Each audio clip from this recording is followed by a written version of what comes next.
And you feel raindrops on your head, but it's bird shit instead. What can you do but persevere when your love moves out on you and every day's unbearably blue? What can you do but persevere? The situation might seem rather severe. We all know that life can be so unfair. Just don't give up, don't you dare. Suck it up and persevere, and persevere.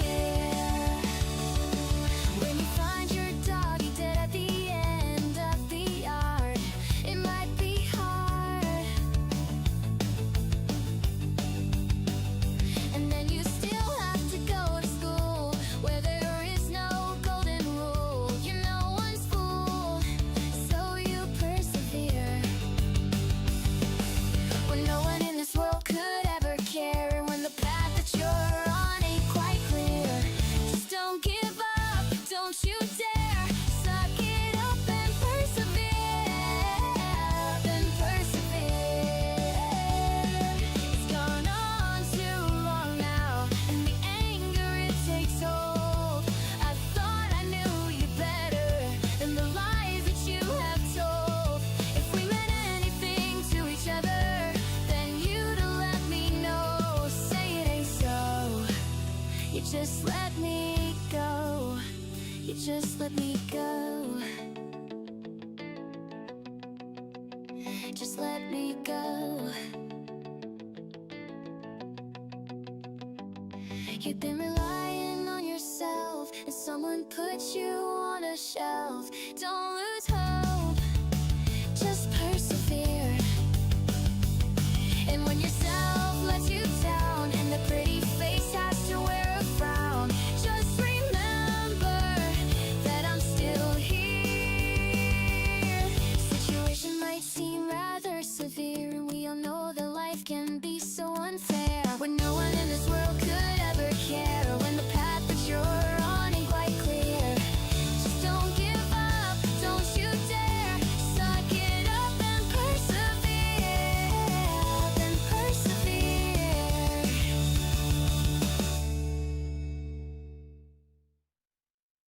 Angels fall to earth, world heats down cool. Now your heart is cold, waiting on the champagne of my soul, of my soul, of my soul. Devil girl, you must burn, burn at the touch of autumn's breath.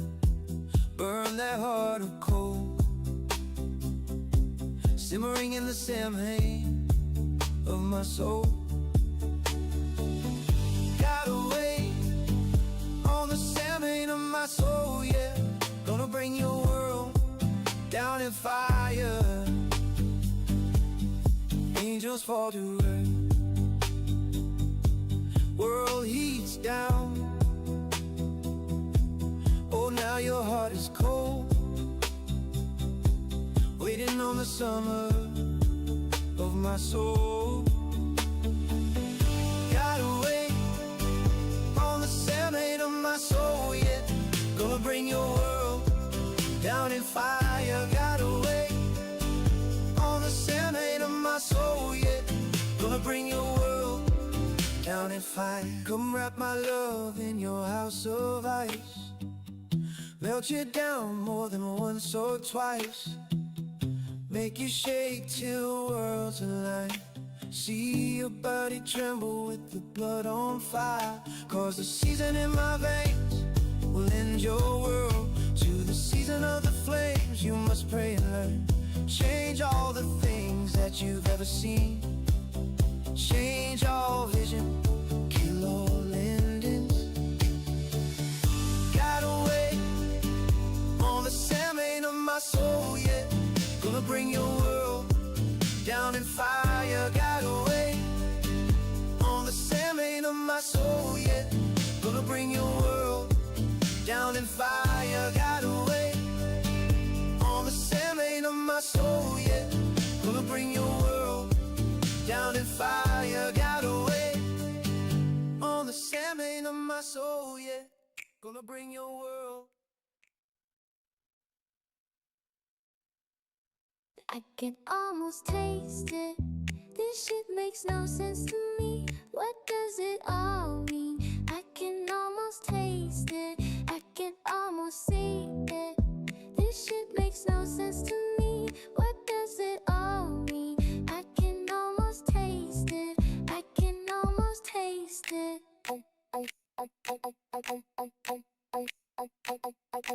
Famous. You dream of trading places. I have been changing faces. You cannot feel these shoes. There's too much to lose. Wake up behind these trenches. You run around a fence. There is too much to lose. You cannot face to lose. You cannot feel these shoes. You cannot feel these sparks. Be careful what you wish for. I step on dick in this game like a rapist. They call me Slim Riddler's burger. I go berserker than a fed up post office worker. I'm a with a Mossberg. I'm pissed off, get murdered like someone took a ketchup squirter, Frankfurter. For a gangster, you sure to shit your pants when you saw the chainsaw. Get to waving like a terrible towel. Get your brains blown out.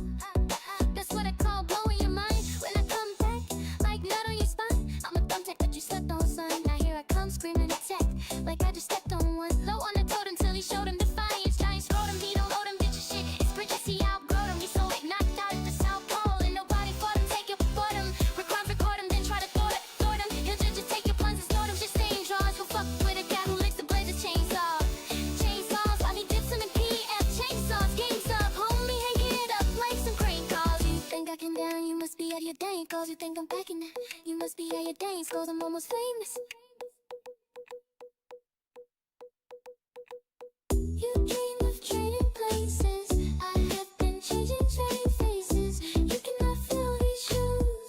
There's too much to lose. Wake up behind these trenches. You run around a fence. There's too much to lose. You cannot face to lose. You cannot feel these shoes. You cannot feel these sparks. Be careful what you wish for. You leave the bronze so dark you can see them all with the scars. Till they've been leaving and screaming out. These metaphors and similes ain't similar to them, not at all. Like David, they can all get fucked until Zelda die. Maybe shit while they at it. He's fucking had it, he's mad at the whole world. So go to hell and build a snowman, girl. The bully come bully, pussy push. Then they better pull me, take me back to grade to school me. Who could've known he'd grow to be the boy and raise up height? In my opinion of these women's been low. It's so bears some vivid shit. There's a cold wind blowing, this word ain't gonna know Noah hit it. He did it, he finally famous.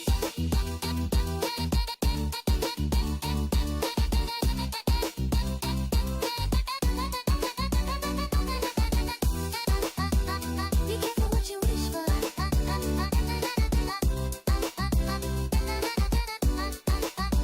just wanna be famous. Be careful what you wish for. Okay, guys. Today, I don't know. I was thinking about, I guess, doing React, kinda, cause I didn't.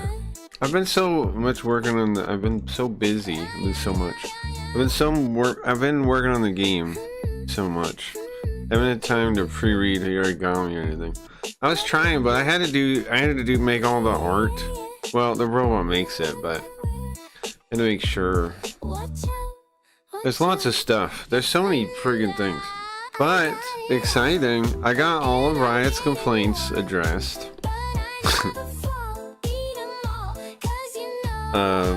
So, it should look a lot better. And the game finally, right now, as we speak, is deploying. So it's finally playable by other people today. Now, you may still want to, I mean, if you want to help me bug test it and figure it out and expand it, now's a great time to play.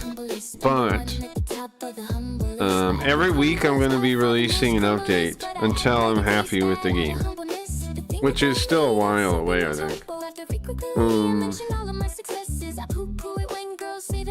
But most of the game is built.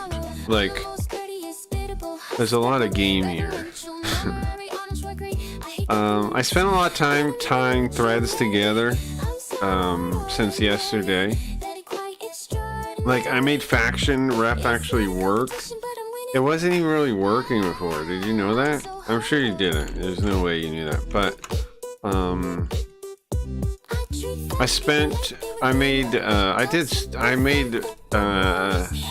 I've done so many things I can't even talk about it. There's too many things. But I still got things to fix too. We need what else do we need still? Oh, the combos are still kind of amazing. I still haven't balanced those. Those are going to get a nerf. Combo attacks will get a nerf eventually. But right now it's kind of convenient to have those sometimes. So I haven't got rid of them yet. Riot had some complaints about the visuals, which are fine. Here's the thing. When I'm making it, I'm thinking about the player, not a viewer. Right? And I was going more abstract, so it's still pretty abstract. You'll see what I did. Complaints, question. Well, I mean, it was complaint. Why are you putting in quotes like it wasn't complaints? What are you saying now? You definitely... Here's the thing, right? Thank you. Thank you for your input. I appreciate it. But you were definitely talking about it in complaint mode. You were like, what are the fucking red blocks? What are you talking about? How can I not call it complaints? Disengage.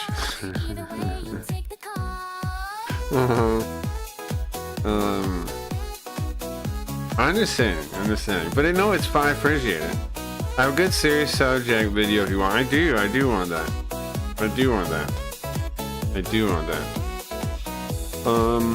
I really don't have a plan. I'm gonna show you guys like the update, right? And then I don't really have a plan. And then I want to unleash you guys, whoever wants to play it, to check it out. Because now it's gonna be playable, right? So I'm really curious what people are gonna do. Like I said, every week it's gonna get an update. So if you're really like, man, I just want to see the end goal. I don't want to help. I don't want to play this mess. To be fair, I don't think it's a mess. I think it's pretty cool.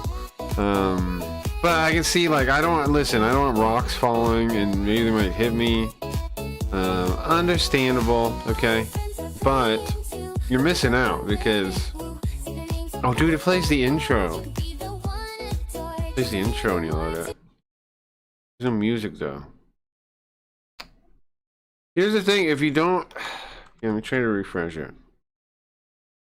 It's supposed to play that Lollipop song on the intro. The old one. But it doesn't. Also, her hand looks fucked up in the AI thing. I have to fix these pictures again. Her legs are messed up. Now her hand is messed up.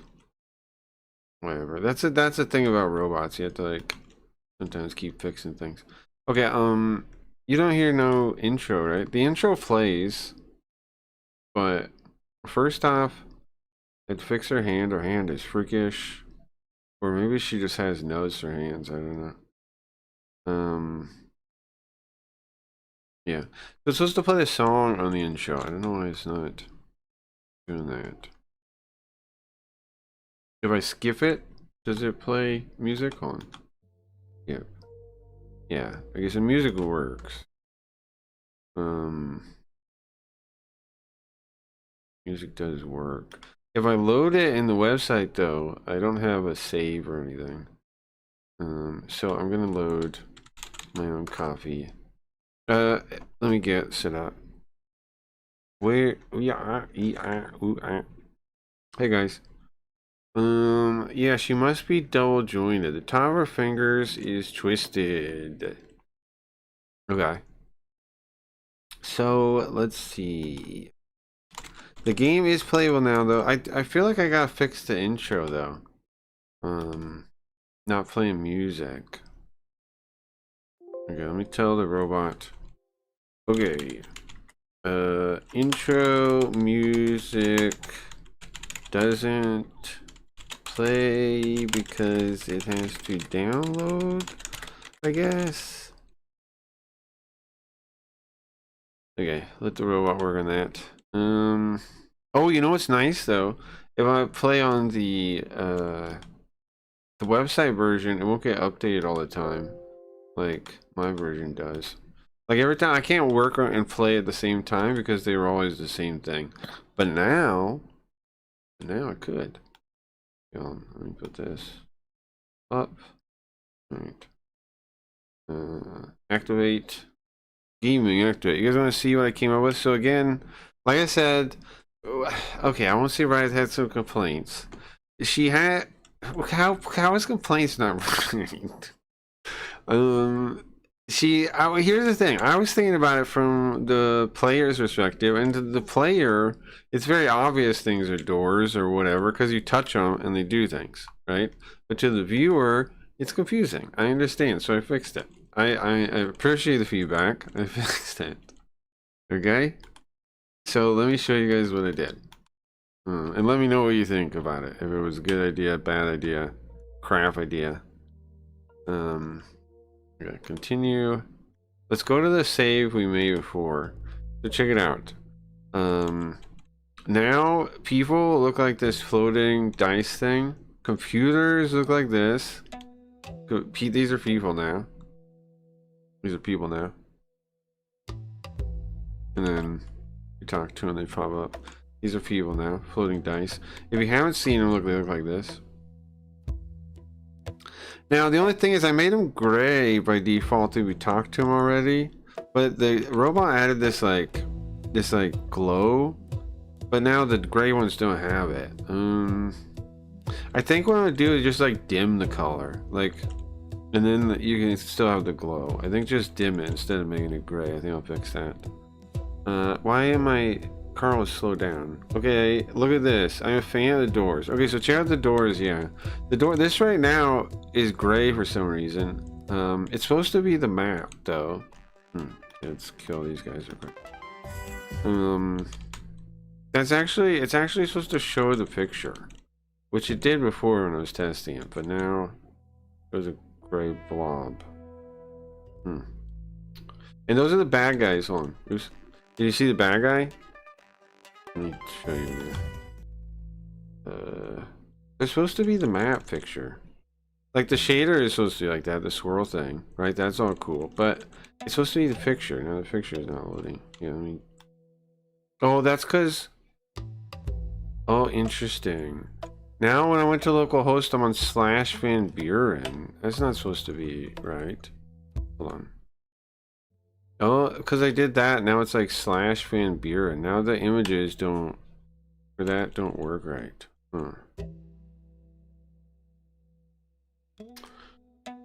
I broke setting it up to upload it. I broke something. Those are the bad guys. Crap. Okay. Crap. How can it? Okay, it's supposed to show the pictures, not a gray blob. Okay,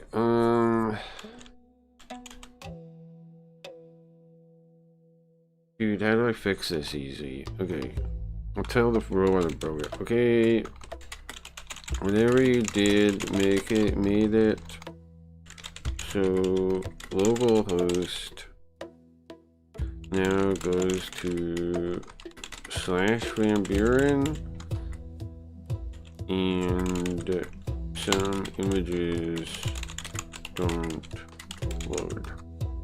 Okay, you fix it, robot. You broke it. Please fix it. Okay, let's look at the computers. What do you think of computers? What is yellow cube? Those are the points of interest. You step on them and it pops up like that. It tells you what they are. A timber barricaded cave entrance. And then see, look. You see what I was talking about? What's really the original thing is just the log. Oops. Let's move Carl so you can see it. It's just the log. That's how old Fallout told you stuff was in the log. If you look at all Fallout. Oh, great. This is better. Thank you. Thank you, robot. This is way better. Yeah, you got it now. This fucking retarded ass robot. Okay, look at the do you see the enemy one? The enemy one's like the red now, the spooky red thing. You said not a cube, so I made it a spooky diamond now. And yeah, the little boxes are points of interest. They're things. They're always they're the things you look at. And again, they show up in the log. So I added, and which what I think is genius myself, but I don't know if anybody else does, is I made it pop up in the middle like that. Look. Because in these games, you had to look in the corner and read the log. In the original one, that's what you had to do. But I put it in the middle. I'm going to add a slider in the settings to adjust the speed of it, how long it stays. Because that's its own math and stuff. But, you see that now? You're just doing more shaves. Yes, Riot. I don't get why you have an issue with it. I'm doing this. Looks. I don't get why you're crying about it. I think this. Do you not get? You got to play the original games that I'm like referencing, because you're not getting it. And it's not weird what I'm doing. I'm building on established concepts, but you're acting like it's ridiculous. But I don't know why. I don't get it. Okay, hopefully, can it fix this already? What's the deal? Locate local verification is fixed. Okay, can I try? Where are my pictures? Alright, there we go. Okay, look at the door now. This is what I'm gonna show you. Look at the door now. Why'd you play the original game and there's a guy and other guys? What are you talking about? I don't know what you're talking about. Original game, those guys. No, there's not. You don't see fucking any person in Shin Megami games. The engine isn't Fallout, it's Shin Megami. Frustrating. You're not understanding what I'm saying. Not Fallout. Shin Megami is the interface, is the mechanics, is the game. But it's in this. But I'm trying to import as much of Fallout that I can. Shin Megami games, they have an abstract world map where it's just a little dude. What the fuck do you mean Shin Megami? Megami Tensei games, the way where I got the whole engine from, like Shin Megami, like Delos Owner.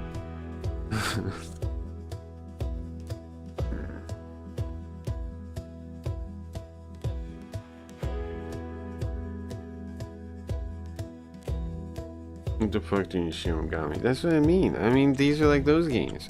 The reason the enemy is a cube is so you can see it at all. In old JRPGs that are these are based on, you don't even see the enemy. You just walk around and then it randomly pops up, right?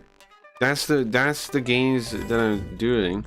But we've added a modern convention, which is roamers, so you can avoid them if you want. You can sneak around them, which makes it a bit more like Fallout, which I think is pretty good. If you want, if it had a stupid little cartoon man walking around, I think it would look dumb. Like if you're saying that Q should be a little dude, I think that would look dumb. But I think that would look dumb. I don't like the look in my head of that. It's supposed to be like a Shin Megami game that has Fallout inside of it. It's like you're in a computer simulation representation of thing. It's an abstraction. Shin Megami. You type any of these things I'm saying into Google. Shin Megami. Look.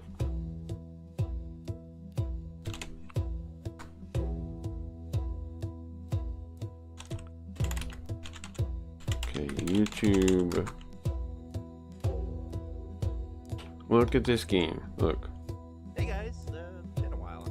Center. You see this? Aptly named the center. You see? Inside the center is the Messiah Church's headquarters. See, those scenes have people, but in those scenes is this equivalent to, in my game, this.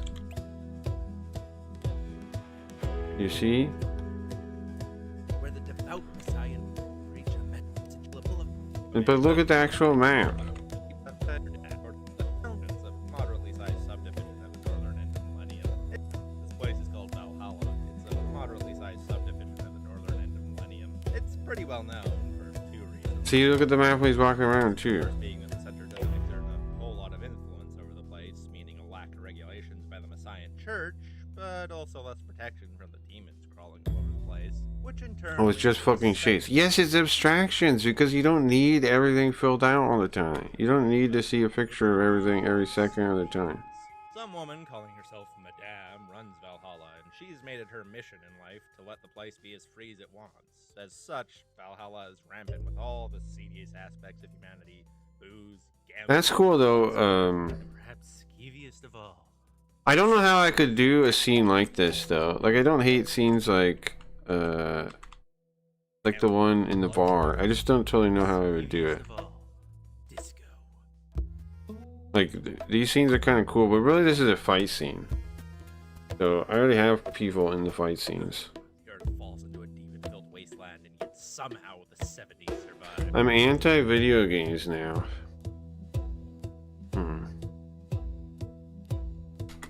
Well, whatever. The biggest attraction of Valhalla has to be the Colosseum. But do you see how I'm using the same ideas here? I'm not, like, you're acting like I'm refusing. You keep saying I'm refusing to make a video game. I'm doing a style that is long established. I'm not just fucking around. I'm doing a style I thought. Now, however, though, like I said, I wouldn't hate if I could make like scene presentation like this. I wouldn't hate that. I just don't totally know how to do it from what I have. You see what I'm saying? We gotta think about how to bridge the gap. Think of the style of Shin Megami and then Fallout, and then how to make it similar. I'm open to the ideas. I'm just saying you're not getting why I'm doing what I'm doing, and then you're complaining about it, and it's like, well, you don't even get why I'm doing it. So the feedback is not going to make sense. But I'd fix the doors, right? Because that was a good point on the doors. So they just sort of neon line. That was a good point. But these are the little boxes are like what? If I make it too visual, then it fills in for the player's imagination. The point is the player is supposed to be like picturing what's going on and where they are too. If I put too much visual, then it replaces that and it makes it so you're not visualizing. I'm glad you made some doors, but I thought you were making a Fallout game. Well, I am making a Fallout game, but I'm making it in the engine. It's a hybrid game. Fallout Van Buren was never built, right?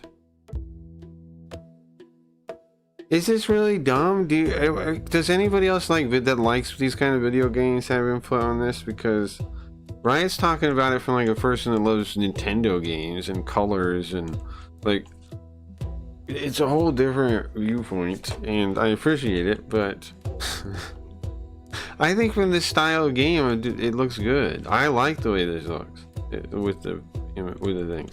Because then it's like you don't know who you're talking to until you come and talk to them, and then you see them, and then in that moment you have an idea what they look like, and then you can picture them. And then you're like, oh, okay, so that's Alexandra. Okay, I know what Alexandra looks like.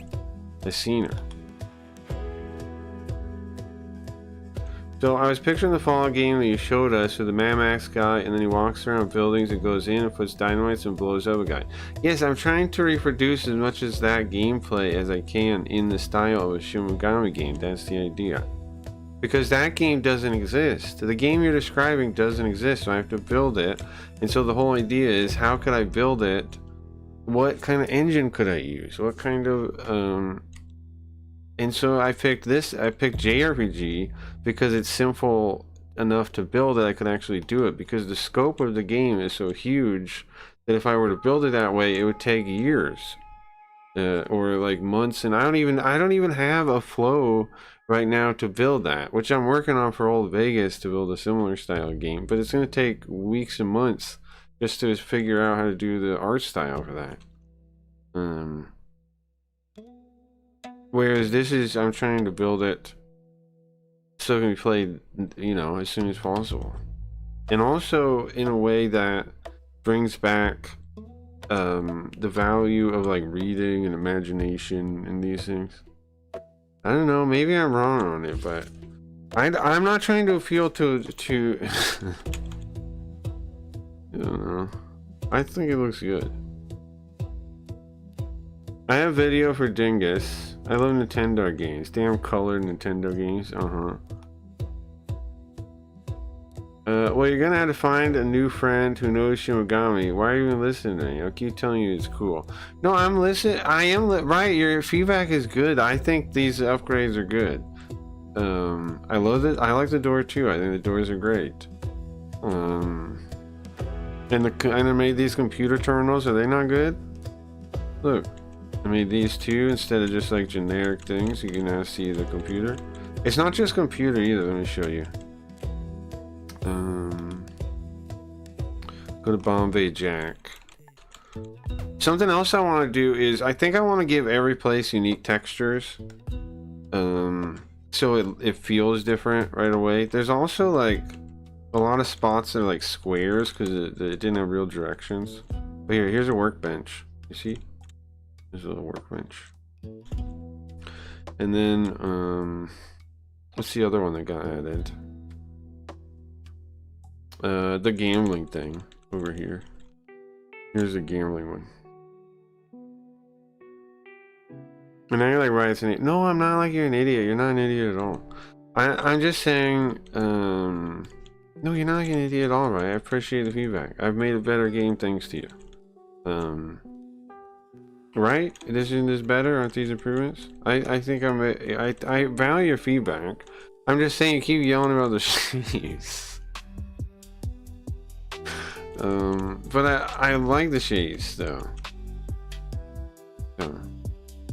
These ones, I don't like how gray they are though, and because like the colored ones, right, I'm just gonna make them like a lighter color instead of gray, so you know you talked to them before. Because the gray is too dead, right? It's too dead. Too dead. I don't like it. I like the way they look when they're lit up. I don't like the gray anymore. What do you guys think on that? Agree? I think now currently these moves still are badass. Right, we need an effect in which we throw tomatoes at Cracky. No, we don't. You guys would do that all the time. Look, you see the doors? Look at that. Looks nice, right? Dude, I'm all about the doors, right? Thank you for that. Genuinely, thank you. I think they're sick, right? I'm glad we made those. I know, and look, they're sick. I think that's awesome. Why is this one blurry? Did we not be here? Have we not gone there? Oh, it doesn't have one. I'll have to add ones for ones that don't have one. I love the doors. Me too. Used to be a card for that. Well, I can turn on the cards. Like, the cards could still work. I don't have the overlay on a lot of things, though. But I can turn on the bot so they work. Give. I was thinking to turn all that stuff into redeems, though. And then make it cost points. I was thinking. So do you get the boxes are too? The boxes are point of interest. I could make that something else. I don't know what up. Maybe like a magnifying glass or something. Would a magnifying glass be cooler than a box? Maybe. But you see, look how these ones glow when they're colored, when they're the right color instead of gray. They're cool, I think. But the gray ones, I don't like anymore now that I added that. I want to make it just like a lighter color or something. Instead of gray. Dead. I don't like the combat music. I don't care about that. I'm not asking for what you don't like. That's the fucking worst feedback in the world. I'm asking for ideas. I'm not asking for what you don't like. I never ask that. Because then people just rant and rave about what they don't like. I don't care about that. I don't care about that at all. I care about what you like or want more of. I don't care about what you don't like. I don't care. No, I don't care. I like the kind of music, so I don't care. I don't care what you don't like. That's ridiculous. That's not even feedback. They're just complaining. Like, it's the most useless feedback. I know people think it's useful, but it's useless. I don't like the comment. Who cares? Are those dodecahedrons? I don't know if they're, or the dice one. I think they're the dice one. What are those? The 20 D20, I think. Is that dodecahedron? I think they're whatever D20 dice are. Dude, for real. If I open it up to tell me what you don't like about the game, everybody would have something they don't like about it and be changing it forever. It would be a horrible way to fix it.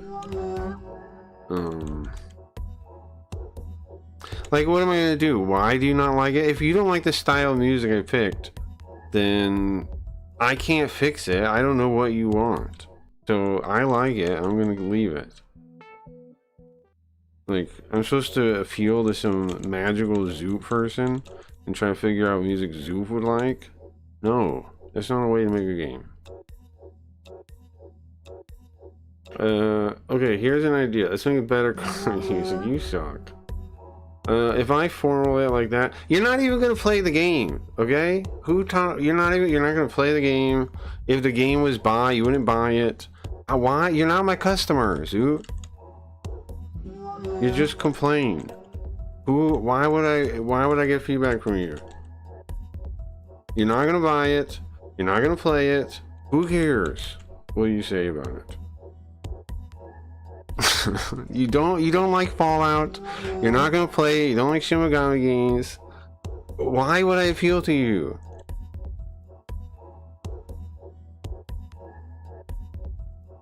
And it's just about what you don't like. Every piece of feedback. It's worthless.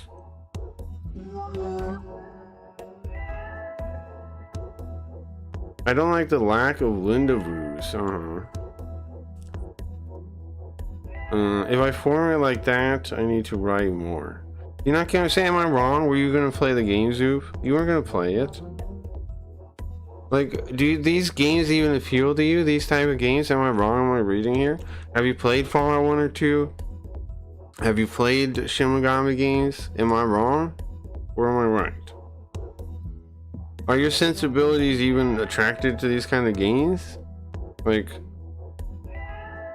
if I doesn't, do you get what I'm saying?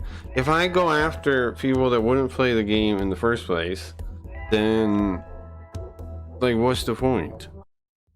How is that going to help me make a better game, appealing to people that like different types of games in the first place? I like Fallout. I'm gonna play it for the Joshua Graham story. Yeah, I tried to add a fair amount to that, and I also did an expansion for Karisu too, because, let me see here, because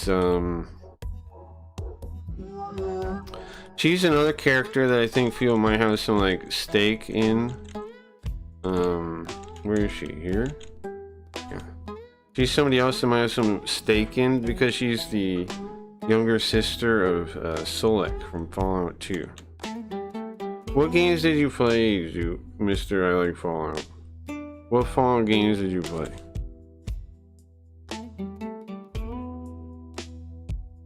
Yeah, you said you were looking for advice or trying to help.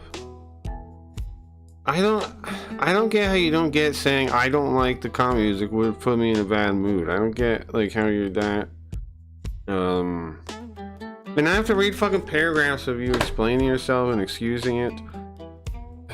I don't like, why can't you get that would be taken poorly? Why is it my fault that you can't understand that it would obviously be taken poorly? Like, duh. Like, duh. Duh, that would be taken poorly. What Fallouts did you play? I asked a question. I don't want to read a paragraph of excuses. And I don't, like, you put me in such a fucking bad mood, man. Why would you? You're a jerk, dude. Hold on, just chill out. You're a fucking jerk, Zoop. Why would you even say that? That's for feedback. Yeah, not just complaints, man. How long I work on this thing, I want to hear, I don't like the music. Okay. Cool, thanks for helping me build the game. On what planet did that help me in any way? Even if you were right, and the music sucked and I didn't like it, right, which I do like it. Let's say I didn't like it. Then maybe the feedback would be okay. But how would you even know I didn't like it?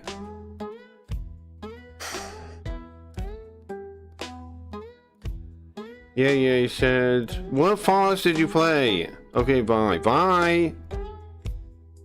Still didn't answer my fucking question. 30 more messages I have to read. Still didn't answer the question. Zoo, this rice is like his mother. He still didn't answer the question. He said 4 more things. Without the one thing I asked. You say looking for advice, so trying to help. No, you're not. But yeah, don't take everything I take serious. Someone just free thinking.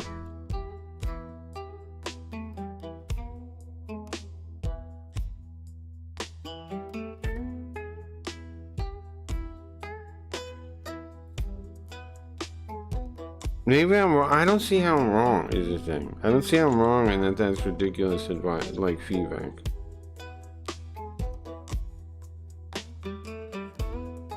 We put up with Zoo. I like Zoo sometimes. In general, I like Zoo. In general, I'm a fan of Zoo. In general. There's some things. There's that. What else is there? There's a weird thing he does about Jim Bob, where he said the other day, where he said he's a creationist, which is programming in Zoo's brain. That he's like some kind of, where he dismisses people because he believes in something he doesn't, and that I don't like when I see that kind of programming, like bigoted programming like that, but whatever.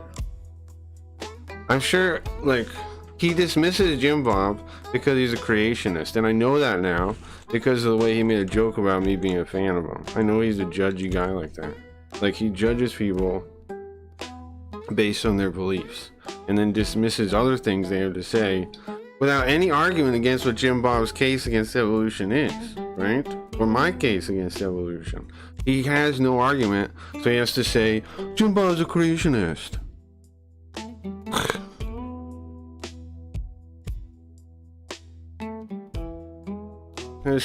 Get out of here, Zoo. I am done putting up with you today, then. If you're gonna be a little fucking commie gaslighter, get out. Not kidding. This is the first time I've been actually annoyed with you. Leave. I have an anger problem. You actually made me mad now. Get out.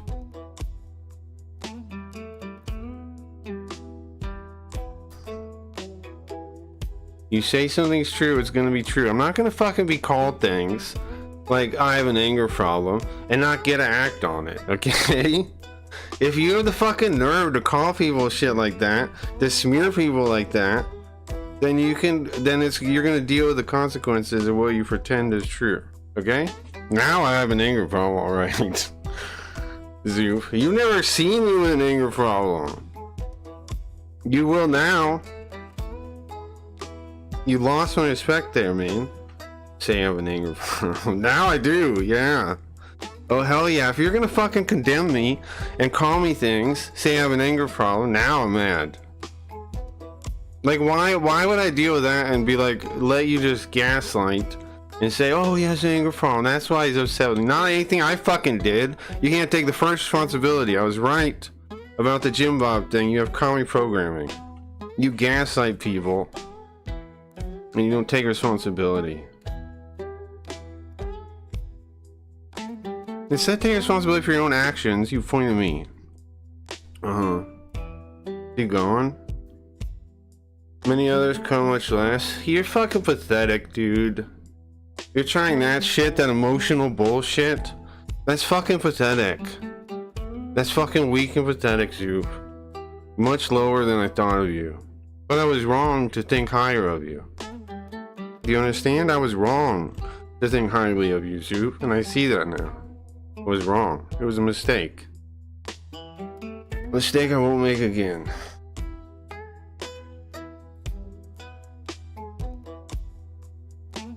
Mistake I won't make again.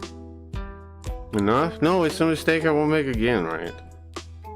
Like, do you see what he's doing? No wonder poltergeist and many other come much less. That's the fucking bullshit people do. Same thing like Zombie Paper did way back in the day. The only people that have been like Yuzu, it's always the commie ones too. You lash out because you're hurt. It's fucking pathetic. It's fucking pathetic. You're mad that I'm upset with you, and so you lash out at me trying to make me feel bad. Fuck you, Yuzu.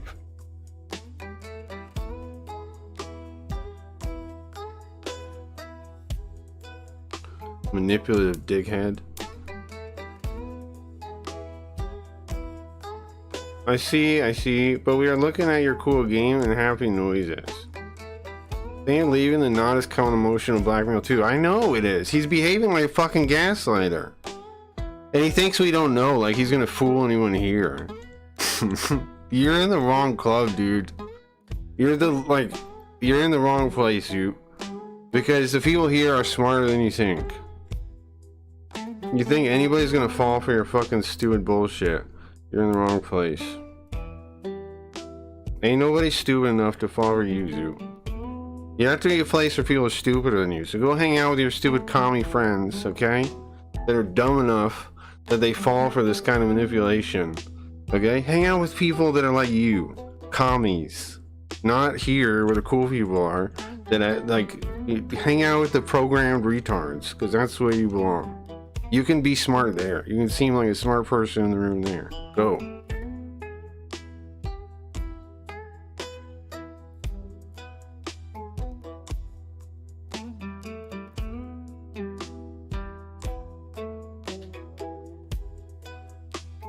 You're smarter than your average goy. Exactly.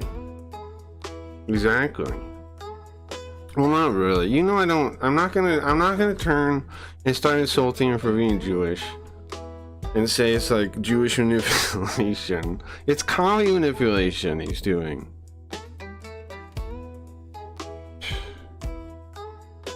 This is what I always say. People show you who they are when tough times are around.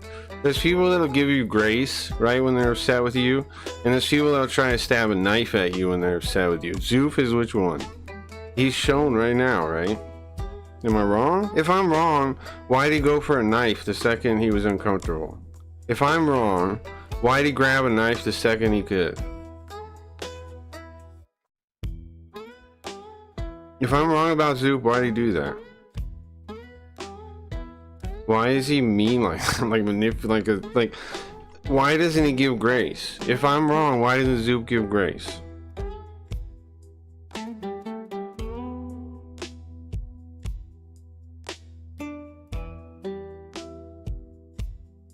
Maybe Razor read his life. Yeah, maybe he can go. That's another good point.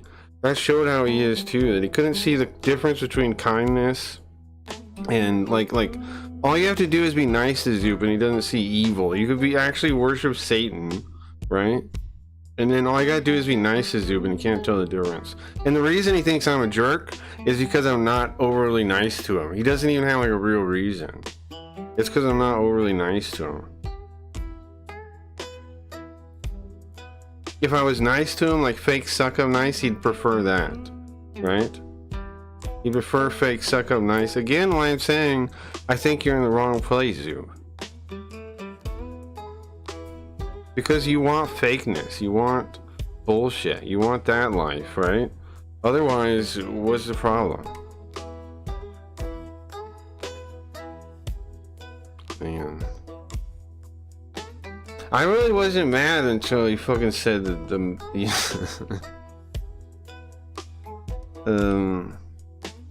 it's so pathetic, man, to do that shit and be like, oh, that's why Poltergeist doesn't come around.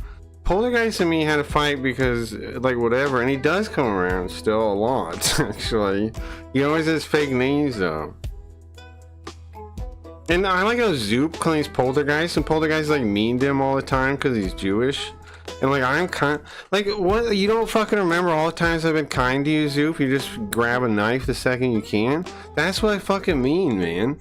Not like, the way I've given you grace and been kind to you for fucking years doesn't mean anything to you. You just stab me with a knife the second you feel bad. That fucking sucks, dude. What kind of friend are you? You would just stab your friend in the back because he makes you feel a little bit upset at something or a little bit uncomfortable? That's what you do? That's what kind of person you are?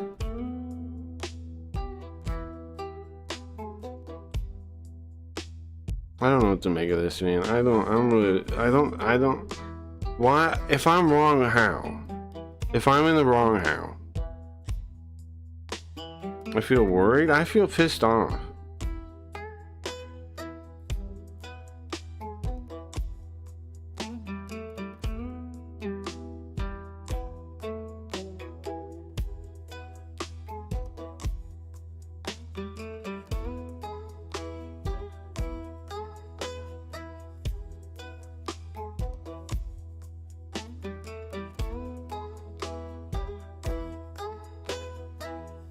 I'm trying to forgive him.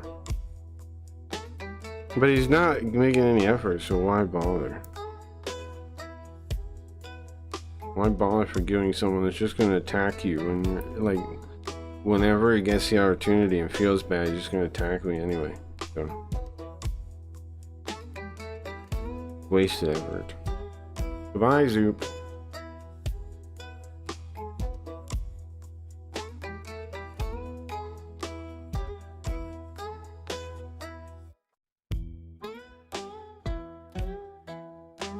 What pussy too, he doesn't even talk. All he gets out is an attack and then, oh, I can't type somehow, my English.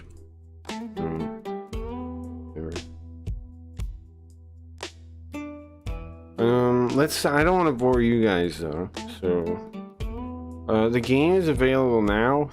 You can try it if you want. Link, it's available right now at packabees.com/vanburen. There you go, if you want to play it.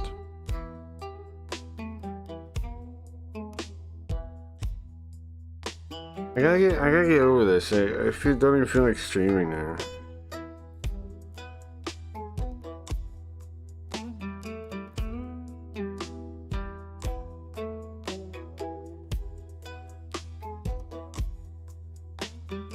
Like, am I wrong? What has Zoop done for me that I'm the jerk like he's acting? Have I not given grace to Zoop like hundreds of times? Do I not deserve the same? What? Why every time the people that act a little commie, why do they always do that, man? Why am I always right and they always just stab me the second I get a little upset with them? Because, like, I don't judge them. I don't judge his fucking writing. And he says I have an anger problem. I don't judge his fucking dog shit writing that he says his dyslexia is why. Whatever fucking excuse, right? I don't judge him whatsoever. I put aside thing after thing to not judge him and to listen to him. And he just, the second I get upset with him, oh, you have an anger problem, just trying to make me, like, hurt me. Am I wrong? Is that not gross?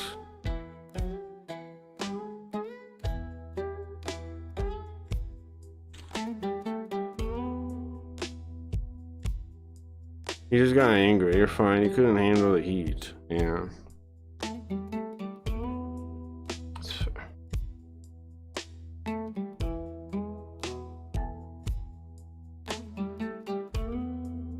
It's a bummer. I like Zoop. I don't dislike Zoop. I'm right though on the comedy programming though. The Razor Red shows it, right? The way he's defending Razor Red and acts like he's not, it shows it. The way he called Jim Bob a creationist and then it's gross when people do that. That shows closed-mindedness. When people look at someone and say, I'm not going to engage in their ideas because they believe in God or whatever. Like, is that not closed-minded? Am I not an atheist? Like, I am. I don't, like, but I can listen to Jim Bob and be like, he's making sense, and I wonder why people don't understand him. Because I get the questions he's asking. And if we're not honest with ourselves, how do we even, like, confront ideas like that? How could I even, like, legitimately consider myself some kind of atheist if I was afraid of these questions and I attacked Jim Bob and said, you're a creationist? It's fucking pathetic. That's what everybody does against him too. It's fucking pathetic. They can't actually deal with his logic or his like what the point he's making, and so they just attack him. They go, "Oh, Sky Daddy, how does a Sky Daddy explain evolution?" Well, you didn't arrive at that. You didn't give any idea for why his argument's bad. You're just saying he believes some other thing. He believes some other thing, so he must be wrong on this other thing. Okay, but what is he actually wrong about? Oh, Cracky Reeves likes Jim Bob. He's a creationist. How is that not bigoted nonsense? What happened? Hey, Morshoe. I got pissed on with Zoop. What are you up to? I'm showing off the Fallout game too. It's playable now if anyone wants to play it. CrackyReeves.com/Van Buren. I'll be releasing a new version every week. So if you don't want to play and you want to wait, that's good too. I'll be releasing a new version every week. I'm telling him happy with that. I'm happy with it. Do you think he's kind of condescending? Yeah, he's definitely Zoop. You think Zoo? You don't think Zoo is condescending? Yeah, I definitely think Zoo is condescending. Yeah. I mean, why else would he say that? Like, bro, he brings it up like, who was he talking to? Somebody new or something. He said, or was it old or something? He said, Cracky Reeves now doubts evolution because he listens to Jim Bob, who's a creationist. Jim Bob the creationist or something like that. He doesn't make any argument, right? He just says, he just tries to like make fun of the fact that I have any issue with evolution now. Which I had, and I brought up then for years. You can go back VODs before I started watching Jim Bob, and I say the same kind of thing. Like, that I believe in adaptation, but I don't know about, like, evolution. And I brought up the other guy, too. Dennis Noble is another reason why I started, like, I got into more thinking about it. Jim Bob is just like makes a good argument that I like don't get why people don't understand. That's all. No, not like it's like there's people that are like atheist brained, where it's like if you listen to anyone religious, they think you're like dumb, and that's retarded. It's like that's actual bigotry, dude. Like to think that people, because they believe in God and religion and blah blah blah, they couldn't possibly have any like working brain. I mean, it doesn't make any sense. People have been religious, smarter people than me have been religious, right? Like, have believed in Christianity. Way smarter people than me have believed in it. So, even though I don't believe in it, to just dismiss everyone that believes in it, like, as stupid is ridiculous. Like when I said to Zoo and Geo that they might have been monkeys, but I'm not, and then they chewed down on me. That's when we were watching Autistic Dinosaur Girl, yeah. I don't think we were monkeys. Yeah, I don't know. I don't really think about the implications of evolution like that because they seem silly to me.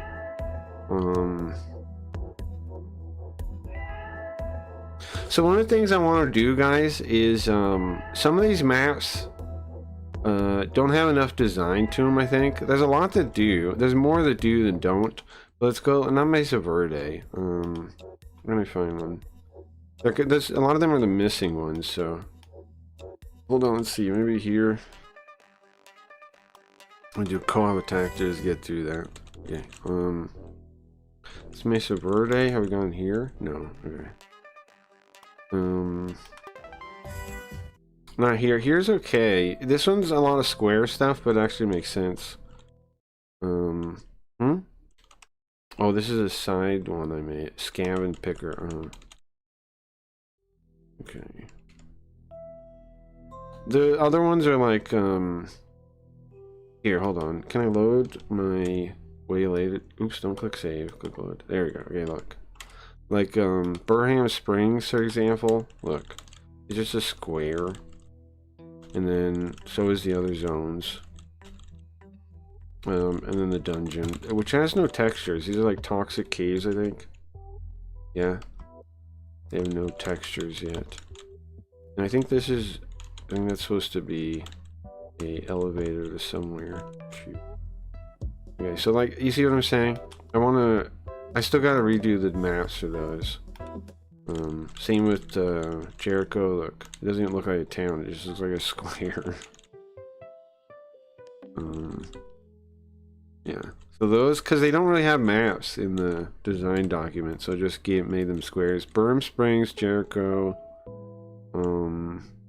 Where else needs some redesign like that? Hoover Dam is fine, but I think it needs new textures because it uses the same ones from the Boulder Dome, you can see, and they don't really fit. They're supposed to be like the edge of the rim of the dam. It doesn't really fit. Burm Springs, Mason's Bunker. Those are fine too. Outskirts? Was that in a zone here? I don't know what outskirts are. Oh, this is for Jericho, I see. Also, Twin Mothers, Ouroboros, those are kind of bland too. But Ouroboros, it makes sense because it's supposed to be like a pyramid. But, like the inside here being a giant square actually makes sense as like the base of a pyramid. But I want to redo that too. Twin Mothers also. Just skip the events. I also want to give them custom textures too. This one's supposed to have textures. Look at that. Mystery caves. Cause like, I get that some of the zones should kind of look similar to give you like that it's a similar place, but another square. See, this one's square too. But you can see, let's see, they're just squares. I'm gonna fix that. But you can see, here, I'll give you an example. And I made new ones for, I can't do it in this save. No, this. Denver. Oh, this isn't, alright, yeah, load the quick save. If you look at Denver, Bombay Jack, okay. These are different textures, but they're similar. See? To the other desert ones.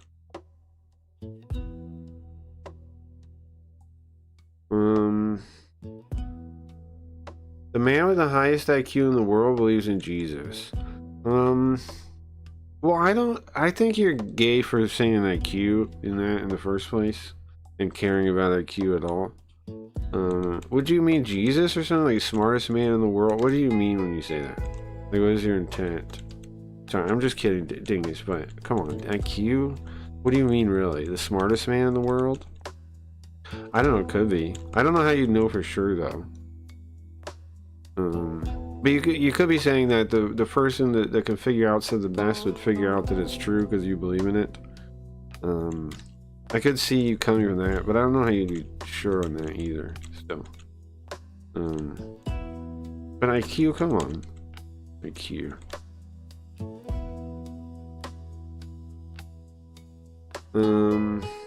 Do you think maybe Zoop, due to his foreignness, is bad at communication?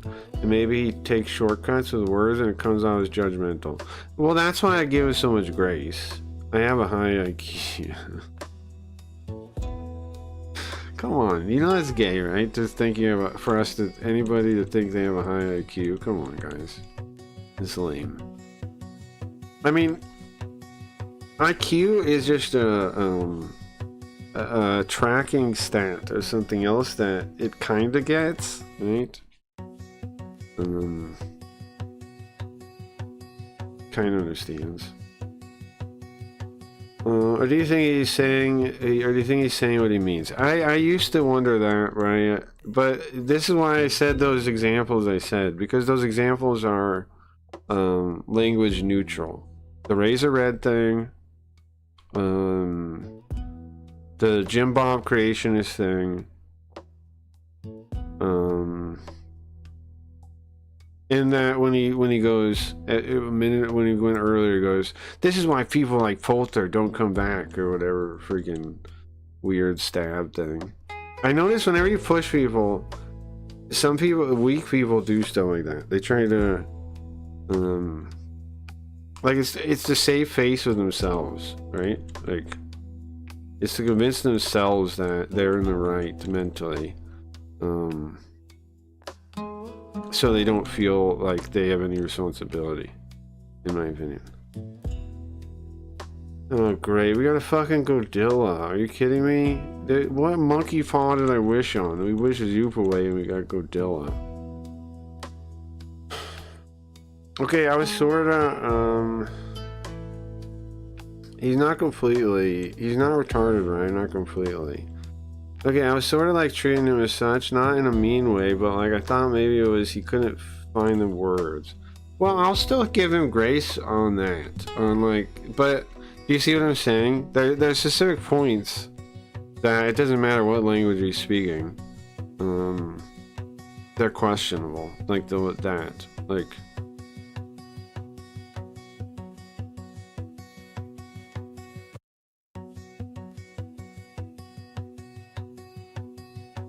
for example, if he put some thought into his feedback about the music, he could have said, maybe we could add alternate battle themes, right? That's the way that's the human way you phrase what he said, right? Like the empathetic, understand other people at all way. You would say, could we add more battle themes? Could I change the battle theme or something like that, right? That's what a normal human would do. Yeah, I totally see what you're saying there. Yeah. I'm not sure. Oh, great. I don't. When you thought it couldn't get any worse, yeah. Yeah, I thought so. How come when you say I complain, you don't get mad at me? Well, because it's the way you complain that made me upset. And I know he's not going to think of it that way. He's going to think I don't like complaints at all. It's the difference in handling himself. It's a difference in how he approaches it. It's a difference in all that.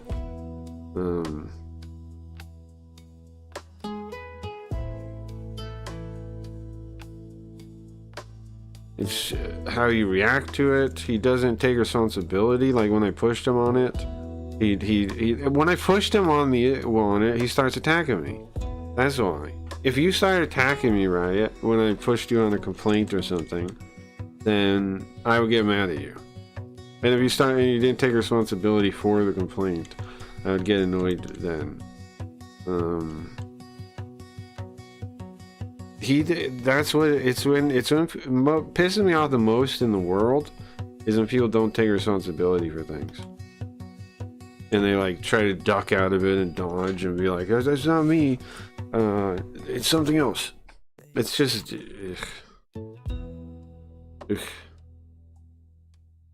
and you're a woman, right? It's what you do. I'm not complaining. Well, come on, I don't think I was wrong. And some of your message, here's the thing, see? You see, I'm not backing down on this, but I know you're also not going to attack me for not backing down on this, right? Like, that's the difference right there. Right now, I'm going to keep saying this, and you're not going to, like, start going, oh, that's why people leave, or whatever nonsense, right? That's why. But hold on. You were like, you keep going like more shapes. Come on, you. There's some of that is complaint shaped. Come on. Where? I'm not even saying that, but you get what I'm saying. I hope. I haven't get what I'm saying. When I'm saying complain. I'm not saying complain like your general stance is trying to complain. If you're taking it that way, I get why you're like, I'm not complaining, but I don't mean it like that anyway. I'm just saying that is there were complaint. It is kind of a complaint, okay? I mean, it is a complaint, literally. You were saying I don't like the red blocks, I don't like the doors, I don't like this, I don't like that. And then the zoo misunderstood and just starts saying things he doesn't like.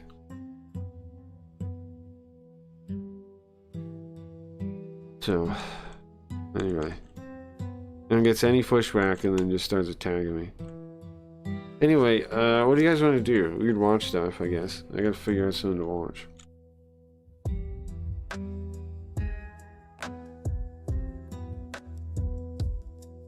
I go way out of my way not to complain. I can complain so much more.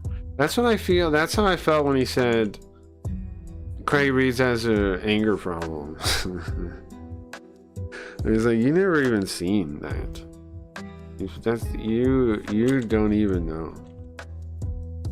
You don't even know. Not remotely compared to what I actually could. And also too, people always like try to dog me on that, but I watch other streamers sometimes and they get upset with their chat and stuff all the time too. Like, it's just something people use against small streamers to try and like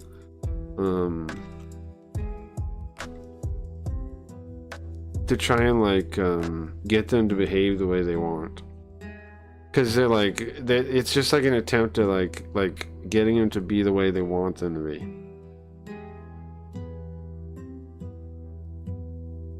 I think he was trying to hurt you by saying that, and I think that was not cool at all. He definitely was, yeah. He definitely was trying to hurt me saying that. Which is why, that's right there is where I wrote him off. I think you could tell. That was the line that he crossed, right there. Like, that, the mad thing, it was like, I was kind of annoyed, but then it was like, when he said that, that was crossing the line. That's when I was like, I know what kind of person this person, Zoof is now. Zoo is somebody that will pick up a knife and try to stab me because he's uncomfortable. I know that, I've confirmed it now. So. I don't trust people like that, and it's just how I am. I don't know.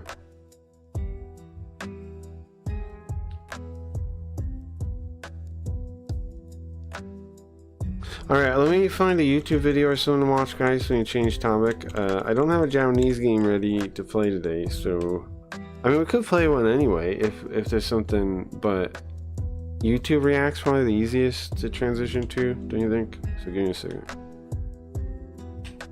That's the visualizer.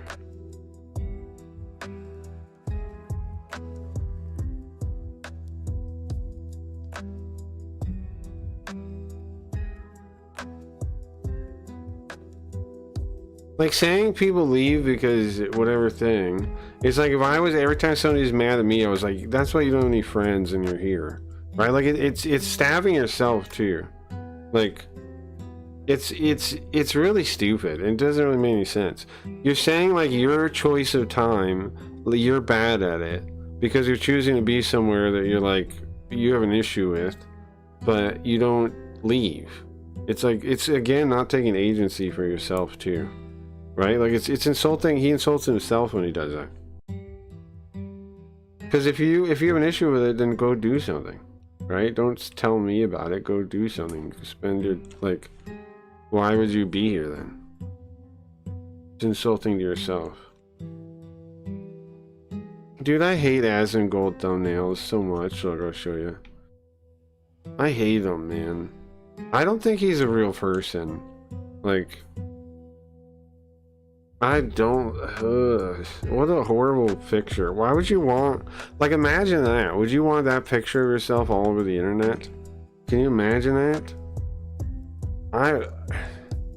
Oh my god. Like, this is what people know you as? This, ironic.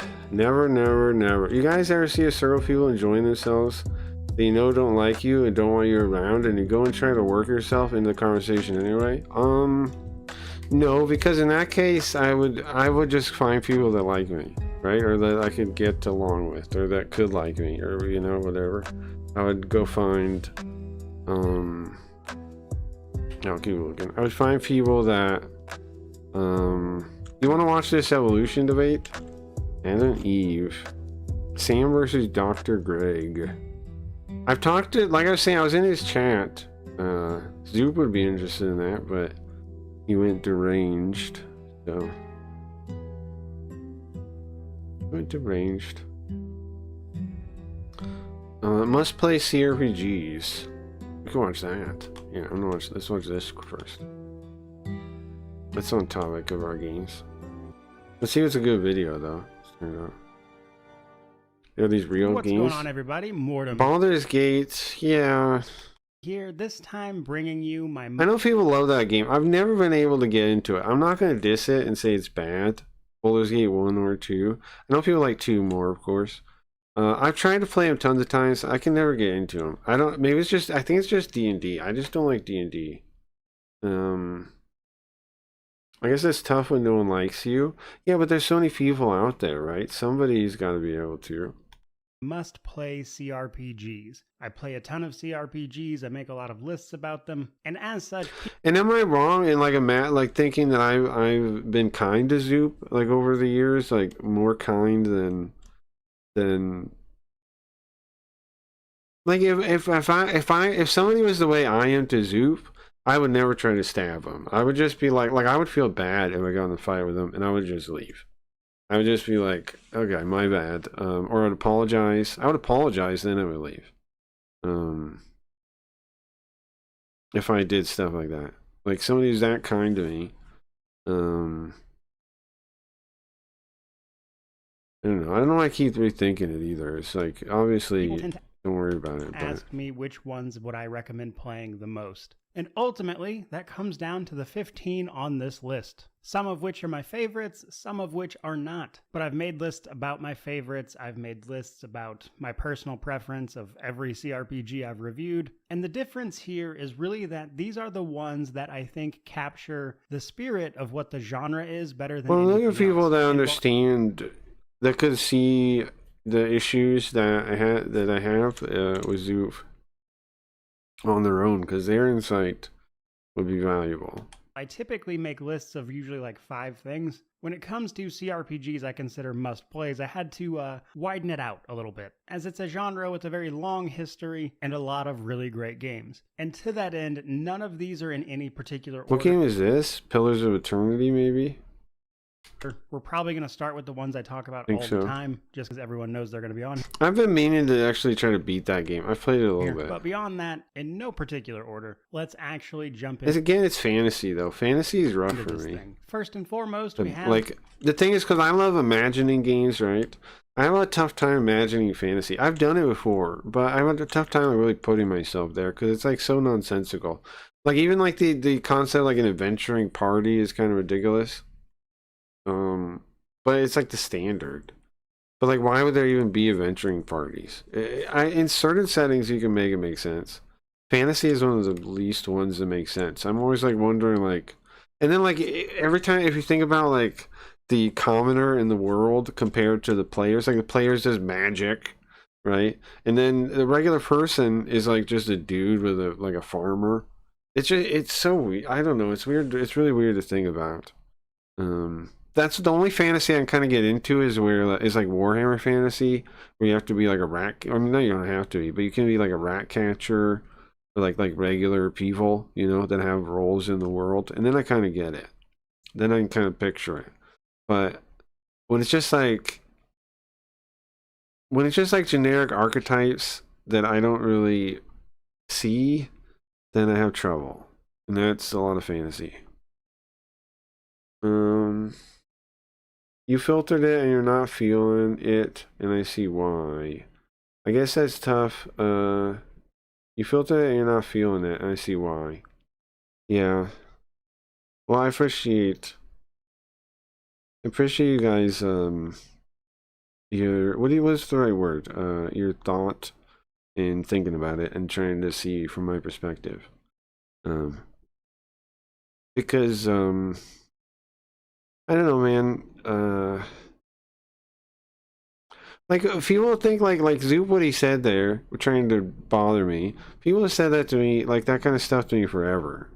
And the thing is, they never stop either. Like I feel like I'm pretty good at actually like not having issues and just snapping at people and having low impulse control. When do I ban people? You know what I mean? Like, And yeah, I'm accused of having a low temper and blah blah blah. When it's their misreading of me to think I'm angry when I'm not, and yet they accuse me of it anyway. Like I have to like they put me on their version of events, and then I don't get to defend myself. They don't really empathize with me, my perspective. Um, and it's just the thing is, it never changes. People will always attack you like that, no matter how much you think you're not. What do you call it? Like when I was young, I had an anger problem. What's up, Clips? Um, I will tell you, mad. Well, yeah, of course it's a tactic, 100%, Clips. But I think it's a. I'm not. I think it's kind of like a lame tactic to do like a friend or something. I agree it's a tactic, but like there's like lines, right? Like there's tiers of who like your friends are and blah blah blah and how much you know people, right? And using certain tactics like the mad thing makes sense when you barely know the person, you just kind of want to mess with them, right? Like if you have a very low understanding of them, then the mad one is a good one. But if you know somebody, there's way better ways to get under their skin and mess with them. And also to give away that you're joking too. Like that once you know someone, there's way more. You don't have to use tactics, right? You can just like you know who the person is. And in a heartbeat, it's the internet, sadly. Yeah, but I don't totally agree though, Cliffs. I like lots of people. Don't flip. They're rare, right? But I've definitely known people that don't flip too. Like a lot of people that still hang out now don't flip. But I mean, it's true. People do just flip. It's like a switch, yeah. But to me, it's like some people have it and some people don't. Some people have that switch programming that's just like waiting to be flipped, and usually I can spot it beforehand, and then some people don't. Some people don't really have it. You can't have like a misunderstanding with the people that don't have it still, and like you guys, obviously human nature, you get mad at each other or misunderstand each other, but there's definitely type people that don't too. I 100% feel even on alts if no, yeah, definitely. But here's the thing for you, bro. Part of the reason is, I mean, we've talked about it before, but kick and stake create this like animosity that is just there on kick, and you're like kick clips, so you get a lot of stuff you get hate you don't deserve, bro, for sure. I would just like not worry about it. You get hate does not. It shouldn't, like, the only reason it arrives at your door is because of kick or stake, not even you. Like, you're right. There are people like that in your chat, but I'm just saying, I don't think it's not even you, man. It's the website, like supercharges that kind of environment on purpose because it's just the way they make their choices. The circle of favorites, the favor for favor, it creates a cutthroat environment, even for the viewers. Even the viewers know it's going, like, feel it. And then you also have like so many people on there that lost money on stake, yada yada. It's one of the reasons why I like literally quit for a while and stopped streaming there. It's a supercharged native place. Now, what lots of people say is, what about Twitch, though? Well, Twitch is its own form of supercharged native place. But it's like commie. It's like, blue hair, as you call them, Cliff. It's a cesspool of egos. That's true, huh? Ego is definitely part of it, more true. You're not wrong. You're not wrong in that. Ego plays a big part of it. Yeah, definitely. I don't think it's the racism, degen, and bad behavior. Well, yeah, of course. That's why I'm trying to say it's like a general, almost animosity, because like a general energy, because there's so many factors that do it. You're correct. I think so too. I agree with you. Like the way they encourage, like the way streamers are. Yeah, you're not. I agree with that. I agree with that. Yeah. However, I don't really think the racism. For me, I don't. I don't. For me, I stopped saying talking about racism or thinking of racism as like this horrible thing because I think that's part of the commie stuff. Now, it's not saying I'm like yay racism, but I also don't worry about it. And the more I don't worry about it, the more it seems like it isn't as big a thing as people make it out to be. Like, obviously, you shouldn't hate people for, let's say, the color of their skin or something. But let's say some little town, right, never has contact with anybody else. They're just whatever color people. It doesn't matter, right, for the example. They're just like an isolated community. And let's say people in that community think lower of, like, other types of people. Does that actually matter? Do we need to correct that? I think no. I don't think it's our right to correct it either. Is what I'm saying. Do you get me? Like, and some people just get those kind of ideas, and sometimes the stereotypes aren't totally fake. The way to beat it is we figured out in like the 90s and like 2000s is like Daryl Davis. He got a lot of KKK people to give up their robes by becoming their friends. Racism is something that's beaten by empathy. I know that people hate thinking of this, but empathy for the racist is how you beat racism. Is empathy for the racist. If you want to beat racism, it's not hatred for them, it's empathy for them, I think. But that's if people want to actually beat it. If they want to make it worse, then you hate the racist. Then you go after him. Because that's just going to make them double down and go into their own circles and feel like they were justified to be racist. That's what I've seen in the past couple decades is, and I warned people back then, man. I was like, dude, because people like making racist jokes and stuff, even if they're not racist.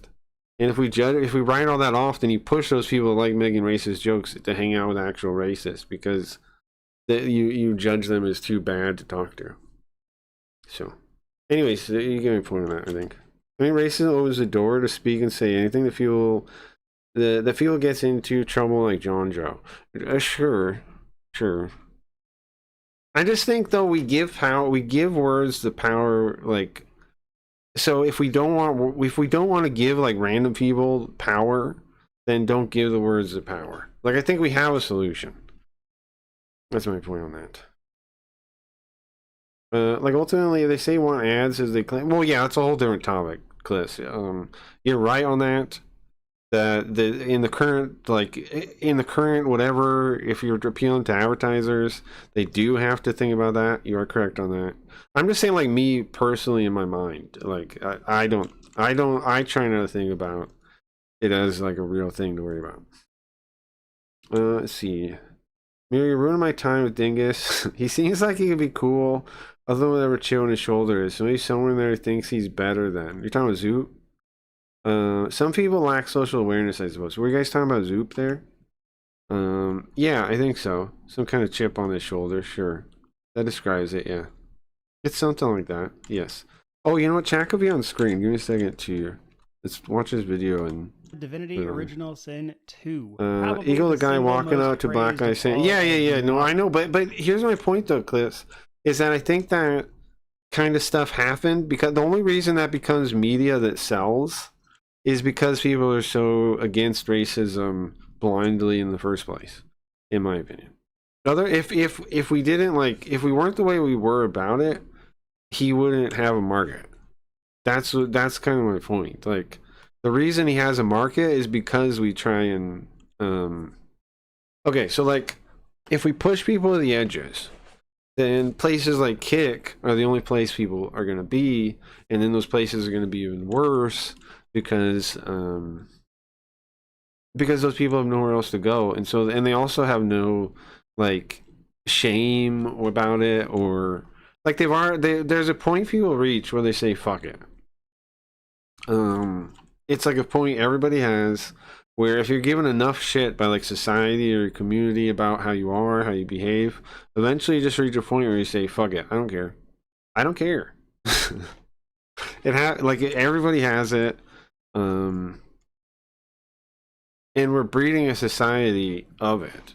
But like that's a big part of it too, because you eventually just go, fuck it, I don't care what you say about me, I don't care, and so they just behave however they want, and then that's a big part of how you get kicked too. Yay, we did it. Yeah, I was talking about Zoop. Yeah, okay, yeah, that makes sense. I was talking about Godilla with the yeah, I thought so. Like, bro might be, yeah.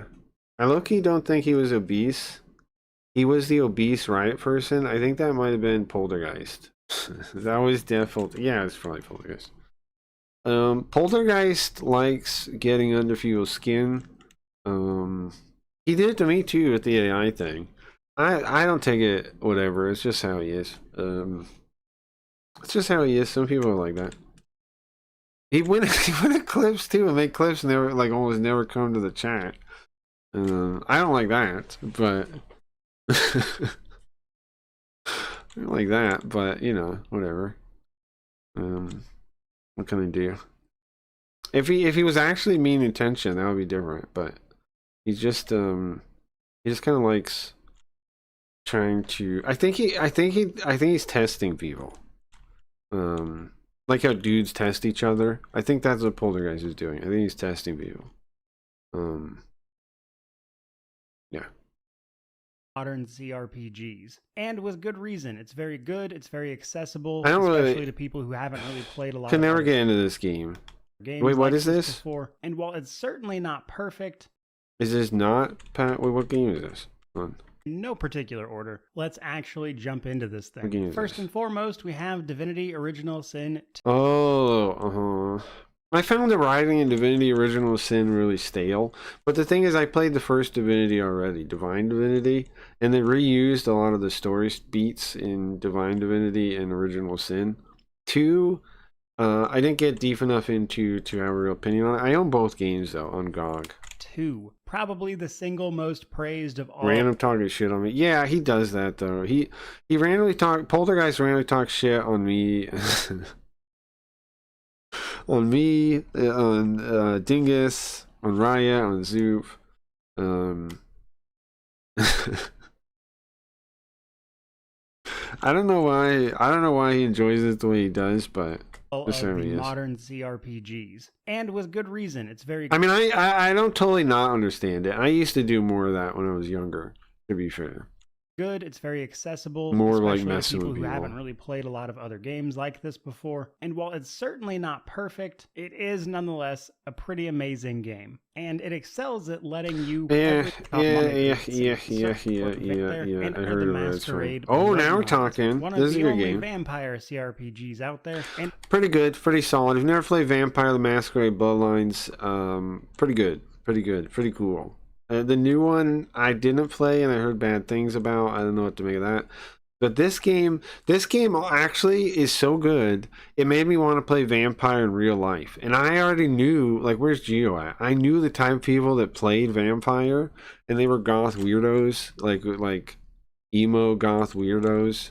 They would LARP in real life, pretending they were vampires. They would go on like forums dedicated to vampires. But I still wanted to play it, even knowing that. But from playing this game, that's how good this game is. I was playing Baldur's Gate 3 earlier. I don't know what to make of that game, man. I don't think I can get into it. I just don't know if I like the writing. I don't know.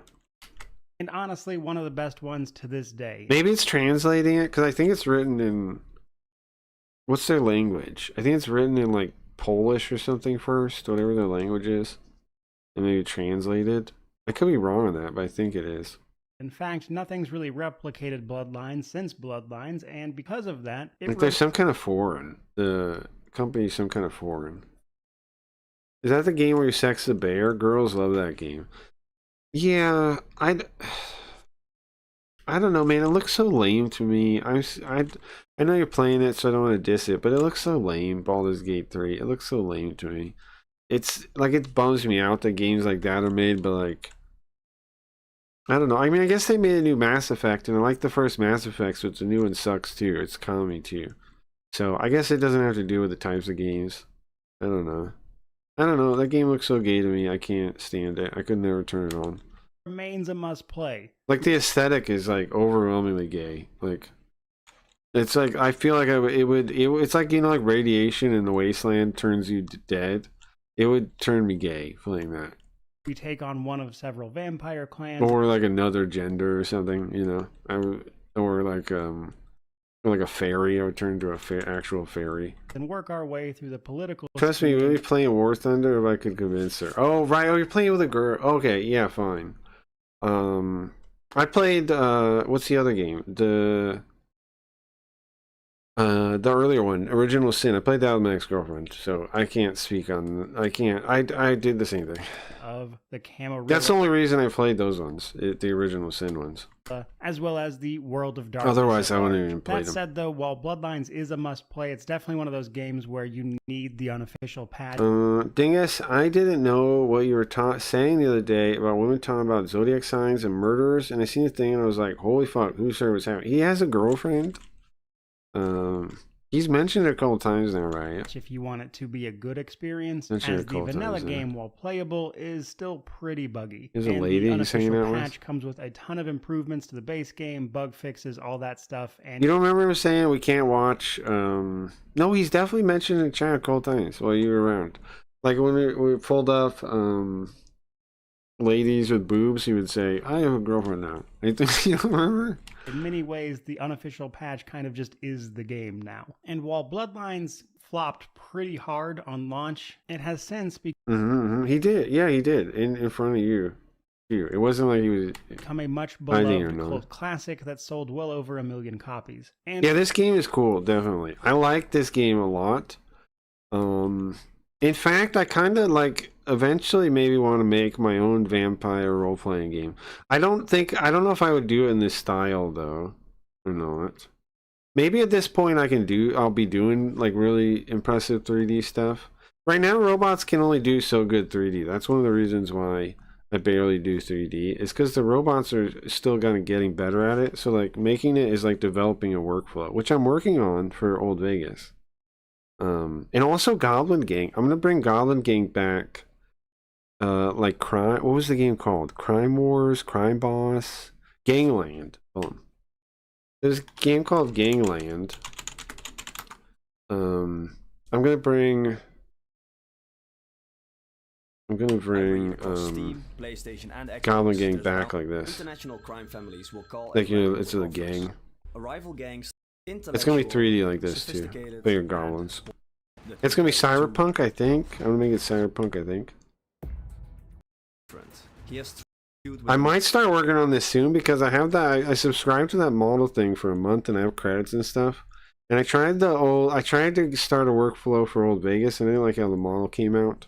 But something simpler like goblin models would definitely be doable. Maybe I just gotta tell it to make it like low poly or something before, like the pictures that I use for reference.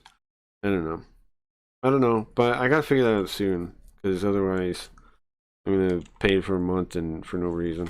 I think I could keep my credits either way. So, but they have like features. Yeah, when you can like save stuff when you're subscribed. You can't do that. And unlike your units, the bullets go exactly where you aim. On top of that, cars have their own own cars. So your gangsters are completely. Do the goblins have cars? I mean, I guess why not? Vehicle is destroyed. Do you think she would come here? Probably not. I would have to warn her too. Watch out, right? She might murder you. There are plenty of vehicles in Paradise City, but the city car I've got here is one of the best all-rounders. Fast, maneuverable. Anyway, that's thoughts on that. For good reason. So, anyways, this is a good pick. I think. I think he's smart on this. Quite a bit ahead of its time, even in its unfinished state that it released in. All of the this was by Troika Games, which was ex-Fallout, ex-Black Isle people. Vampire clans feel very distinct. There are multiple ways through most every single quest. All of the characters stand out. They're very memorable, and it's a great experience that just doesn't really get replicated anywhere else, and thus it's a must-play. Really good game, yes. And then we have an interesting one that I probably don't talk about enough, to be honest, and that is Divine Divinity. Really? You know, put it on must play? It's alright. I When I don't know. first started covering Divinity lore, Maybe I should replay it or something. I didn't like it that much. my goal was to play through every single one of the games, learn as much as I can, and then kind of talk about that so people wouldn't have to play through the You games really like it that themselves, 'cause much? they're all quite old. Especially since DOS 2 I was have an idea. What's your such a idea? smash hit, and that's kind of how the channel managed to start growing into what it is today. But interestingly enough, outside of DOS 2, one of the best games Larian Studios ever made was the very first Divinity game, Really? Divine Divinity. You think It so? is a kind of interesting blend of open world action RPG, Yeah, I've played kind it. of like Diablo in terms of its gameplay. Unlike Diablo, it brings forth some choice and consequence. There are It's kind of like Ultima too, like those kind of games. multiple routes through a few Obviously, different things. There's a decent amount of it's not like Diablo. It's the combat is like Diablo, but the game is kind of like one of those games, like combat Ultima or options something. and all sorts of side content to work through. Surprisingly, the follow-up to Divine Divinity, Beyond, Beyond Divinity, Divinity, kind of sucked. You're like starting a dungeon with the chained to a guy. threw almost all of that away to make a game that is It's kind action, of yeah. terrible. But Divine Divinity was truly Correct, yeah. something special. There's so much there to discover and It's not bad. It's not a bad game. learn, and it is again another game that was well ahead of its If time. you're into this kind of game, you might like it. Yeah. The problem with Divine Divinity, though, is getting it running on modern hardware. It's probably simple enough to do now. This was 2022. It's probably simple enough to get that And working. you Let's skip Divine play it. I Divinity. think Yeah. it's the title That's a good for game, the though. Dragon Age series. Dragon Age which Origins is is very good. Yeah, that's a good It's a one. bit, and That's the again, best Dragon Age is that isn't Origins. lore. What's wild about Origins though is I remember playing and thinking, man, I can't wait till the next one when they expand all this stuff like the Origin stuff, and they don't. They get Dragon Age 2 is like has no you're actually a set character. Dragon Age 3, is there Dragon Age 3? I remember Inquisition. Is Dragon Age 3 Inquisition or was there a Dragon Age 3? I can't remember. Anyway, the first one is the best one. Origins is the best by and far. a lot of here are cool things. This one is from Obsidian. My Wait, what's this favorites one? to Tyranny? RPGs, I admit, and it does a Tyranny? lot of Tyranny's okay. It's kind of short really though. good. It is without- Bethesda. I mean Magic Obsidian, Set, like it Big Set, says. for a It's look okay. higher. Pillars of Eternity 2 to be specific. Pillars of Now, Eternity 2. I don't expect to get the thing fire shines through I'm a gonna Baldur's play Gate that. expansion, Baldur's Gate 1, 2, and Baldur's Gate. Give me something interesting. What's this? Torment has Yeah, Planescape Torment's a great game, great story. Very nice. If you never played though, if you like reading, Planescape Torment, good game. Okay, what's this? The Fallout franchise. Fallout? While a lot of the Yeah, older okay. CRPGs are clunky in Correct. general, I think Should play the original two. If you want to play a great Knights of the Star Wars Fallout were RPG, one, your two. Good options are suggestions, somewhat yes. limited.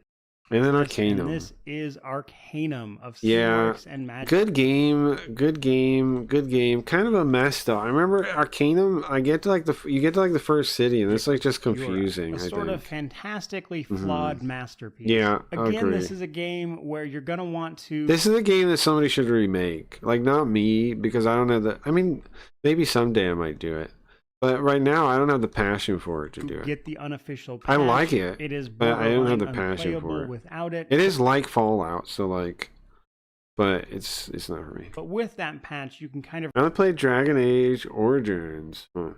You think she would play Jackbox with us? It's possible. Yeah, that might be fun.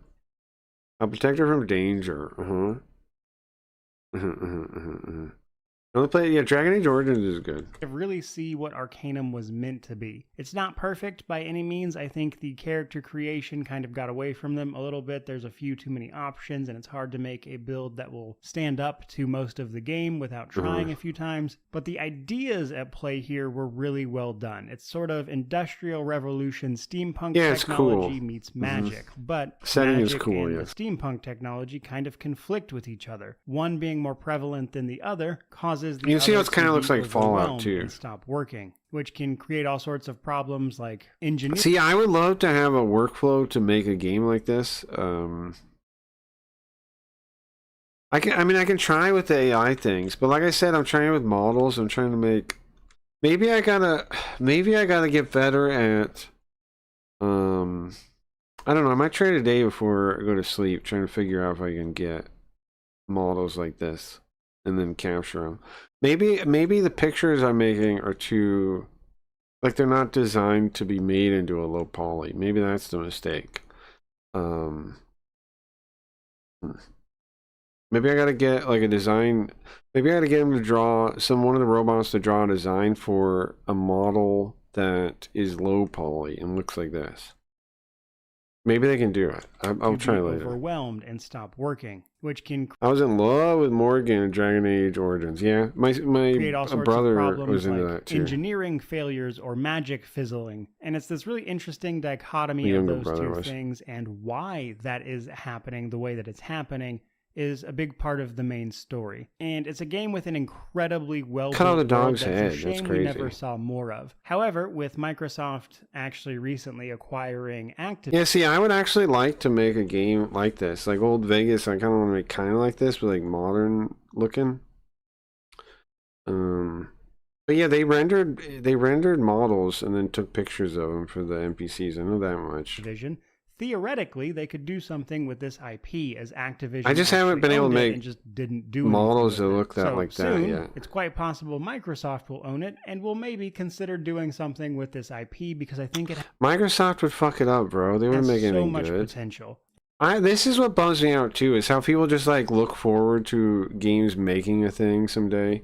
Like they're like, hopefully the company grants us their wish. Like, dude, just make things is what I think now. And there are very few games that I want more of than this. You should make because it there were then. so many great ideas Make at it. play here that I think could really be I fleshed wish more people would make games, is what I wish. Like, bro, now's the time. We can all make them now. Make out your by dream working game. more with this IP. But you should absolutely check out the original, or at the very least, go look up some videos about it, because it's kind of hard to describe in a shorter format like this. But that is all I've got. Oh my god, another thought just happened. What is it? I was in oh yeah. Bring us. Zoo said yesterday that he watches you in a lust stream. I didn't know what that meant, but now it seems fucked up that he said that. I don't know. Yeah, I don't know what he was talking about either. For you guys today, my 15 must I mean, I didn't see that message, so I don't know when he said that or play the CRPGs. context. I certainly hope you enjoyed it, Don't know but what that let's be means. real. I'm sure some of you are absolutely itching to tell me about CRPGs that But Zoop was the when he first mentioned it, or at least that I noticed, was when Zoop brought up the Bernie Venti you stuff. think are must plays, so by all means, drop them down in the comment section below. And don't forget to like and What? Yeah, I don't remember what she's talking about either. subscribe while you're at But it. Regardless I of think all I that, might have just truly, missed the thank you message. so much for watching. I really do appreciate it. May you wander in wisdom and have an You guys know Van Buren is playable now? It's crankybees.com/Van Buren if anybody wants to play it. And let me know. If you find it, will be most useful is if you find an issue, take a screenshot of it. Because if I can give the robot the actual text, like if I can, the more info I can give it to fix the thing, the better it is at fixing it. So a screenshot is the best. If you have an issue, take a screenshot. If you don't have a screenshot tool, you should have one. I didn't have a screenshot tool. I use share, what is it, Xshare, Share X, whatever it is. Yeah, Share X. I think Windows now has a way to do localized screenshots like that too, though, like where it's just the window. amazing day. But I don't know. I don't use Windows like that. So Cran was like, is Dingus around? And Wazoo was like, I see Dingus hanging out a lot with a Lust streamer. Yeah, I didn't read that. I didn't see that. This debate made me racist. Interesting. Exposing the lies of the modern audience. Interesting. Let me look at the front page. If you guys got any requests, please feel free to. I should have played the origami. So I could have done that today. What day is it? We'll play origami tomorrow. I'm gonna make sure to play it some. I was just working so much on all the game stuff, trying to get it all done. I don't have time to do anything else. The fake class politics of MCU Spider-Man. That's the most synthetic entertainment I've ever heard of. I actually made a hit game. Now what? Huh? AAA games are complacent and people are tired of it. Learning about the Wolverine game drama. Yeah, see, that's my point. I don't get, people are just like tired of game companies, but like all they do is say, let's complain some more. And it's like, that's never, you can't, like, I was watching the Fake Wizard. Grim told me to check him out. I was watching one of his videos, and he was saying, like, maybe if the Wolverine game fails bad enough, they'll finally, like, listen. And it's like, no, man, it's not failure that's going to make them listen, because they've already made it front loaded, so you pay for the failure by the cost of games. That's the reason games are so expensive, is because you're paying, like, just how we've talked about the Fed, right? And how how the Federal Reserve makes it so basically the banks don't have to deal with their own, like, mistakes. So when it comes to game prices, it's the same way. The reason, okay, every industry over time gets cheaper, but games don't. Why? Well, the excuse is that they get all these, like, compounding systems and things that they need to pay for, right? Like better rendering, better graphics, all these models, all this yada yada. But if you really look at it, it should still, the innovation should outpace the technology, and it should get cheaper. That's what happens again in even in other fast-paced fields, but it doesn't, because what they're doing is all those people, like fake jobs, like quality assurance, HR. I'm not saying every Q&A job is fake, but a lot of them seem fake, and then a lot of these jobs, you're paying for them, and all their mistakes and all their money they spend on advertising and PR and consulting firms, that's all loaded into the price. That's why they're so expensive, because as time went on, and they did actually make things cheaper for them to make on their end, they move the money around instead, like communists do, like how the state moves around, right? So they keep getting more and more money. They did that with the price of games. They keep thinking, like, okay, it's $50. It's always been $50. And they're like, okay, well, they save all this money on the development, right? So it gets like down to $10, and like, okay, we have $40 we can use to cover our other problems. So, like, we can hire an HR firm. We can hire advertising. We can do all this extra bullshit. All of that you pay for when you buy a game. And people have been made to be like, I don't know how better to put it, but it's like drug addicts. We're like drug addicts, and I'm included. We're like drug addicts for video games. Like, we're like, man, I need to play a new video game. Man. Like, why are we even like that? Like, so there should be more people that don't you think? Like, don't you think there should be more people in our world that, like, barely play video games? Like, everyone, we all just play them, and we all, like, need to play a new one all the time. That feels like a trick. That feels like sometimes it's good to read a book, but yeah, all people, like all modern people, just like video games. Very few people read books. Very few people actually watch movies. Very few people make anything. So, like, our like, think about it. If you think about older, like, times where there was creative works, right? The ratio, the per capita of creative work to the population was higher in earlier times. Like, why would that number get lower? Why would the amount of consumers, like the per capita of consumers, just endlessly pump up? All these things are connected, I think. And then like, we have so few actual, like, yes, there's lots of slop being made, but think about it per capita, like, compared to earlier. The actual creative output seems less now than for how many people there are. It seems way less. Like, way less people are making creative things with how many people we have on the planet now. So anyways, all those expenses, and also somebody else pointed out to me in Clips' chat, speaking of Clips earlier, that most people working in game development are like middle or upper class, because they had the money to go to like a game dev thing, like a game dev studio, like a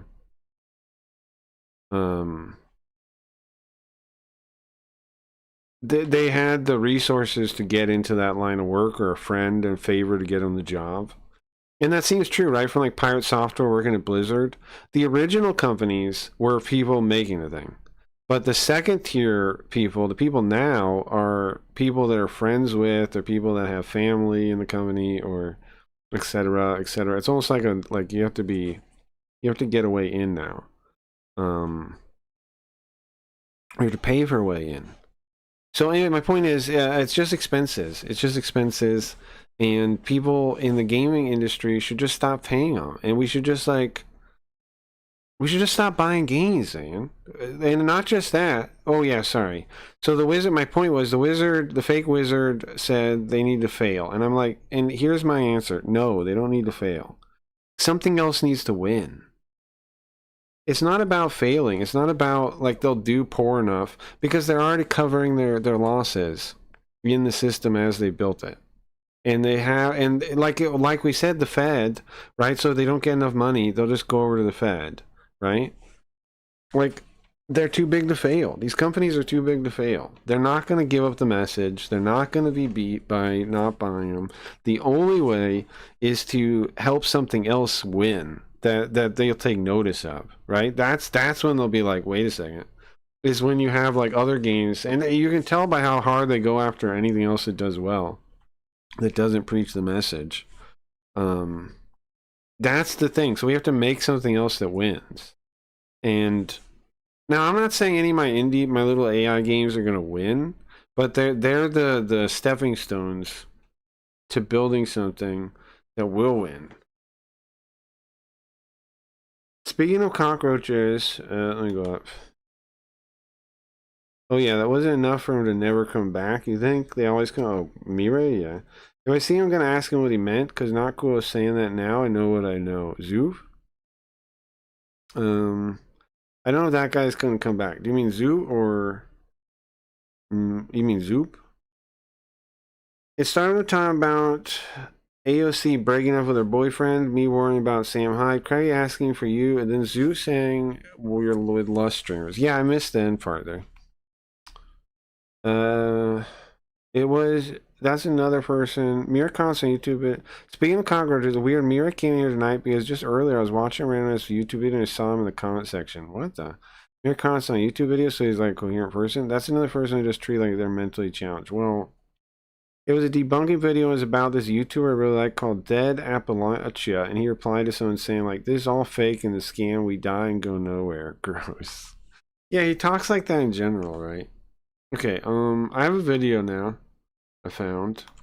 So, fellas, I Let's knew see. this would happen. It says, this is why you have to be right-wing. PF Jung struggle session. I'm excited. Only I don't know PF Jung really. I don't know anything about him, PF Jung. But I saw it's with Benjamin Boyce, is the guy I talked to in the thumbnail, and I'm curious what that's about. I find that guy pretty reasonable, but I guess he's not actually the one. Oops. What the hell? Why was he in the thumbnail? He's not even in the thing. It's this fucking Wick TV guy. Okay, well, I'm still gonna watch. Oh, it's at the start here, right here. Oh, I guess they were all talking about it or something. Matter of time. Our boy PF Young, or Paul, is finally getting a struggle session from Wick TV over being an anti-Semite. You know, a few months ago I This Wick TV guy seems really lame and stupid. I've seen Morale own him. The cat has owned this Wick TV guy. Wick TV called in to Morale. I don't think this exists anywhere. Morale might have it though. If Morale is watching, I would like a copy of that. But I would like a copy of that. He owned him on a phone call. He was covering some other thing, and then the Wick guy called in, and he was being that like male feminist, like kind of joking, like I don't know how else to put it besides that. He was doing like that male feminist joking style where it's like everything's a joke, but nothing's a joke. Like just really dishonest, weird joking. I don't know how to put it, but you know if you know those types. And he might do it at some point. If he does at some point in this video, I'll point it out. But I think he was doing it because it was Morale, and Morale is not a serious person. So he was like, it's like his attitude towards not serious people, I think, is like joking like that. But he might not do it in the video. discussing how the words racism and anti-Semitism don't have universal meanings. Yay, okay, all my loose ends are tied up now. Even you figured out we still didn't figure out the Zoop thing. Yeah, I've had like 5 meals of beans so far. Well, now loose ends. There's still the Zoop accusations. Yeah. They're invalid terms just used to gain power over whites, Christians, and right-wingers. These concepts can't universally exist when their only utility is to oppress you. Now, what he's saying there, I pointed out the same thing to... Remember, I got banned for... I got banned for kind of bringing this up to that one cat person. What was her name? It was like Vanessa. It was like a super feminine name. You remember the cat girl? She had like a AI picture of herself as a cat. She had. This individual had an AI picture of themselves as a cat girl, and then we actually opened the stream, and it's like a dude with a 5 o'clock shadow and what it looked like moobs, but are supposedly boobs. And then that person, oh shit, I shouldn't talk about this on YouTube, right? I'm gonna get scorched from the earth. But anyway, that person, they banned me like right away, and it was the same topic. I tried to bring up, they said Japan is racist, and I tried to say, well, aren't you judging them by your social like standards? Like, how do you apply your social standards of racism to them? And then they just act like like I'm like, how is racism universal? And they got all upset and kicked me out. Do you guys remember that? We covered it. Same thing. People think they can use these terms in some sort of universal or... Yeah, they act like they're universal. Like racism is above society, right? Like it's... But how does it exist outside of society, above society? It's a societal construct, I thought. Type of way. That's not like what their own logic doesn't make sense. Words mean. A definition of a word is its application in society. But we know now why. It's because in reality, they don't view themselves as... they don't really mean what they say. What they're really saying is, well, sometimes they say it. What they're really doing is elevating themselves above society, and then analyzing what they see as contradictions and societal constructs and deconstructing them. But they see themselves as first. That's what the dialectic is. It makes sense, kind of, if you think about it. Okay, so like, let's say you're in the world, you're in society. The words and the concepts are just like water around you, right? So their idea is, if we take a step back and we find a contradiction, so you look in the water and you're like, I can't pick out these two things. So you raise yourself up to pick the two, and the process of picking those two things and putting them next to each other, say they're contradictions, kind of raises you mentally outside of being like in them, like them just like existing around you. So that's what they do mentally. They abstract themselves, same way we do when we worry about like the world. We're like, how do we save the world?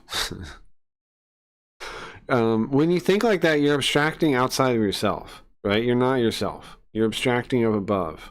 You're thinking, you're elevating your perception to an imaginary level, to an imaginary stage. And look across the entire white... When they think, when they do that, they are like above it, not quite literally, but like above it, like they're outside of it and they can reestablish it from up there. Like, it's hard to explain, but I think you guys get it. Western world. They're not descriptive words. They are nothing more... For the record, Zoop, show yourself. For the record, I hope you don't give a fuck about those kinds of ladies. Too much war thundering. What kind of ladies? Was there? Too much war. Ryan knows too much about War Thunder, and we all know we are all bitchless. Not anymore. I'm gonna play it real cool if I get a meter. I promise. I'll be least retarded as I can. Maybe we need a coworker for you to be like, chill, Riot. I wouldn't worry. More than political tools. That's why the laws made around these concepts are solely used to disenfranchise white-wing populations and give power to the minority. This isn't a new concept. This has been documented for generations now. We can and must write in a language which sows among the masses hate, revulsion, and scorn toward those who disagree with us. When obstructionists become too irritating, label them as fascist or Nazi or anti-Semitic. Constantly See, this is why I no longer go on board with racism, like saying racism is a thing. Like, this is why right here. Those who oppose us with those names which already have a bad smell. Uncle Tom. They even said Uncle Tom back in the day on purpose. I didn't realize they were aware of that. I know they did it. I didn't know they've had the same standing orders on the Uncle Tom thing. That's crazy. The association will... I did notice that there. Oh, radical right. Even back then they said radical right. Now they call them alt-right. Wow. After enough repetition, become McCarthyism, smear. Yeah, well, they're actually using smear tactics. Isn't that interesting? Even back then they had radical right, Uncle Tom. Wow. Mind. And let me show you a compilation from a stream I did from January 31st of 2026, showcasing this disconnect in PF Young's mind. Now, racism doesn't mean anti-white. I mean, right back. You can go to college to learn about whiteness studies. You can get a degree in white people in college, an accredited degree in white people stuff. That's not racist. Do you see how the word is used? Do you see how we have to reject the term? No. But when P.F. Young uses racist, he's using it in the dictionary definition way. You can be as racist as you want for your own group. You can be ethnocentric. If you went online and you looked up Ibram X. Kendi and the first line of his Wikipedia bio was an anti-white conspiracy theorist, that would equalize. Right, that would be the liberal interpretation of racism where it has a universal principle and meaning, right? Now, these are political terms surfacing only non-white, non-Christian, non-straight identities, right? Right. But then we're gonna act like we're gonna use it and be like, well, no, I'm not using it that way. The hubris. Right. If racism was still allowed to be used the way that makes sense, right? You mean like any group, even against white people, then still saying racism would make sense. But you're not. That one doesn't count anymore. So there's no point in using the word anymore. And that's one of rhetorically defective. Because then you give it legitimacy. Then if you act like racism is a thing now when they mean power plus privilege, then well, it's ridiculous. I don't accept that. So I'm not going to say racist anymore or racism anymore. Really good points. It's like, what does anti-Semitism actually mean? What does racism actually mean? It's a way to inflict double standards. The definition of a word is its application in society. True. They're right. Yeah. I've been saying it so much, I try to shrink it down. Well, now I realize this video is just going to agree with me. Well, who's this PF Joan guy, though? As easy as possible. What the word means is how it's used in society. How not interesting is going to be. They're just going to agree with us, used right? In society is only at the detriment of white people or people that don't agree with the moos or with commies. That is the definition. It doesn't matter what's written. Okay, I want to check out that Kill Tony one because I like Tony. Hello, listener. I like that guy. He uses magic music visuals too. So let's watch a couple more minutes of this, and then let's watch 2 hours, and then we'll watch some of that Kill Tony thing. Down. But what you're going to learn about Paul is that he needs to call things racist so you think he's a good guy, which is the point of... I like Hello Listener. I think he's cool, but I don't know what he did or he's talking about. Calling things racist or anti-Semitic, because then you're good because the other person's bad. It really is blowing out someone's candle. Oh, I forgot to... I wanted to get the chat. Oh, this is why you have to be right-wing, fellas. You can't dabble with the left. Even a little bit, you gotta treat it like heroin. And for those of you that don't know, Now, see, that's because this guy used to consider himself leftist too, right? Like, all of us started considering ourselves that, and then you find out there's nothing really there, eventually. Like, you think it's about creativity and about, like, pushing boundaries and stuff, and, like, but it's not. And caring about people, supposedly. It's not. The left doesn't really exist. It's a fake... basically, like, you have like the status quo, or you have the system or whatever, and then you have this generic thing out there saying we're fighting that and trying to get you under its banner. That's the left. We're fighting that thing, but they really don't stand for anything. They really have no principles. There are people in it that have principles because they fall for that trick. Right? They're like, yeah, I hate the state. Yeah, I want people taken care of. Yeah, blah, blah, blah. And so they go under that banner. But the banner itself is fake. The left banner is fake. it's not a real place. It doesn't do anything. It doesn't, like, if you're like, I want to help fix society, and you go into that banner, it's just to waste your time. It's just so you don't actually help society. That's what the banner's for. Is Wick TV that's going to be engaging in this struggle session. Let me give you a previous video I made on him and how he was arguing for Sola Scriptura when he's not a Christian and he has no idea what it is. Sola Scriptorum? Fuck up you did. I think the fact that you lied about what Sola Scriptorum is, and your counter to me is, oh, you mispronounced it once. Sola As if that was a big with an M W when you got it. You just mispronounced it again. Wrong at the beginning. Mispronounced it again. He's getting it wrong still. Just, Sola Scriptura. It's so. Yeah, the M. There's no M. So he's saying it like it's Warhammer. Because he has all the Warhammer stuff. That's why he's getting it wrong. Sola Scriptorum. That's because Warhammer stuff always ends in M like that. Dude. It's the Warhammer. It's making him like that. Huh. Huh.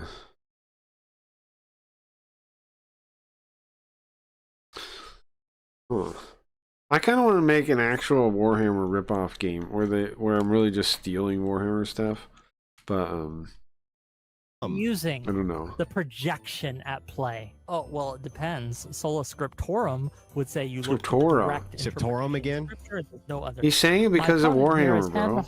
That's wild. Out, misused Scriptura Solarum, right? That's crazy. And those things, thinking I wouldn't know what they meant, but I did know what they mean. He was just wrong. He tried to pass off a lie to you again and again. And when I said Sola Scriptura, he Googled it real quick and then said, "Oh, I know all about it." Doesn't know anything about it. Has no idea what the solas are, or what the Protestant interpretation is, how they're interlinked with interpretation, which is why I brought him up, right? Which is why I said Solarum Scriptorius numbness. Dude. One of the comments says, I died. Oh, I do not like this man talks. Which one? What's up, Mark? Hey, don't ignore me, fool. I ain't ignoring you. When Hobo Potter said Solarium Scriptutatum, then my chair started to float. Yeah, right. Now that we're up to speed, let's get into it as to how P.F. Young is an anti-Semite. Why don't we start by playing the Can clip get the that head sparked it tracker all? What do you say? Remember that conversation we had with P.F. Young a long time ago? No. I know it happened, but I couldn't tell you what it was about.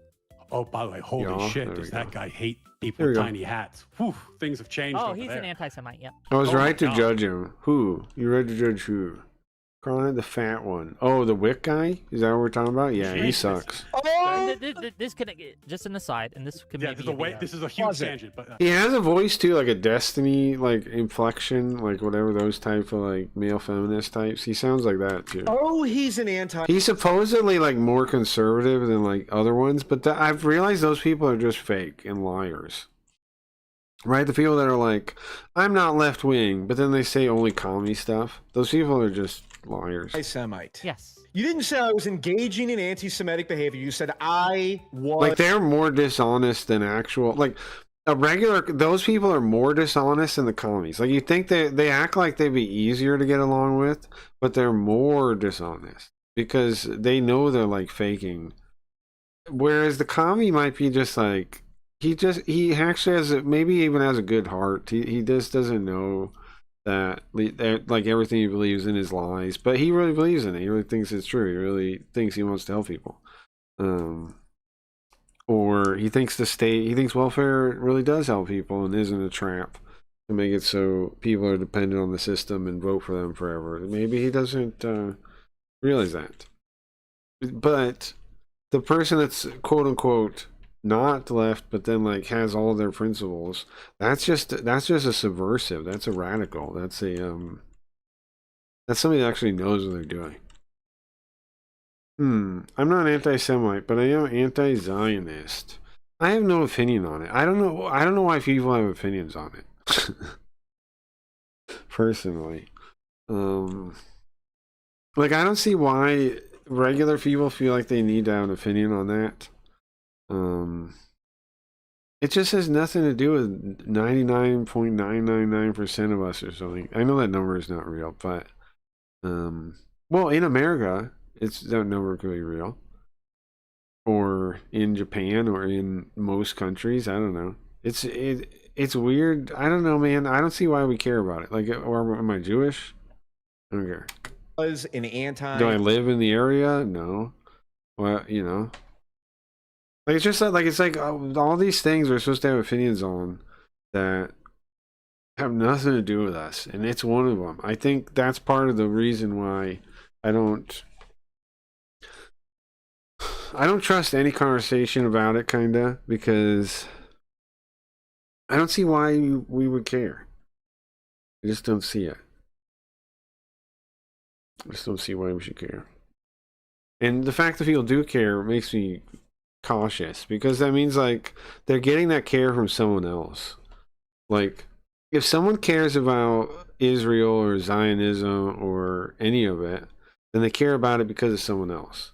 Because they don't live there. They have no, if you have no dog in the fight and you care about it, that's weird. That means you got your opinion from someone else. You didn't really form it on your own, because how could you? You don't live there. And you're not Jewish. And you don't have, like, to form that an opinion on that independently requires some kind of related context in your life. But people that have opinions on it don't have any. So it means their opinion is not their own. Now, I have opinions on everything. Yeah, but don't you get what I'm saying? That like it's point like okay, so in my opinion, here's how I think the mind works. And it's tracked to me pretty well.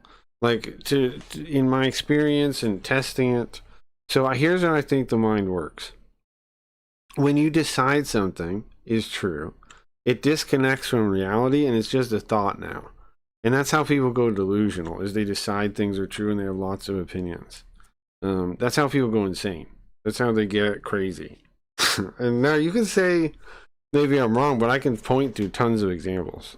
And also that people on these issues do not act rationally, do not act logically, do not act reasonably. The first way to make yourself not rational and not reasonable is to decide you know something.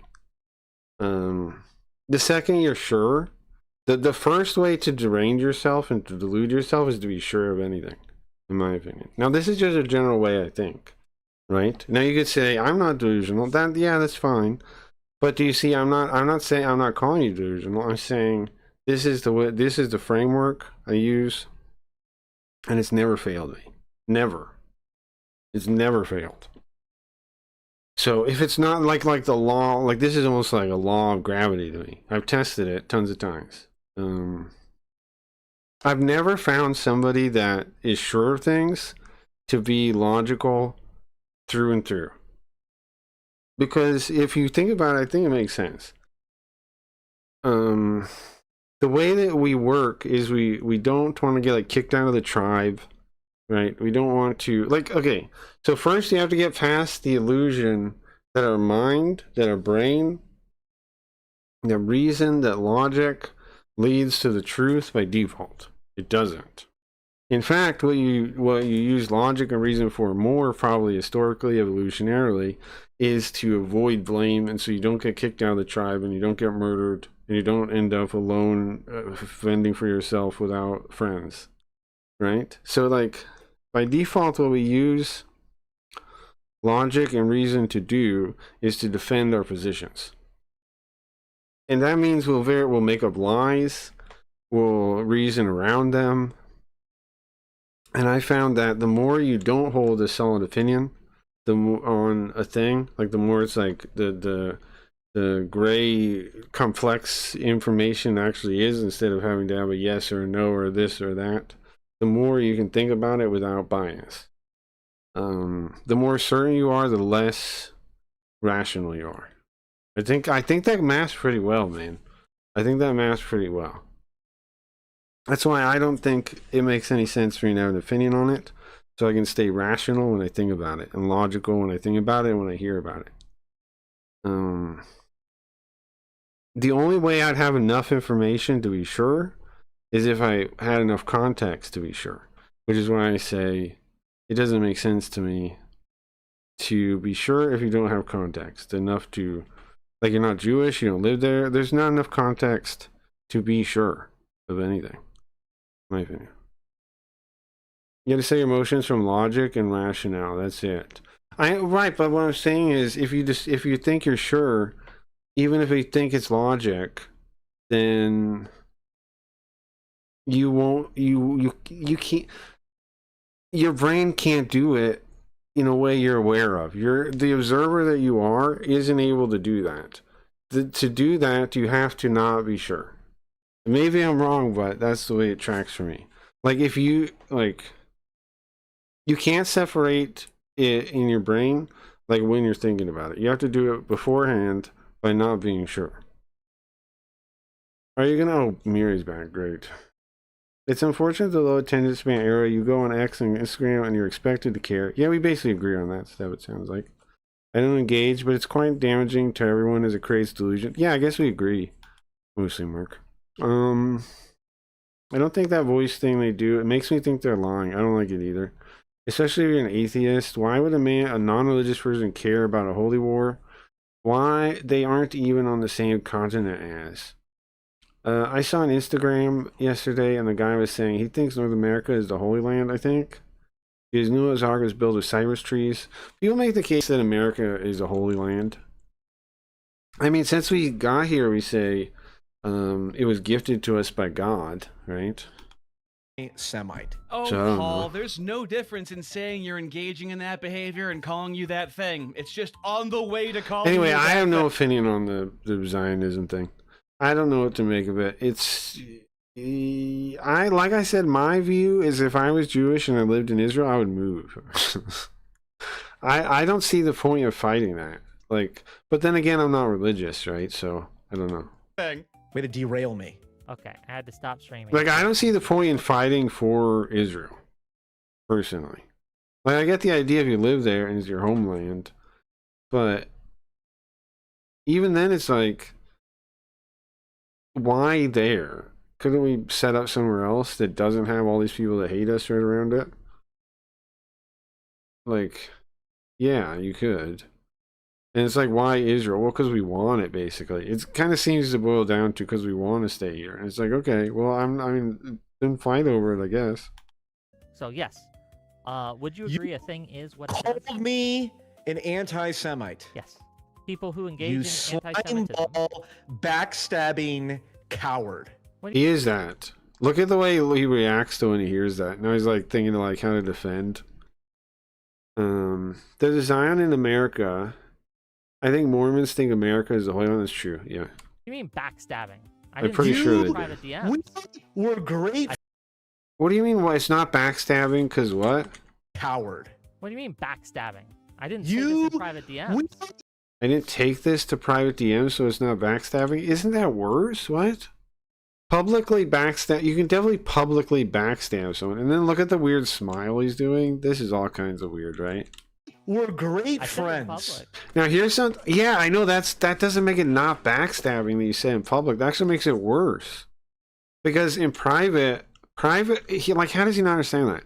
Going to someone in private in DMs is less backstabbing, because then you're like, hey man, that came off as blah blah blah. Like the public is more backstabbing because then you're doing it just for appearances of other people. That shows less concern for the person you're talking to. It shows no concern or about. It shows no concern for them. It's more backstabbing to do it in public. Like he doesn't even get that. It's more backstabbing to smear someone in public than to go in DM and say, "Hey man, I didn't like you did that." The going in DM is having respect for them, right? Saying, "Hey man, I did not like that," and giving them a chance to make it right or to explain what's wrong or misunderstanding, right? Going to them in DM is the respectable thing to do. Saying it in public, he's acting like the reverse is true. Like smearing someone in public is the kind thing to do. What? We were great friends. And then you and your sidekick eunuch Ryan. And if they were friends, that's even worse, no? Who I eviscerated in a debate, who I embarrassed. Should I finance a Trackhawk? Auto trader car for sale. Finance a Trackhawk. You guys know, I don't know. I can't say anything. I can't say anything, but every time I hear of finance, it makes me think like, bro, we need to get the crypto in the wallets actually built on Craggy Reeds, I think. Not just talk about it. I need to build that already, I think.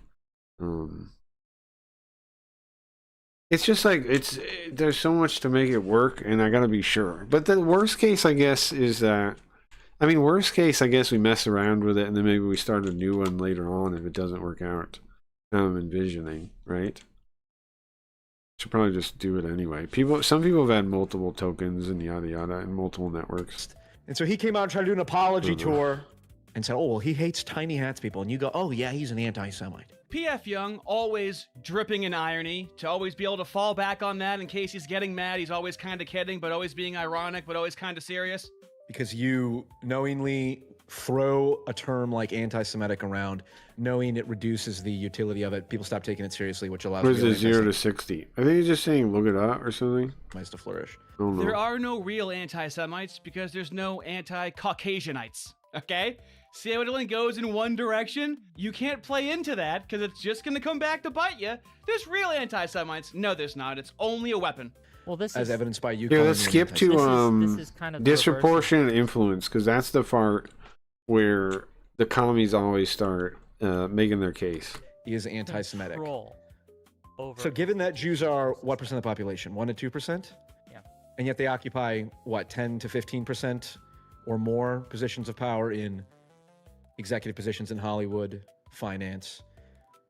What's funny too is like they call him anti-Semitic to get him like to dismiss his opinion, but now he has to address the actual like issues that make people have issues with it, right?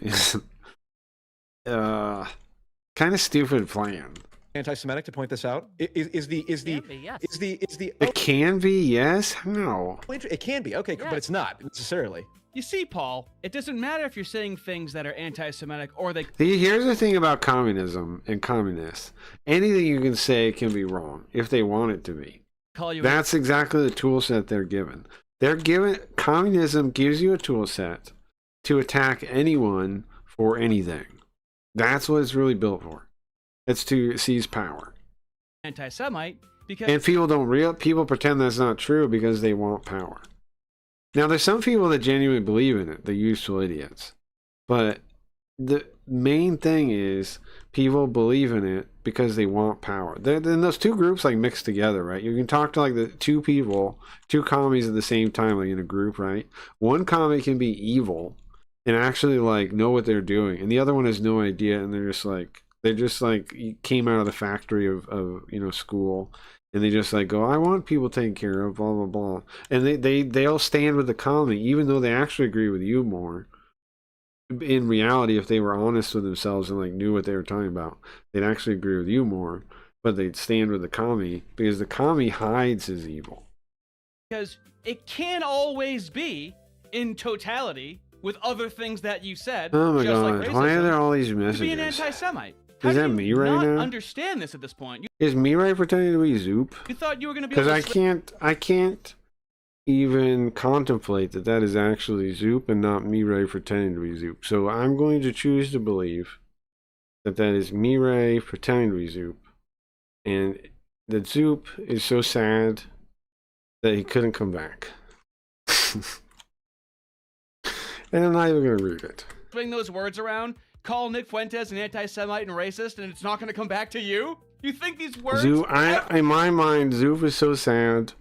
And he's like, man, Cracky Reeds, he was always so kind to me, and I was so mean and rude. Cracky Reed, always so... Hold on. I got an idea.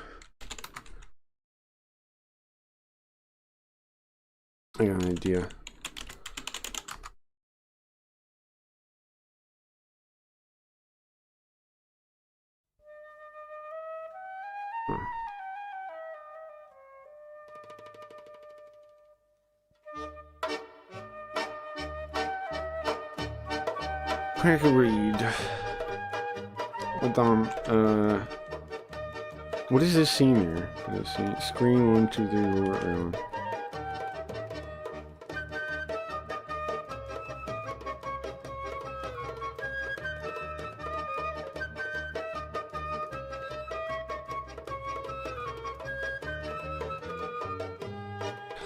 Cracky Weed. It's so sad, Cracky Weed, because I was so cruel to you for no reason. It was uncalled for. I should apologize. I should be kind, but I can't bring myself to do it. My pride is too much. I can't do it. My pride is too much, Cracky Weed. I hope you know. I hope you know, Cracky Weed, that I truly was out of line, and I apologize, and I take responsibility for my actions instead of accusing you of more things like a pathetic loser. I wouldn't do that. I'm sad. Me sad, Cracky Weed. Me so sad. Me so sad, Cracky Weed. Me ruin friendship because me apologize, Cracky Weed. Me not mean it. Me not mean, Craig Reed. Me not mean it. Me apologize.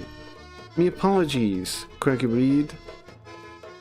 I was out of line, Craig Reed.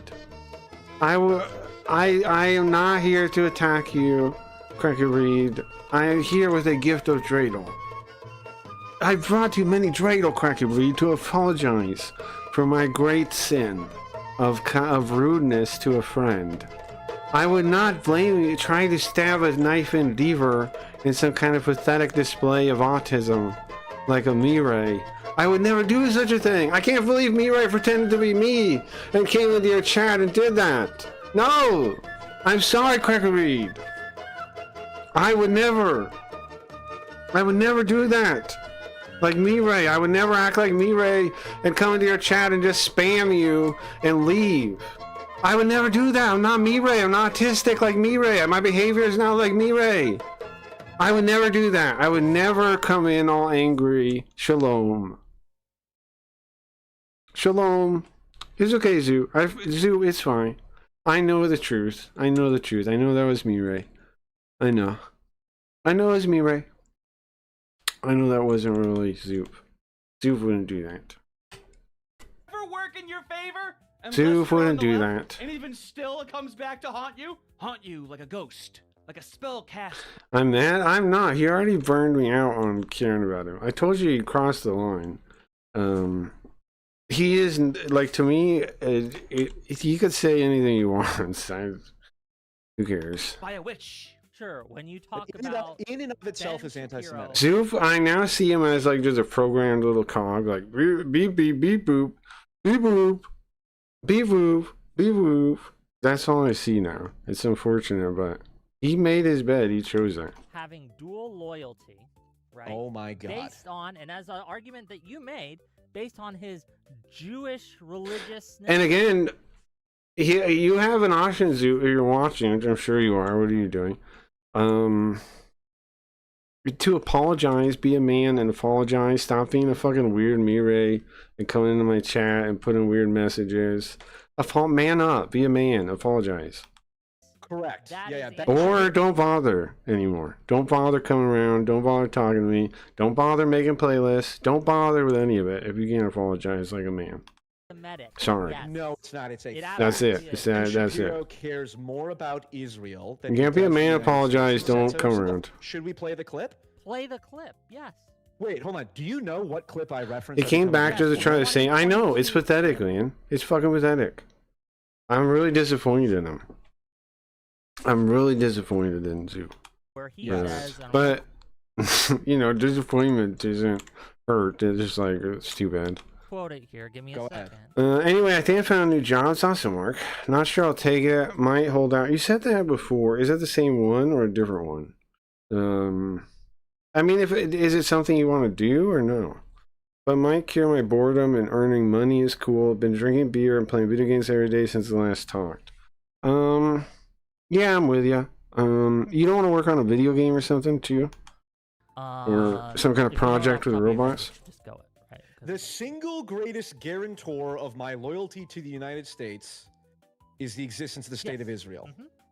Why because is that? Hold on, just real quick. Stop. Hold on. Why is that evidence of divided loyalty?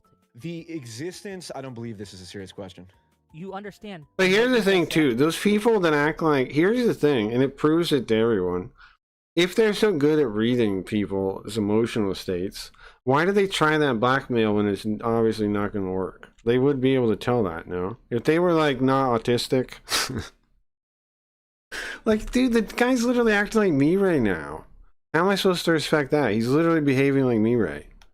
My loyalty to the country. I am loyal to America. He literally turned into me right now.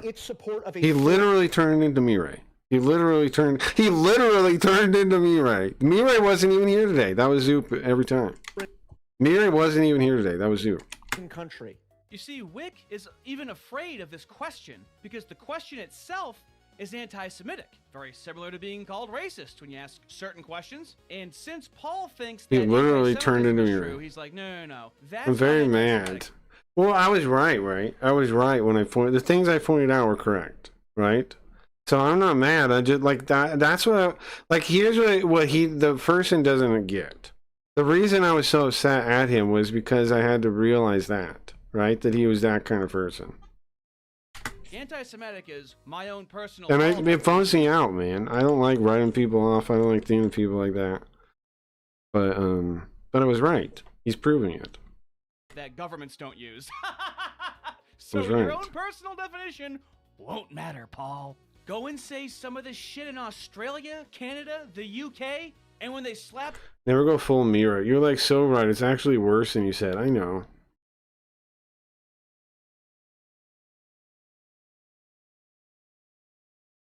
So I mean, that's like I said, people like that can't get it. Like they don't even get like that somebody would be disappointed in you because you're like that. Like, don't even understand. Oh well, let me give you my definition. Oh yeah, I want to watch this Kill Tony thing. We're done with this one. Whatever. The guy's a commie. We know. It's a bilingual staff at a driving school. Pays decent. There are bonuses. I mean, if you'd enjoy it, man, right? And like, if you could make it into like I'm doing a cool thing and you get to meet people and blah blah blah, think of it that way, and I mean, it could be good. I don't know. Well, how you doing? But you know, it depends on how you feel about it. So I like this Hello Listener guy. I'm curious what this video is about. I like Rhetorically Defected too, though. So I'm curious what he has to say about it. So many people are like, oh, Andrew Wilson, Candace Owens, who cares? Well, keeps being talked. Isn't it also funny that he says, you have an anger issue? Like, okay, what's normally associated with anger? Low impulse control. What is typing 2 giant paragraphs in someone's chat and then running away like a coward? What is that? Don't it? Hurts, don't it? Like, keep on talking about it. What is that exactly? Apparently there's something there. There's something there that people aren't seeing that I have been seeing. Yeah, what is it, RD? I don't know what to deal with my feelings. I just give up. Just accept. Very much utilized. Just accept that it's sad and it's lame. It's lame people are like that. But they only double down and triple down and become more of a snake once they stab you. They only get worse. And it was my fault because I had already spotted this in Zoop before. Right? I'd called it out before. So it's on me. Fool me twice. My mistake. Hopefully I get one guide in the chat. Can't wait to see this Redditor. It's my mistake for giving him grace. It's my mistake. Someone disagrees with his new internet daddy. Your friend convinced me that like they're all not like that, but here we are. Oh, you mean Jewish people?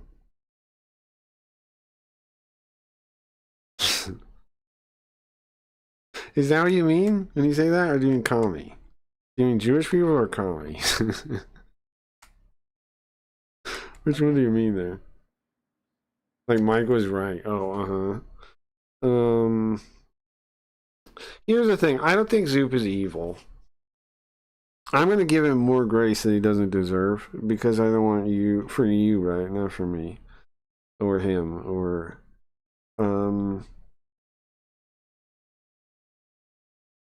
he obviously doesn't deserve it, right? Because he can't even take his responsibility for his actions. Like, it's the most pathetic thing we've seen in a long time. But even though it is pathetic, especially,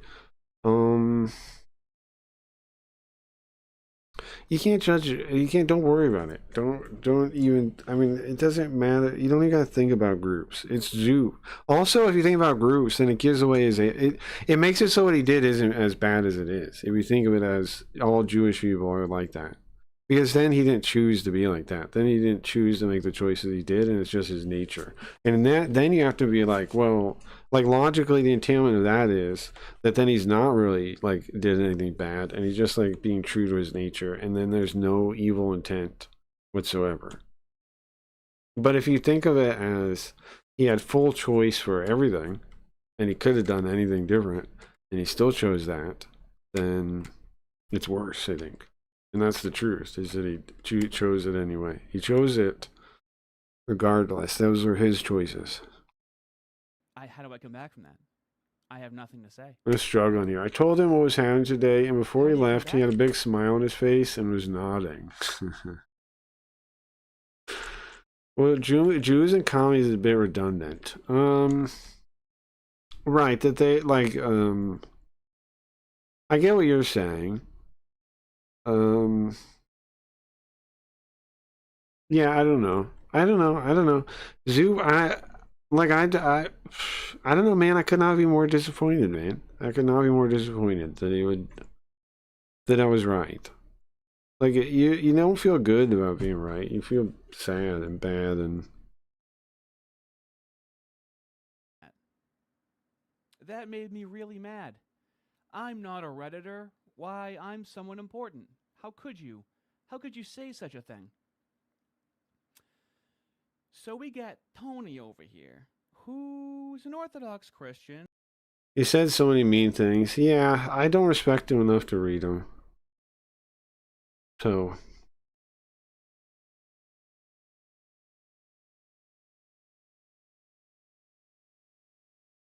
I wish I did. I wish I did, actually. I wish I could. I wish I had. But I'm telling you, man, once he walked over that line, I was like, I know his nature now. And if I was wrong, why did he come back and do that and act like Mira and all mean and pathetic and spiteful snake? Why would he spit venom if he's not a snake? Well, And he's not he is one. very orthodox. I'm gonna warn you now. Sure, I'm an atheist, but sure, I was the one. I'm trying to see how I'm wrong still, because I keep saying like that he's like not taking responsibility, blah blah blah. And like, am I being biased? Am I wrong? I don't see it though. I'm trying to see it. I'm trying to see how if I'm being biased, and I'm just like, but I don't see it. So. I called out William, and sure, I took some heat for it. And how did that go? At least he admitted talking shit about you with other people behind your back. Huh. After I took heat for it, did I have a sweet vindication? I would say. Well, I mean, it's only gonna suck for him, right? When he doesn't hang out here anymore, and like then you don't know what you have until it's gone, and it's gone now for him. So, like, he had a place at the table, and he threw it away for what? He had a place at my round table sitting there, right? Right next, like right wherever he wanted to sit. He had a place at the round table. Now he's not allowed. So, was it worth it? Was it worth it? Stinky Steelers 2 Zoop? Like, you're the same as that kind of person. You're the same. Zoop is the same as Stinky Steelers to me now. That's the level of respect I have for him now. And he had a place at the table. He was welcome to the table, and he threw it away for what? For what? For what? Have Tony saying me while being attacked by literally anyone right now. He's being attacked. Move them into our towers. I know, why do it? Like, why throw away friendships? Why throw away? And like, somehow it's me that's like the emotional one. Am I throwing away my friendships? Am I burning bridges over Like because I'm feeling bad? No. Like even if I'm upset with you, am I not kind still? Right. I've been upset at you. Like when you were mad at me about whatever thing and we were, like the something before, the people thing or something, right? I've been upset at Dingus before. Not like angry, but like I've been upset at everyone before. And most of you guys, like it's not even an issue. Like it's like, am I even unreasonable when I'm upset? No. So what's the problem even? What am I doing that's so horrible that people act like that? And how come it's always so mean and whatever when they behave like that? If I'm wrong, if I'm really the emotional one, why are they the ones that are so mean? And I can be like, whatever, it's fine. If it's true and they're right and I'm the emotional one, then why to me is like, whatever, it's fine, it's just a disappointment. Shouldn't I be like, ah, or something, like sad, like overly emotional now? Is it for the things that he said? Is it because his criticism of the I don't even get it. Why throw away a seat at something as cool as the Cracky Reads round table? For what? For what? For what? Who do you talk shit with though? Is it Poltergeist or who? Is exactly what the left has been saying. Because Poltergeist I don't care about that. No offense to Poltergeist. Candace Owens fans have been saying. It was like somebody I didn't expect it from though. Then I would be like, huh? And the conviction that he had when he said those things. And then he tucks his tail as soon as I confront him. Sounds like multiple people. What's who you don't think? Posted this stream, and I think 2 hours later, he has quite a cope video. Who, Geo? About what happened. He's sure Geo? So as always, fellas, this is he. Well, I think we sort of like look at why you're pissed and then come around and discuss whatever. Like we try to figure it out. Well, right. Empathy for both people. Yeah. I try to understand what you guys are saying, and you guys try and figure out why it's a problem. But yes, we have normal human interaction. Yes. Human interaction. Yes, correct. I agree. But people don't like being confronted or being held accountable. They like Zoop likes chat people like Razor Red. And that, I mean, really honestly, that really tells you everything about him. That he thinks Razor Red is like a good person tells you everything you need to know about Zoop. So, but he'll be happier there. It'd be better for everyone. He should hang out with people that are shallow like him, right? Shallow, empty people. And I know he liked Substance. He liked it. He enjoyed it, but he doesn't deserve it anymore. So enjoy the people that will behave the way you want them to, because they will have no depth. Like you are doomed, Zoop, to a life that's shallow, not deep, doesn't confront anything, because you can't stomach being around people that will actually push you and actually challenge you. So that's the life you deserve. That's the life you'll get. For posterity, to remember what we shouldn't do, how we shouldn't behave objectively. He did everything wrong. I get mad at you. What's who you don't think? That's his words. Oh, he said that. Who you don't think.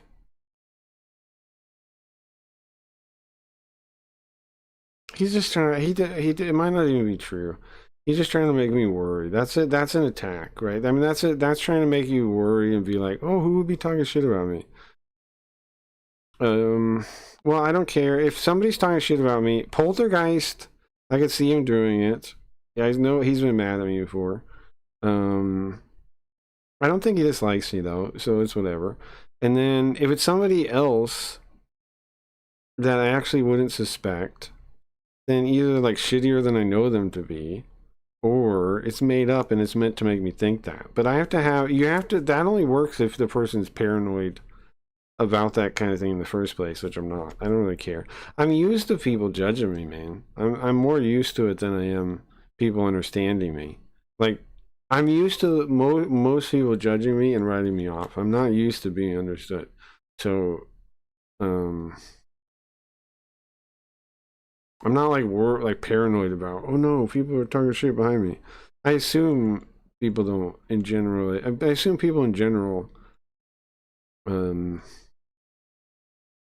say I'm crazy or whatever else. It's whatever.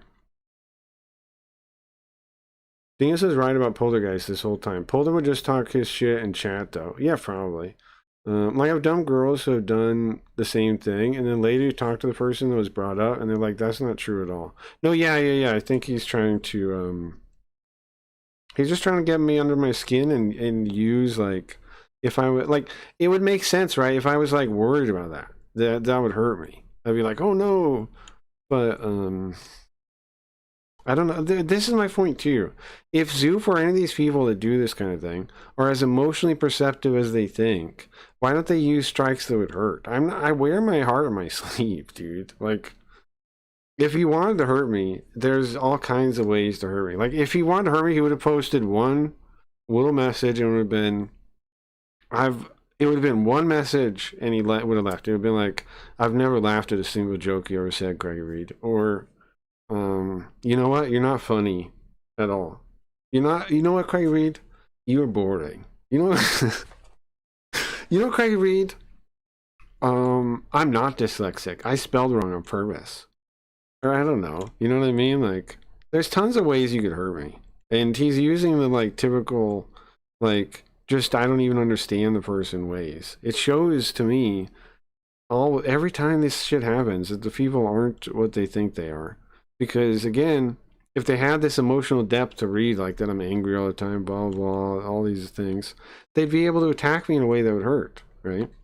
Really justify but they can't. What he did would so be through a secular world. It's just disappointing. Just sad. It's okay. Craggy reads more like Craggy doesn't read well. You're right. I mean, that I think I have some resistance to the dyslexia stuff, right? But you're right, and to go for that over like what he went for. He went for just generic. I mean, I didn't even read it, but from what you guys are saying, I read like the first couple words. Just generic, like emotional manipulation stuff. Not even like what would hurt me specifically. And again, it's not that hard to figure out. Like, I'm not that like hard to understand what would bother me. Tony talked to his priest. God knows what he said to his priest. I'm sure he accurately described what happened. I don't think. Yeah, no, I don't care. I agree with you. I don't care. I don't care at all. Okay. I don't care who he's talking to. I agree. That's actually funny. Saints doesn't matter. Because also from his perspective, he was talking shit, but the person might have just been being kind to him, and he didn't even notice it. You know what I mean? Like they were just kind of like trying to like they were just being like whatever. Like, it's very possible he misread what they were saying too. So there's no point. Even if this person exists, which I see no reason to trust that they exist. But if they exist, right, then I also have to trust his perception of events, which I don't. Come off as very hypocritical, but I don't care for his use of the N-word. What I don't understand is he won't swear, but he'll say the N-word. What is the difference between swearing and saying the N-word under his ethic? I kind of feel like he tries to not swear to seem like a good guy. He's purely emotionally based. It's got to be a mood disorder. I like Tony though. So, Orthodox Christianity of Tony. Externally is very much pushed well by Made by Jim. I called you an F-slur libertarian to Geo and said your town's not gonna work. It seems rude. Why you tell me this? I know how to friendly banter even to diffuse a situation if it is getting heated. Yeah, I mean, joking is well, that's how I can tell if somebody is like not mad if somebody is if they can joke or if they laugh when I joke or whatever thing, you know. That's I'm with you on that. Bob by Andrew Wilson, and with Tony, Orthodox Christianity is still good, so he doesn't harm his wife. If this guy didn't have Orthodox Christianity, oh, his wife would be in the hospital. This dude needs it. He's hanging on by a thread. Many of us have seen it for months now. Well, you let everyone in the town, and I don't like it. I don't care. We didn't say anything. And now we can talk about it. You're wrong on that, right? This is Tony, his face, see? whatever, unbothered. But that's fine. They're all I being can attacked accept by that you're literally wrong on that. I can accept that. I can accept that. That's fine with me. anyone right now. And of course, in reality, going through the screenshots of his video, saying the same thing about the Wilsons everyone said, it's what's interesting and what you should know. I'm not wrong. Is that look what he did to our secret chat. He did let a China. He's from Taiwan. The guy couldn't hate China more. the last ortho thug Like the government more. He's literally from the other the ones they don't count. episode. I don't think we ever got closure on this. It was 3 months ago. It was May 1st. Was the last ortho thugs Opposite. episode. Interesting. I think something happened around And being accused is so I'm super stoked he's in there looking at my beans. Taiwan? You mean China? May 1st. He's not. Come on, right? You're now being like you're being a whatever. That may have That's fine. given Jim Bob a sense that, I don't know if I should be around this guy anymore. Creative differences? I don't know. I just don't know. Of course, Jim Bob playing it neutral. Orthodox Christian. This is the power of atheism, fellas. Okay? I don't have to keep quiet. I don't have to be polite to this person. I am tired of everyone using kid. Yes, he says some wild things in chat, right? It isn't being complete, whatever. He does, kinda, but he doesn't. What the fuck is he? How do you know what he actually means? Like, Riot's giving benefit to Zoof, okay? I don't know how she pretends she understands that. I don't know what that's about. Kid gloves when it comes to Tony, okay? Oh, I'm tired of it. So, of course, I barely understand sometimes. we're gonna get into it. What did Mirai do? Mirai? Well, Mirai did a million things. After Tony's video, of course, now we have his followers trashing the Wilsons. You guys think that was, I think I'm right, and that really wasn't Mirai, it was Zoop. What do you guys think on that? I think I'm right. I think Zoop was pretending to be Mirai. Because think of the timing. And then notice he's not back since Zoop did the Mirai behavior. You notice that? Just like the left, just like Candace fans. Don't put them in the I same think that category. was That would Zoop. be attacking them. So we have... I trust Asians. Yeah, I don't even think that way. So I don't know. I know the spelling was too good. To be Zoop? I mean, he'd talk like me, right? And he came in like, I got an argument with Sam. But Zoop would know that too. And Zoop would be able to... Zoop can mimic good typing. He just doesn't do it himself. If he's mimicking someone else, he could do it.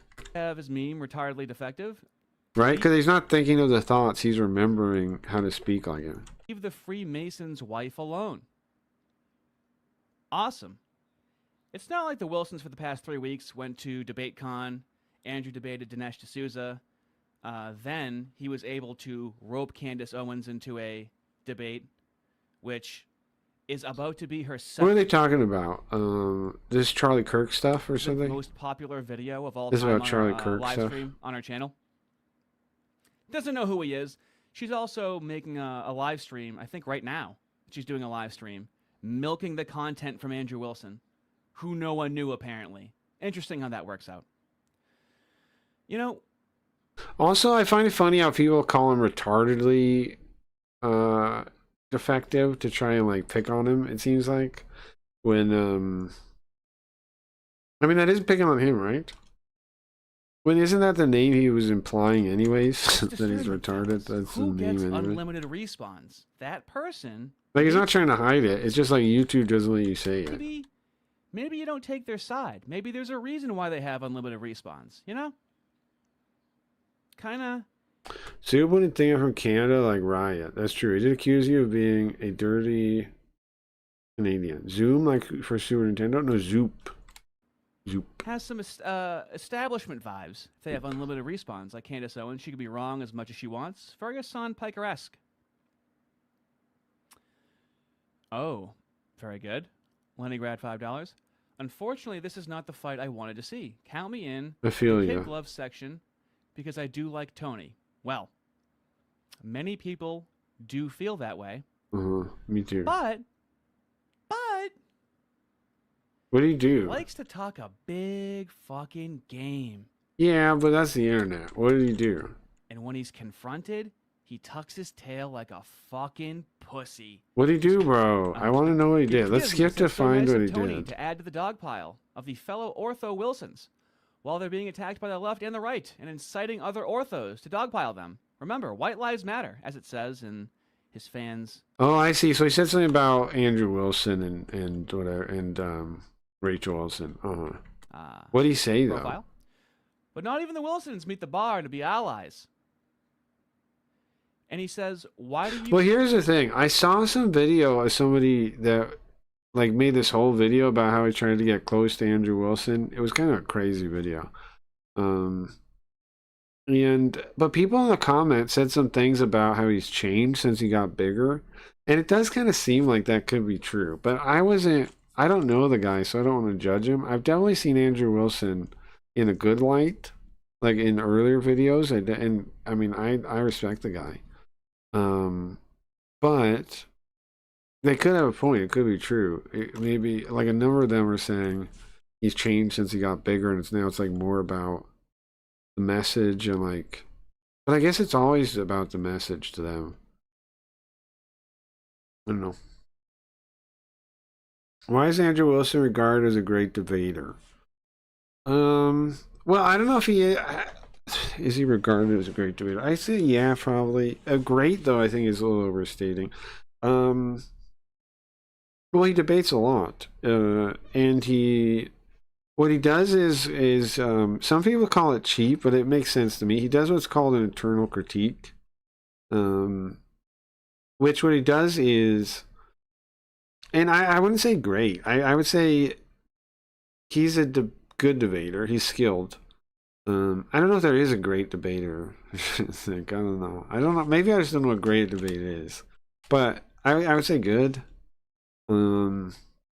Anyway, so what he does is he does an internal critique. And this is why I'd say he is good, is because he'll listen to their point of view. He'll understand what they're talking about, right? And then instead of like defending everything he believes, he'll ask them like questions that point out why what they believe doesn't make sense. And then they won't understand why he's asking it, and they'll like freak out. And that's how he does most debates, probably. Does that win? I think it looks pretty good optically, probably. For the people that like him, it probably looks pretty good. Can you win a debate? Well, only if you're like scoring it, right? The only time you can win a debate is if people score it, I think. And you have some kind of rules to how the scoring works. Otherwise, there's no way to win. It's like a fight or something. It's like a pay-per-view fight with no winner, I'd say. I don't know. But see, here's the thing. I get why he's doing it. Now, in general, I don't believe that method really works because you don't really convince anyone to your side. But he's made the case, and I kind of get it, of the idea isn't that. It's to get people talking about the ideas he talks about, like Christian Orthodox, which is interesting because regular Christianity's definitely been corrupted by communism.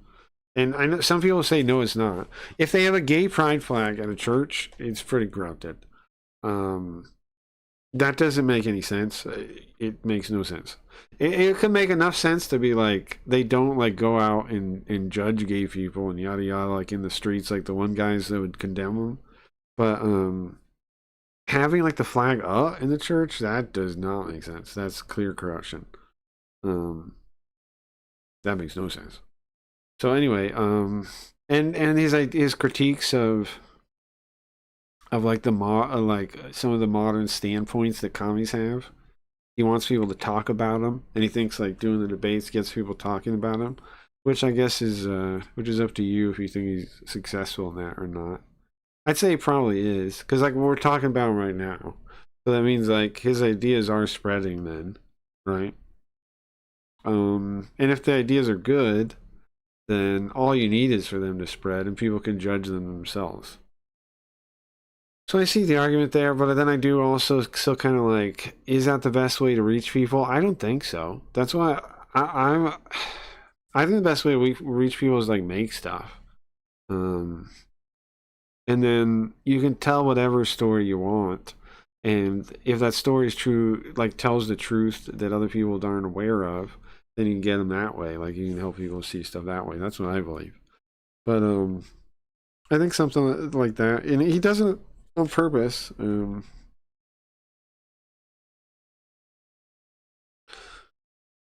I don't know. I don't know what to think of him exactly. I think he's probably a good guy. But I've seen him do good stuff, but then also I wonder.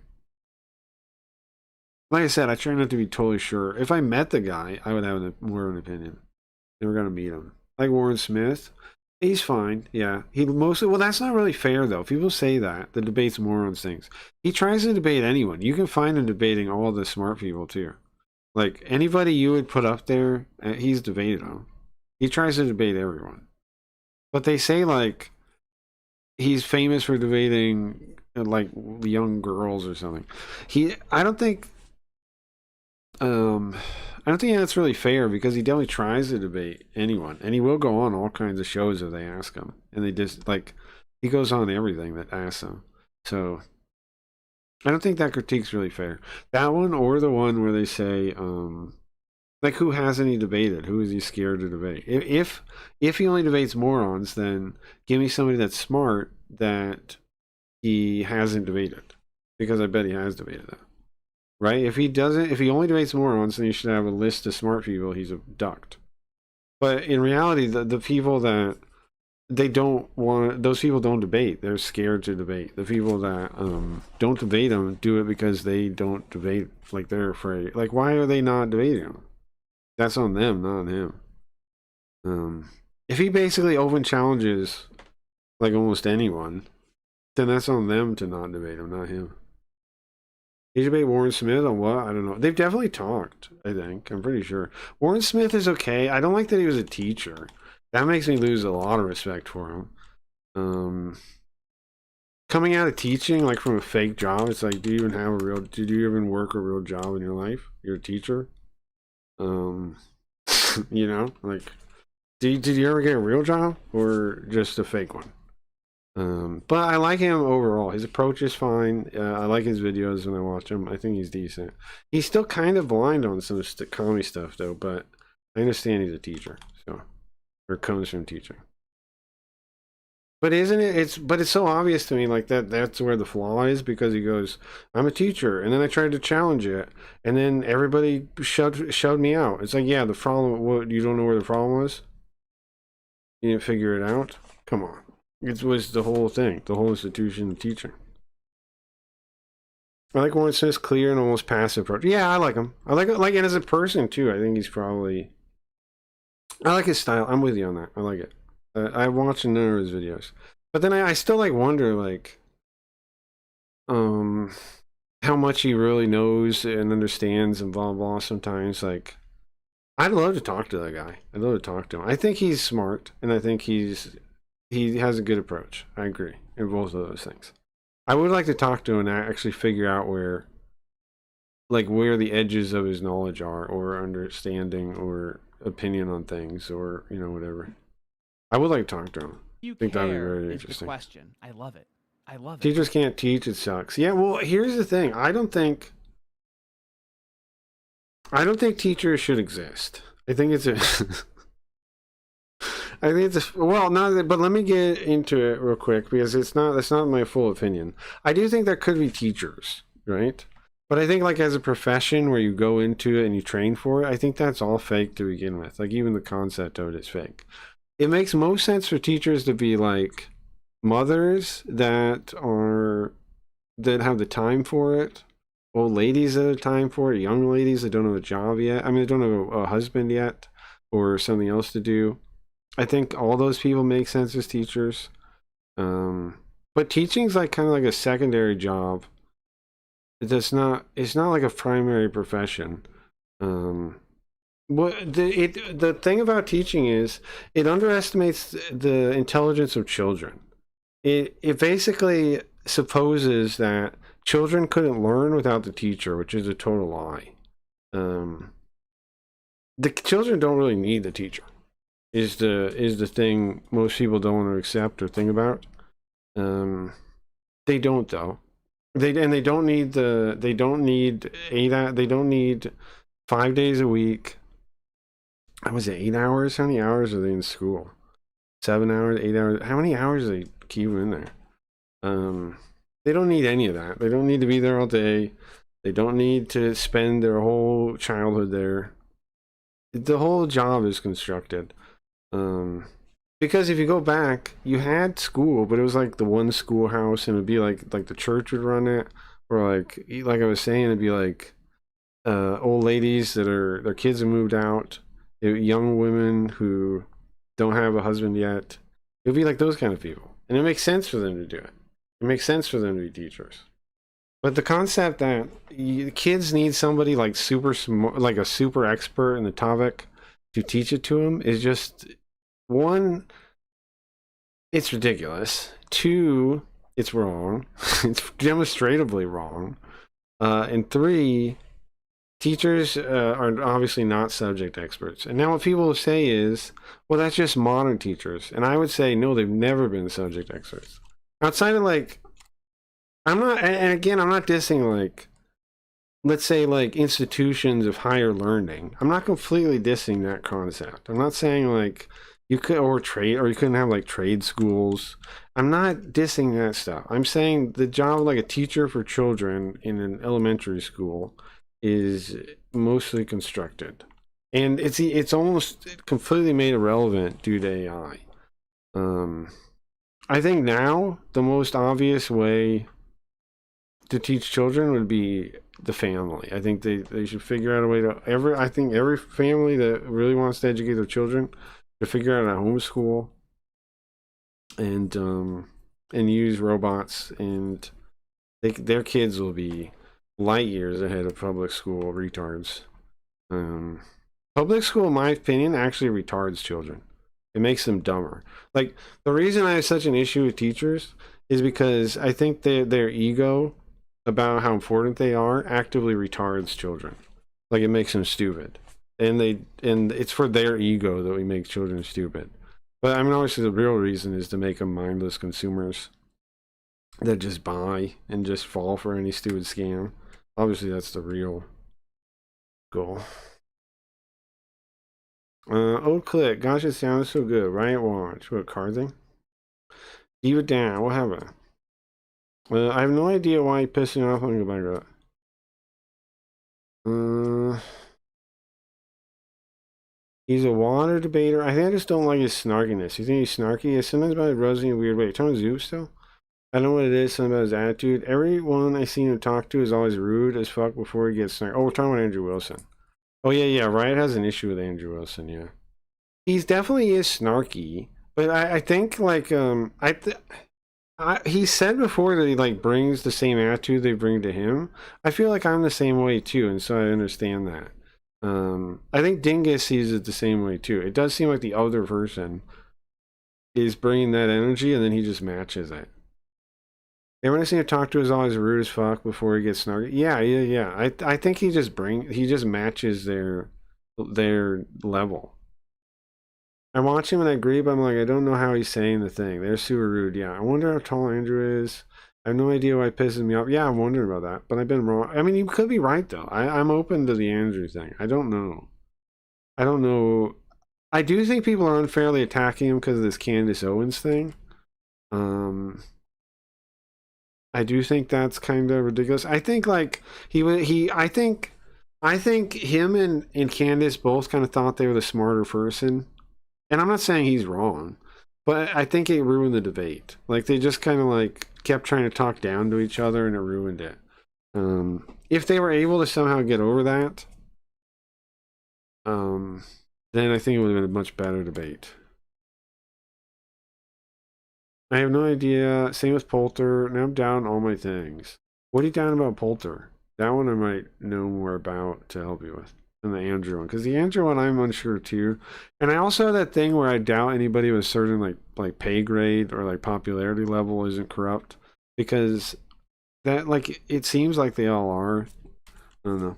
I think the reason I like Warren Smith is that he never gets emotional or snarky whatsoever. Andrew comes off it as an asshole. I can see what you're saying. Yeah, but to me, that level of calmness when like the world is burning comes off as weird. It's the reason I'm like not more of a bigger fan of Warren Smith. You know, like I agree with you and I like it too. But then I'm also thinking about like if he was more aware of the way I see the world, then his calmness is. But I can see having like a morbid sense of humor and being calm about it, but like his calmness is almost too calm. But then Andrew Wilson doesn't think the world is as bad as I do either. But the world, I mean, the communist programming is as bad as I think it is. But there's few people that do, and also there's few people that care about like the Federal Reserve or economics or any of those kind of things.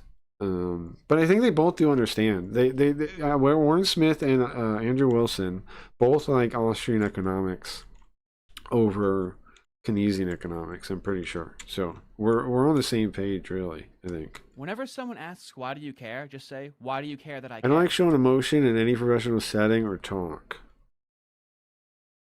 I think that's gay. I think that's gay.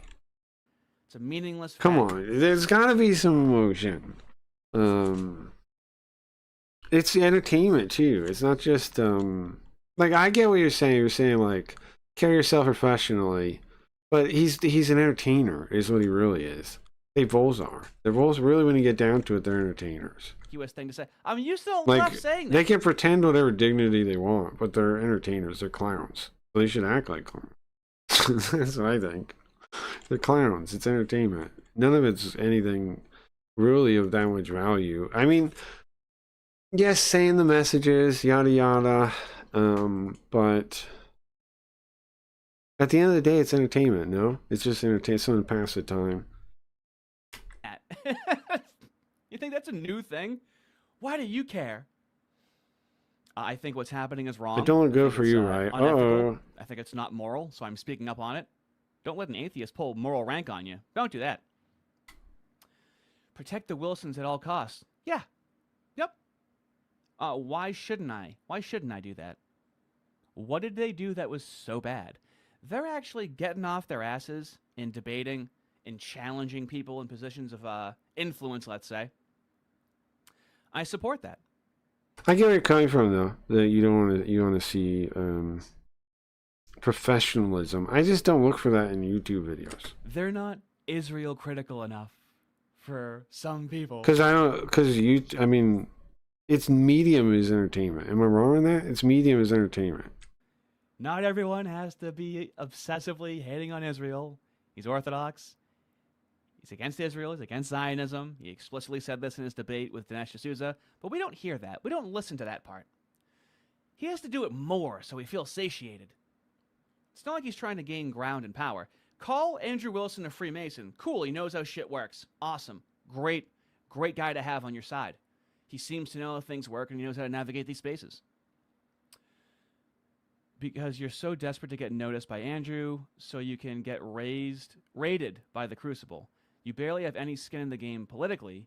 You were a libtard 5 minutes ago, and you aren't a Christian. Well, this is embarrassing. I said, why do I have to explain ethics and morals to an alleged Orthodox Christian? I think something is unjust. So wait a second. Is this Tony talking to him right now? Is this who Tony? Is not Mr. West Tony? Weeb Trash 2021 version 4. Is that Tony? Hold on. Or is this somebody else? Because we're talking about him, right? Is that his account? I'm confused. Hold on. Is that... I think it's got to be, right? Oh no, that's his account. I'm confused. Or does he have an alt or something? Or is it just some guy talking to him? I don't. Well, I do know why. I want to see the actual reason we're talking about here. I'm just gonna skip this. I don't care about this. Let me not get ahead of my. Here you go. Since you believe you're such a moral authority on what Orthodox people should or should not do, Artie, Tony addressed what his priest thought about him not reaching to Rachel, which is essentially what I figured he would say. Having a priest myself, and how he did reach out to Rachel privately, and his opinions have not changed. Make sure to include this in your hit piece, dork. Myself. Yeah, let me see this. Show you where this started for me and my audience. I had seen that he was saying all the same stuff the left says about the Wilsons. And even but what my did he say? audience Can I see it? thought it was a joke. I do think rhetorically defectives, he's right on some things, but also dumb on other things. So I don't know. A lot of people, Tony, didn't know that this was serious. It was so ridiculous. A lot of people thought it was a joke. Can we You have see to it? understand that. Just listen to fucking Stu Peters. How are they gatekeeping? How do I is the guy find that the debates video? every fucking day for the most part gatekeeping? And keep out when it comes to Israel. They're the ones that freaking invented the phrase Jewsburg. The Crucible invented the phrase Mooseburg. Interesting. They're the ones. Did the... Oh, I see what the name of the video is. Fucking Andrew Wilson. Hold on a sec. Can I find that video? Let's go to his channel, maybe. I hope it's still up. I'm gonna be mad if it's not still up. I come from a law background now. I give no opinions about proper evidence or proof. Yeah, I agree with doing that. I don't see how that is here nor there for emotional though, because I mean, some of your strongest arguments could be like, I think disconnecting emotion is a lie, because you're not really. To me, it's kind of a lie. It's kind of like a fake thing, because you never really can dismiss your emotion, and if you are acting like you are, you're usually doing it to manipulate people and give yourself legitimacy, is what I think. Because there's no such thing. Like, what's guiding you still is emotion. Your emotions line up with feeling that way. Like, your emotions think you shouldn't be emotional. That's a feeling. That's a feeling. That's an emotion still. It's a contradiction. It's inherently contradictory. You can't really remove emotion from an argument, because the emotion is why you're making the argument. It's a driving impetus.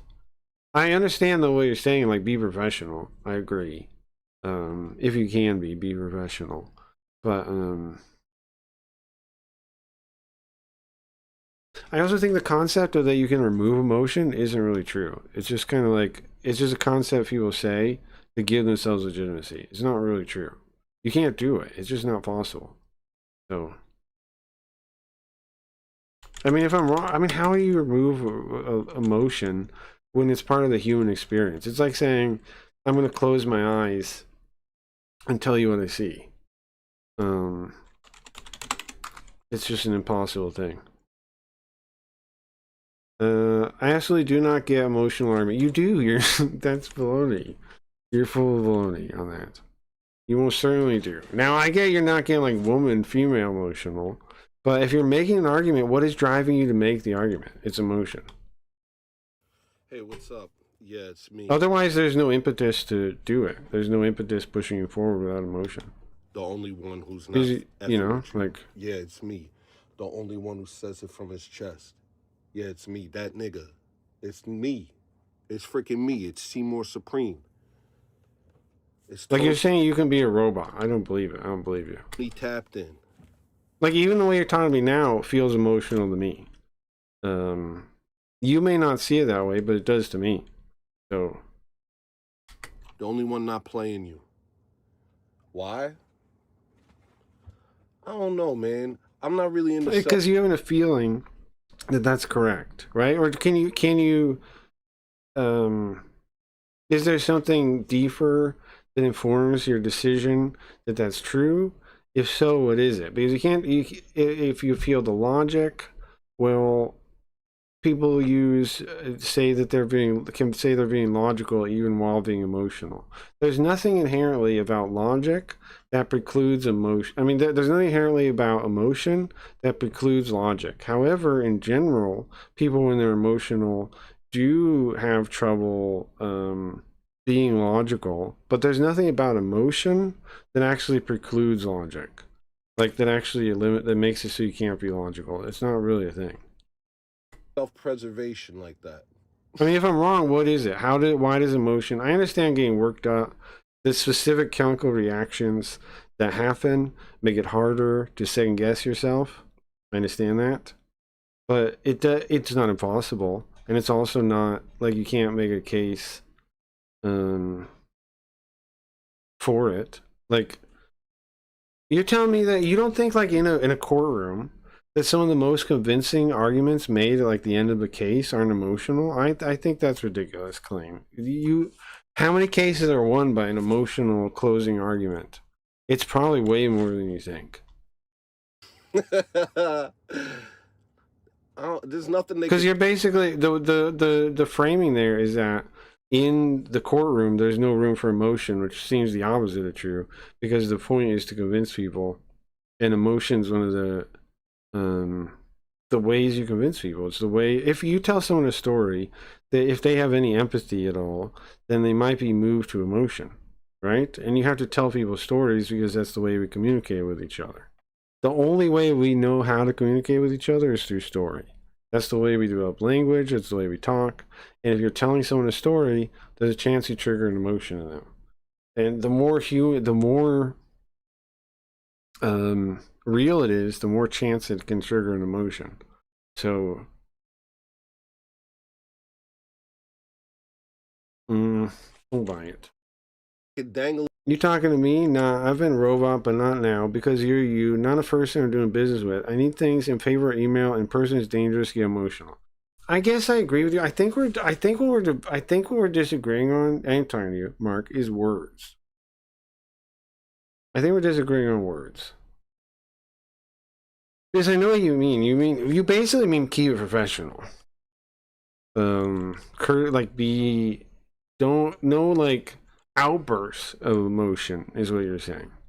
You don't like outbursts of emotional outbursts in the thing. I get what you're saying, but I think I think it's not true to say you can separate emotion. I don't think that's true. I think that's totally make believe. I think and it's provable, man. It's just not possible. You can't do it. You can't take emotion out of your reaction, out of how you think. Period. You just can't do it. You're a human being.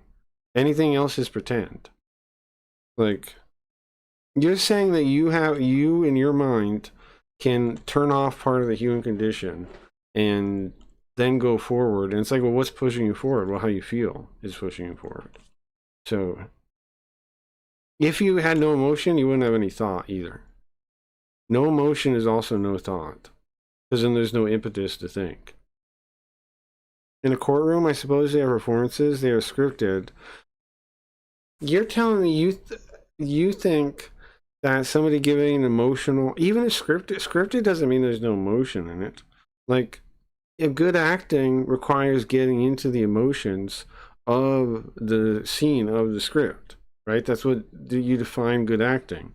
So to say that scripted means there's no emotions means you don't believe in acting. You don't think acting is a career. There can't be a good actor. What's a good actor versus a bad actor if emotions aren't real? You know what I mean? If you know, a real person starts talking and it's that ands and buts and they trip over themselves or forget things. That's real. I don't agree with you in that you can't rehearse a argument or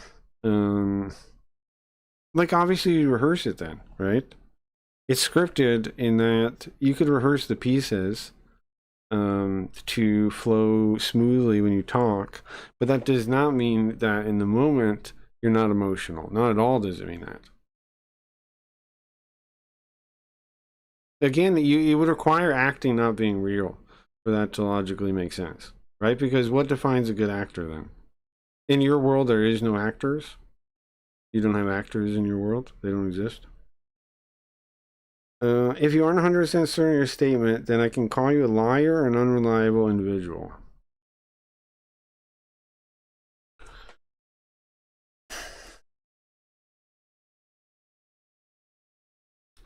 Well, you can call people anything anytime, but you mean people will believe it, maybe?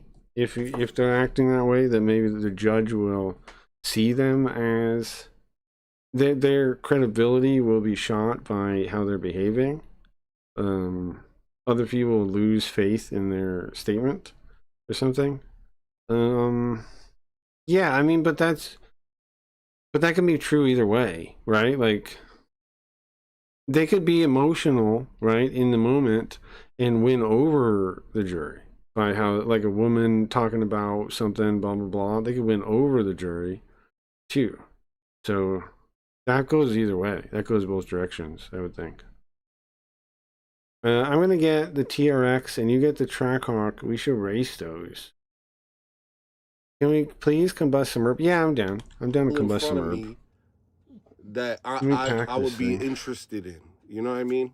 There's a lot of people, you see some riches. Some of these people see some balls and they can't help but lick it. I agree, though, too, though. That's what I'm saying. Maybe we're talking about words, Mark. Maybe it's a disagreement. I mean, maybe we're just like, I'm using a different word. Maybe when I say emotion, I'm describing something different than you're describing, right? I can see that. That's very likely.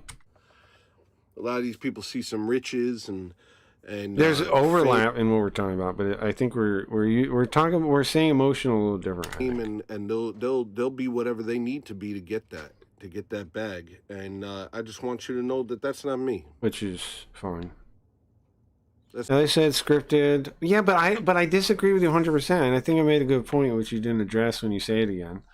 Does acting not exist then? What is a good actor? Following the logic, the entailment of scripting being not emotional means, like, what does that even have to do with anything? It being scripted has no way to do with it one way or the other, if it's emotional or not, because that's what I'm talking about. If being scripted doesn't mean it's emotional or not emotional. It doesn't mean either one. And again, my proof of that is the fact that there's good actors versus bad actors. If you're right and scripting removes emotion, then what is acting? That's the logical entailment problem that view inspires when I think about it. If I'm wrong, what is a good actor to you? How does a good actor pull it off if it's not feeling the emotions the character is feeling? Again, what I'm only arguing here is that off the cuff, with no script, I remain emotionless in most debates that are about facts. The courtroom is slightly different. Okay, so you're saying, if we're talking about facts, yeah, no, I get what you're saying, bro. I'm just saying I don't think it's really possible. And I know my view is kind of contradictory. I just don't think it's really possible. I get that what you're saying is that you stay calm, and I agree that's good to do. You should stay calm. And I think that's the main point you're making, and I agree with it. But I don't think calm people are emotionless. Even if they feel like they are. I don't think calm people are emotionless. Like, I think you're like, okay. Because I think the reason, like, you're even talking, you could tie to emotion, is just the case I'm trying to make here, that's all. Like, the reason you're even making an argument, like, why do you even want to convince someone of the thing you're talking about? Well, that's from an emotional reason, right? Like, why do you even want to convince someone else of anything? Well, that's an emotion that makes you want to do that. That's what I'm trying to say.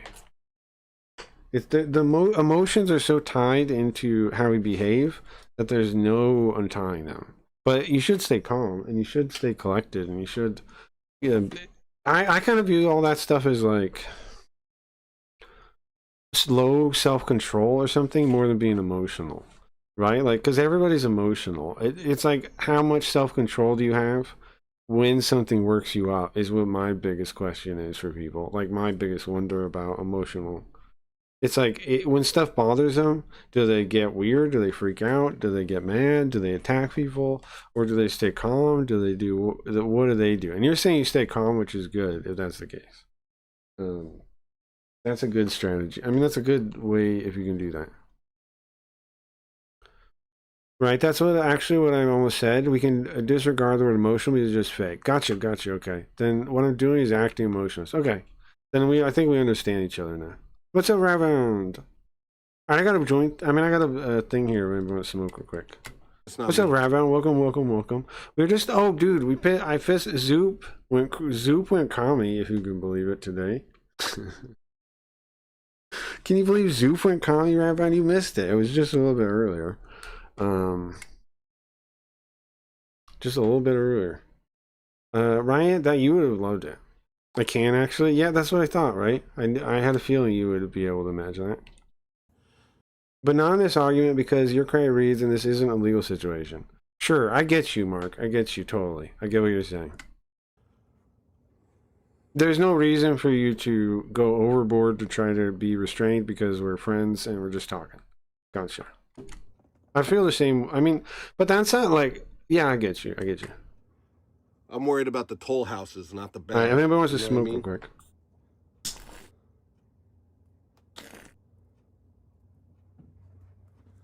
And I'm willing to burn bridges. So Tony here, hello listener, he's got this video, fuck Andrew Wilson. I'm curious what he says in it. Well, I want to say a couple things real quick. We don't have to pretend like Andrew Wilson's cool. We don't have to do that. Hey guys, I know we're all Orthodox and we want to have our guy who's big, right? But we don't need What happened exactly? Okay, there's a couple things that happened. You remember Razor Red, Rabound? Remember Razor Red? So the other day, I think this is when it kind of started, was the other day.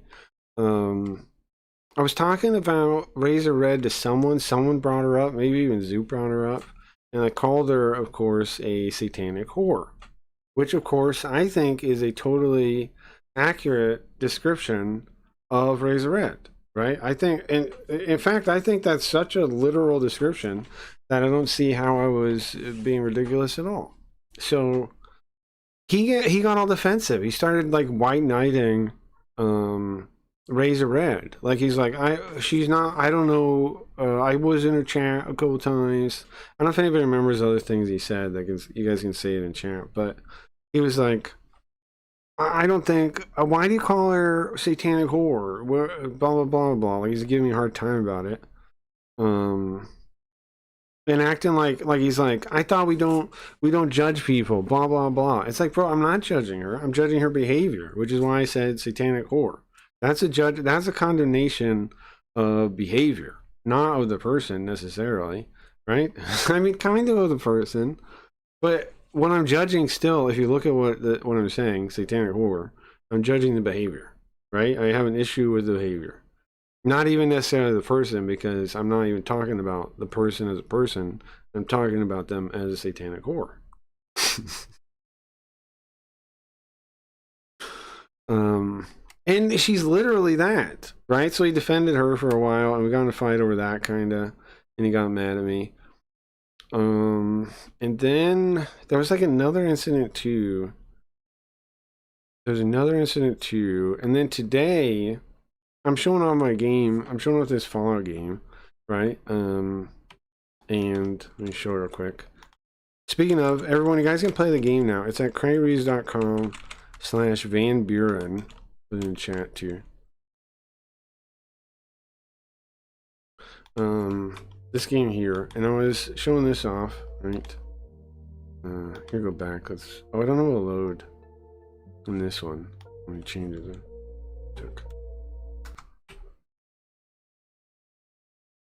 So I'm showing this off, talking about it, talking about the game.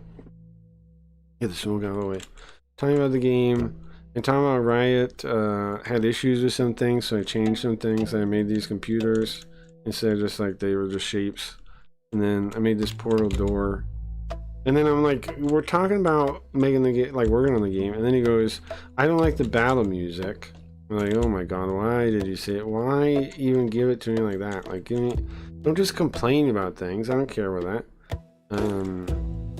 Given, you know, in a feedback way. And then he gets mad about that and leaves. And I get mad at him. He goes, no. Then he goes, Craig Reeves, you have emotional problems. You get angry. It's like, okay, get out of here then. Now I'm angry at you. Get out of here. Now, well then, if you say I have an anger problem, I have an anger problem. Goodbye, right? You know. If you're gonna accuse me of these things, well, now I'm upset with you. Just as you said. Just as you said, I have an anger problem. Now I do. So, and then he left, And then he came back again and pasted stupid paragraphs in the chat like, I was talking about you behind your back to other people, and we all think this. We all think you have an anger problem. And then he left again, like Mirai or something. And that's the last we've seen of him. That's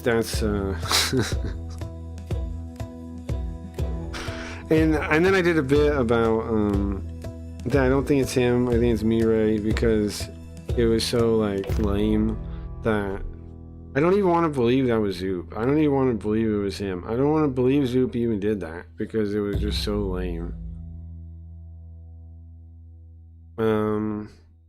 What a pussy. I agree with that. A pussy, right? That's how I felt too. Like, and also to just leave after it too. Like, just do a big attack paragraph. Well, 2 of them. He does 2 of them. Like, he typed them out.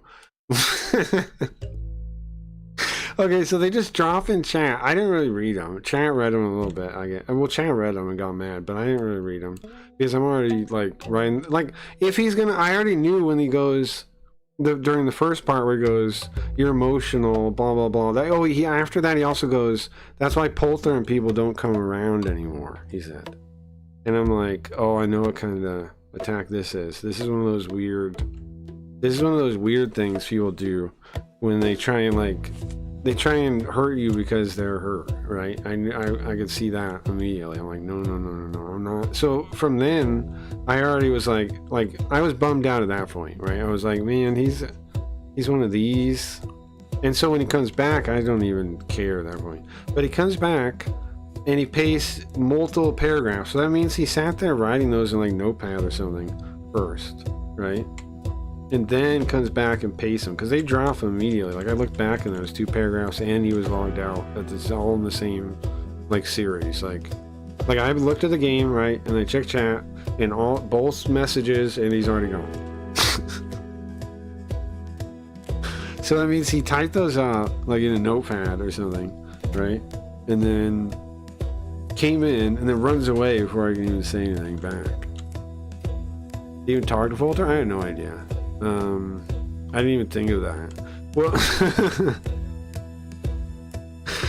well, I mean, how else was it so quick? Like, you know? I mean, maybe I'm wrong, but he almost certainly typed it up on the side, like while we were talking about other stuff or at the end part or something. But it does suck. It bums me out. It bums me out because it's like, why you have a seat at the table.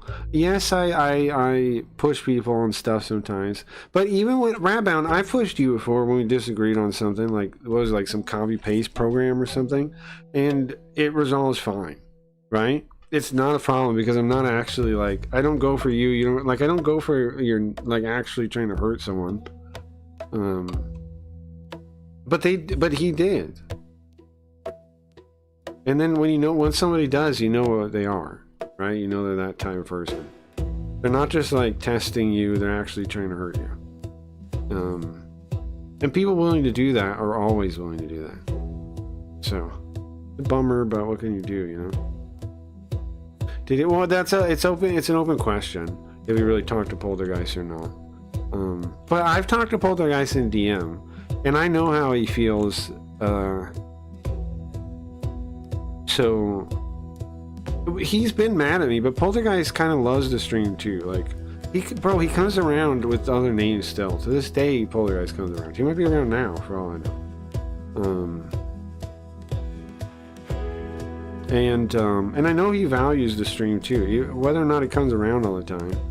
The thing, I know that the stream is kind of like, I understand some people will come around like when they find the stream or they need it or whatever, and they'll be around just then, and that's fine too. Like that's the whole point of the type of entertainment, the type of thing I'm doing.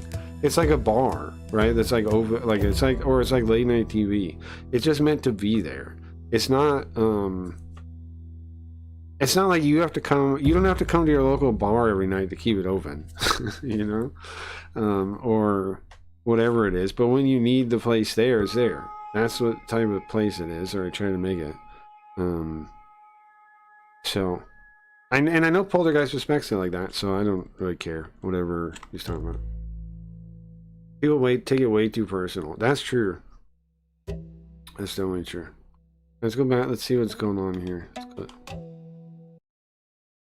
We don't need to sit around and watch Andrew Wilson take money from TPUSA and then lie and say he's not taking money from TPUSA. We don't have to sit around. Do I think Andrew Wilson is taking money from TPUSA? I mean, that's a good question. I have no idea. Thoughts on that? And watch him not be Here, let's move the video into the middle. There. Able to open up jars and get freaking wrecked by lesbians and freaking just make a fool of himself, chain smoke cigarettes like he's like he thinks he looks cool and fake laugh in this painfully obvious. What is TV USA? Turning Point USA. It's the group that Charlie Kirk. I don't know if he started it. He was a big part of it. I don't know if he started it or not. I don't know if he's a founder or not. I'm not sure. Maybe somebody else knows. But he was at least a big part of it, and the biggest part of it.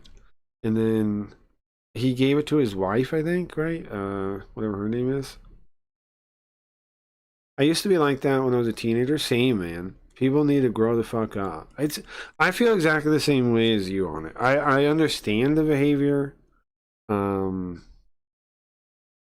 but it's like at a certain point in your life, you overcome that kind of like we're talking about Mark. It goes with me and Mark. We're talking about on the YouTube. At a certain point, you stop like being like something driven by just like your emotional reactions to things, and you start planning forward, and you start seeing that some of those things aren't all that important because you have bigger things to do, right? Like you have a goal that's off in the future, so you can't worry so much about every little like offense or whatever, and a lot of it doesn't even really matter when you get mad at people. Like sometimes you get mad at people over nothing, and it's just like you just gotta realize like does this matter? Does this make the person a crazy person? No, not really. It's just kind of a misunderstanding. You get like that eventually. You be able to see it and take a step back and be like, okay, and usually you like can apologize, right? That's the biggest one. And I noticed with Zoop, you can apologize, but he couldn't. He can't. I don't think he ever will. That's a bummer. Actually, he's apologized once or twice before. He apologized back when I was mad at him about the Razor Red thing, but it was like reluctant. He still didn't even see it that way. He was just saying it to like not have an issue with him. It won't be, yeah, exactly. Mommy and daddy are going to die someday and won't be able to hold you like a baby forever. Yeah, exactly. And you want to grow when you can so you can spend whatever time with them, those, your family, that older family, speaking of older family, while they're still around. Obvious way. We don't have to sit there and watch him act. Yeah. I mean, the people that get like that don't even realize how much they're missing out on, how much they lose, right? From being like that. Like the FBI narrative about Charlie Kirk is true because he's like so many people just get mad at each other. I gotta finish this topic. They get mad at each other over nothing, and they ruin friendships over nothing. It's not worth it usually. Don't just because you're mad at someone, even if you get like a raised voice and you guys kind of fight, just don't say anything all that mean, and it's fine. You know what I mean? Like. Just don't cross any lines just because you feel all angry right now because you're up in your feelings. Just don't cross those lines. Just back off if you feel like you're gonna. And then wait till later and then see how you feel. That's what you should do. Don't double down. Don't triple down. Don't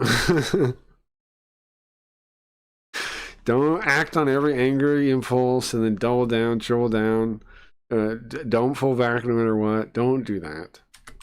Don't do that. We don't have to do this. I just want to let you know. Hi.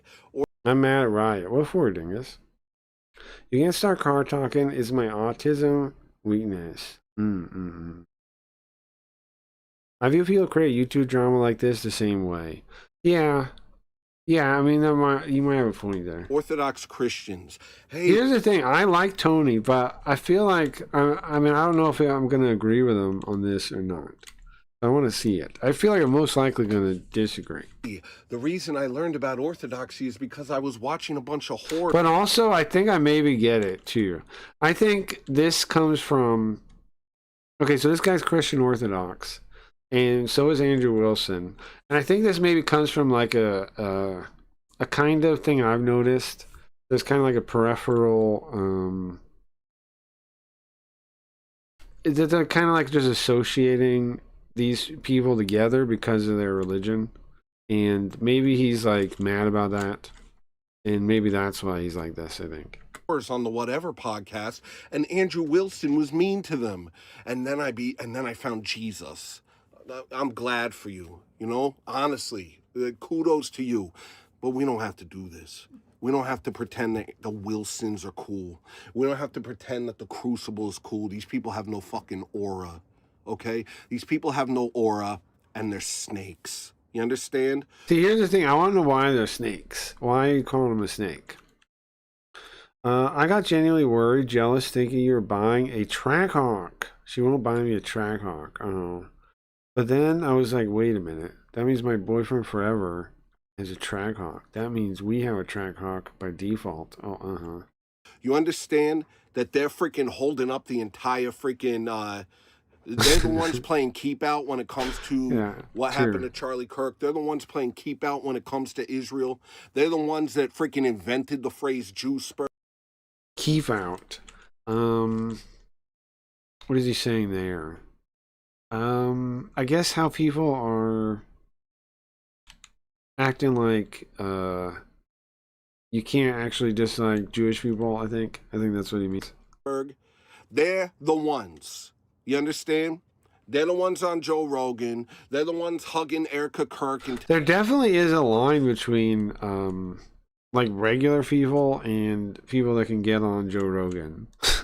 There is a line there. Telling her and literally just lying through their teeth like she isn't a part of this. Watch the Coop video where it turns out she's basically a Rothschild. Huh? The what now? It is what it is. Why? Huh? It is what it is. They're the ones that have turned the name Candace Owens into a weaponized phrase to use. Also, this is also why I think worrying about the Jewish stuff too much gets to you also. Because I think there is a Jewish faction in playing in the world games, but I think they're one faction, and I think they're made to be a red herring more than they're a real like thing to worry about. Use against me because it gets people to look away from other things. I'm talking to Rob Knorr about anything, even though I've never watched Candace Owens. And we'll put Candace Owens aside because as far there's a very strong chance that she's the new Alex Jones, meant to launder the truth. You think so? If you're a Trackhawk, gets a little kooky from you should do that. Then shout out Craigie Reeds. Thank you. Well, F the Crucible. Yo, this is a bunch of freaking old school Zio conservatives pretending to be down with the kids. Hey, look, I chain smoke cigarettes. Hey, I'm freaking cool, man. I told a lesbian that she licks sniz, bro. We're owning the libs, bro. You don't need to do this. However, the lick sniz thing, to be fair to Andrew Wilson, the reason he says that is because the lady goes at his wife and he gets mad and then he says that. A lot of the commies go at him hard for that. Like, they're like, look at this, but it actually is, I totally understand why he does it, and I don't think it's actually that lame of him to do. I think it makes sense. The lady attacks his wife and starts talking about how she's not a slut because she has multiple baby daddies or whatever, like some kind of comment like that. And he gets defensive of her, and that's when he starts being like that to that lady.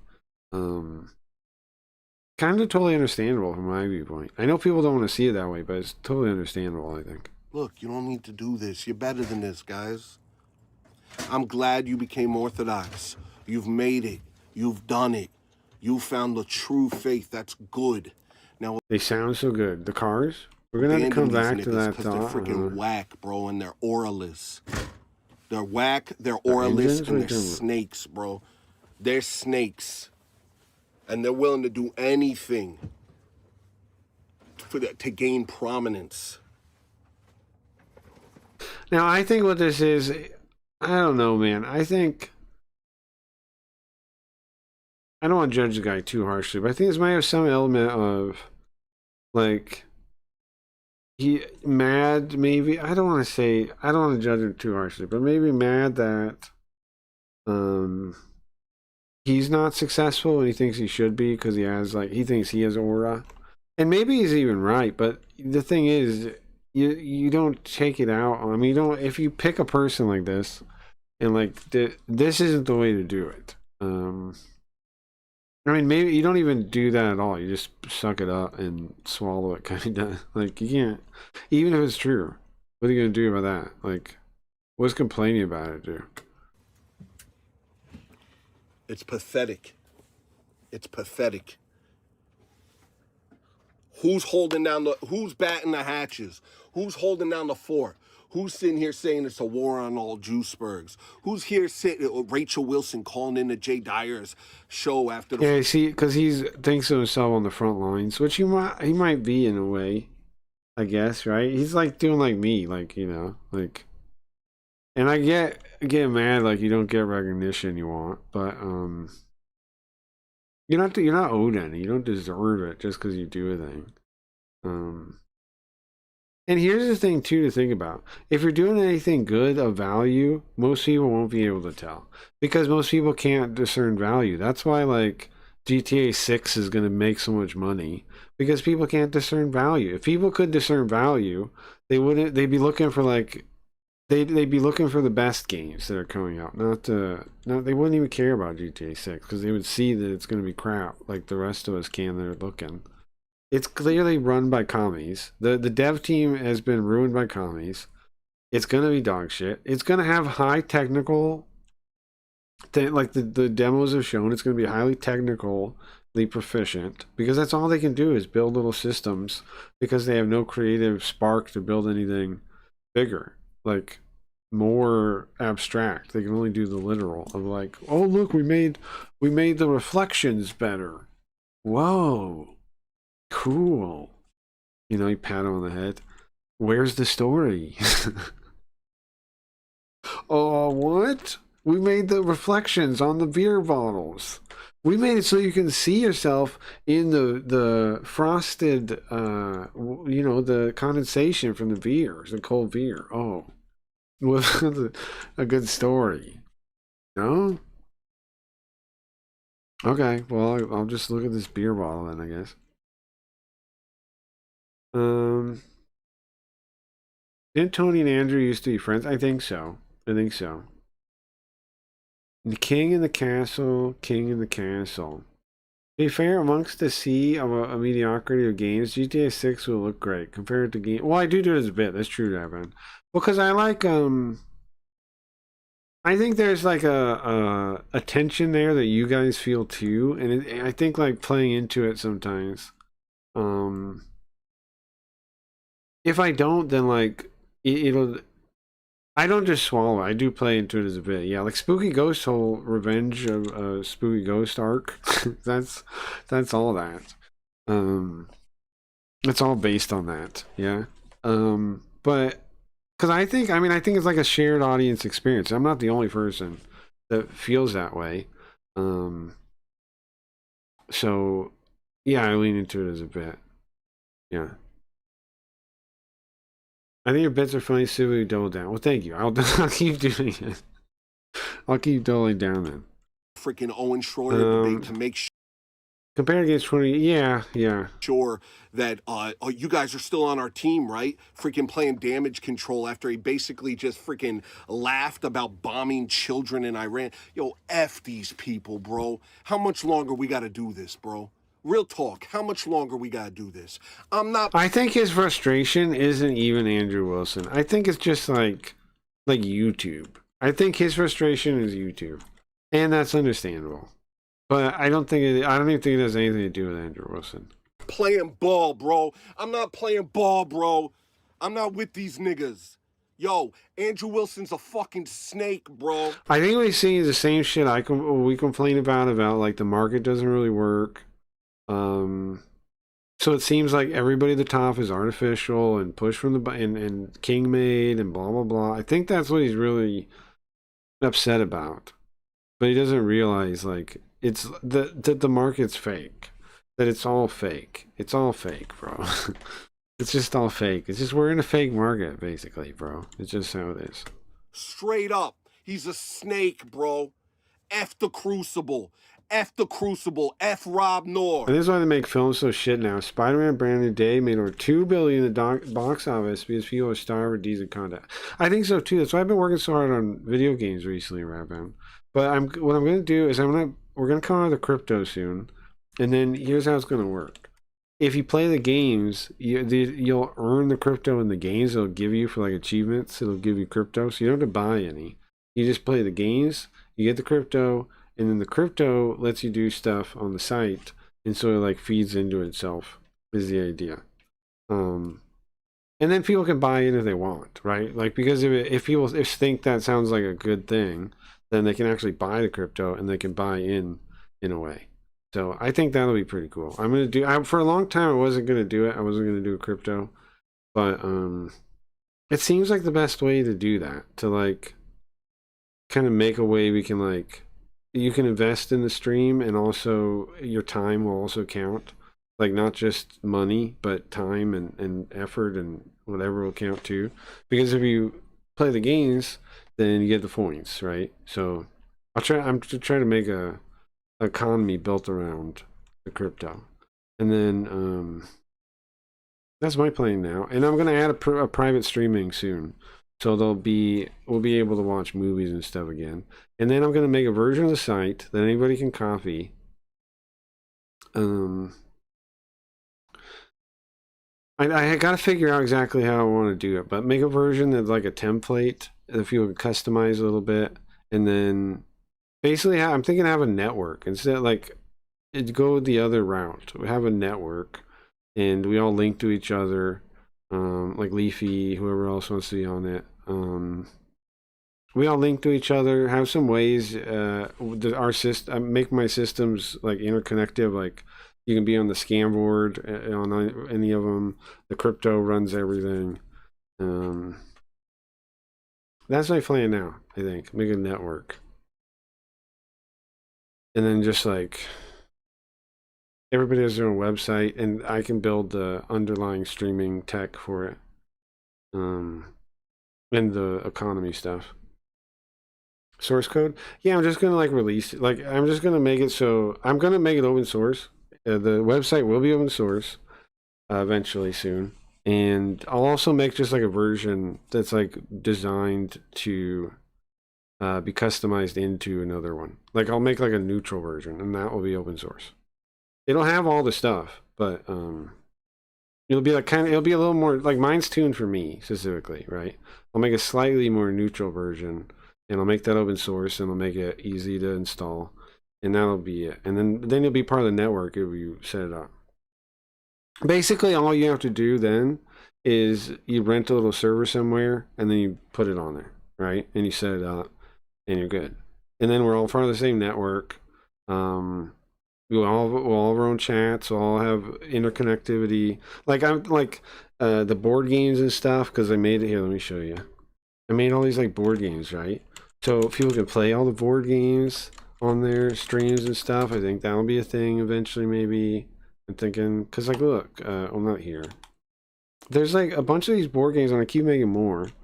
And they're very simple, right? It just opens it, and you get if you get a code you can share. This is a mock one, so the code's mock. What's a good one? Legendary. And I'm thinking like if you're on the network, you can play this stuff on your stream. I mean, you can do it anyways, but I'm just gonna try to build up all this like related entertainment stuff and connect it together, and then make the website a thing anybody can set up. That's basically my plan. Who do you want to see in it? I'm going to add a new Carl soon. I'm going to add a Wasteland Carl. Blue Ghost, Carl. How about Linda? This is reformed Linda. If you see her, you'll see. I mean, there she is. This is reformed Linda. This is reformed Linda. Then you have Carl. This is one of my favorite. Legendary is one of my favorites. We should play this weekend if we can. Yoko there. That's from the Endless Yokos. Then you have this evil Linda here. I think I'm pretty proud of the art, to be honest with you. I think it looks pretty good.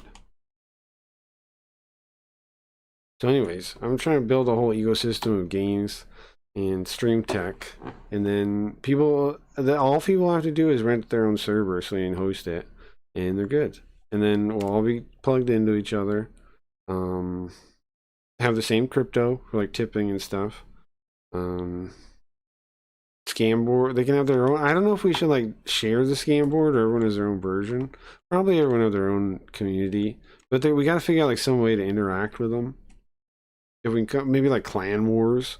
Maybe we can have like scam board clan wars, and then you have like a map somewhere, and then we can look at that. It's like all the different ones, and they're on a map with different like a size based on how many votes you have or something.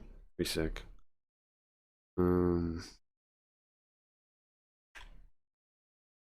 All right, let's go back to see the end of this. F all these people, bro. They're liars, bro. Because once I have the coin, basically it's the same thing if everybody uses the coin, right? As a platform, kinda. Like if I'm in on the, like I can share the code if the coin it's using is mine, because I'll make some like 5% or whatever I'm gonna make it. So I can just make it free. I just make everything. I'm trying to make everything free, but have it all based around this coin, so you can buy. It's not so you can buy into the coin and use the coin. That's the idea. I think it's gonna work. I think crypto is the only way to do it too. I'm trying to think of other ways. I thought about doing points. I thought about making it all points. But the thing about points is the way people scam. Like, if I do it as points, there's nothing keeping me legit. I could just take all the money and disappear, right? And you'd have no repercussion. Whereas if it's coin, you are as much control of it as like you have your coin and it's yours and you own it. That seems to be the smartest way to do it. I'm not like I'm obviously I'm not gonna I'm not planning on ripping anyone off, but you still shouldn't build the thing in a way where people could be ripped off. Like, I don't want to build that in the first place. I want to build something that people have their own thing, they own their own thing, they have their own property. And if it's digital property, that's amazing. If we can make something digital of value, that's a big deal, man. That's what all the crypto guys are trying to solve. If we can do it, even if it's a little value, if it's over zero, you know how like companies put their first dollar up?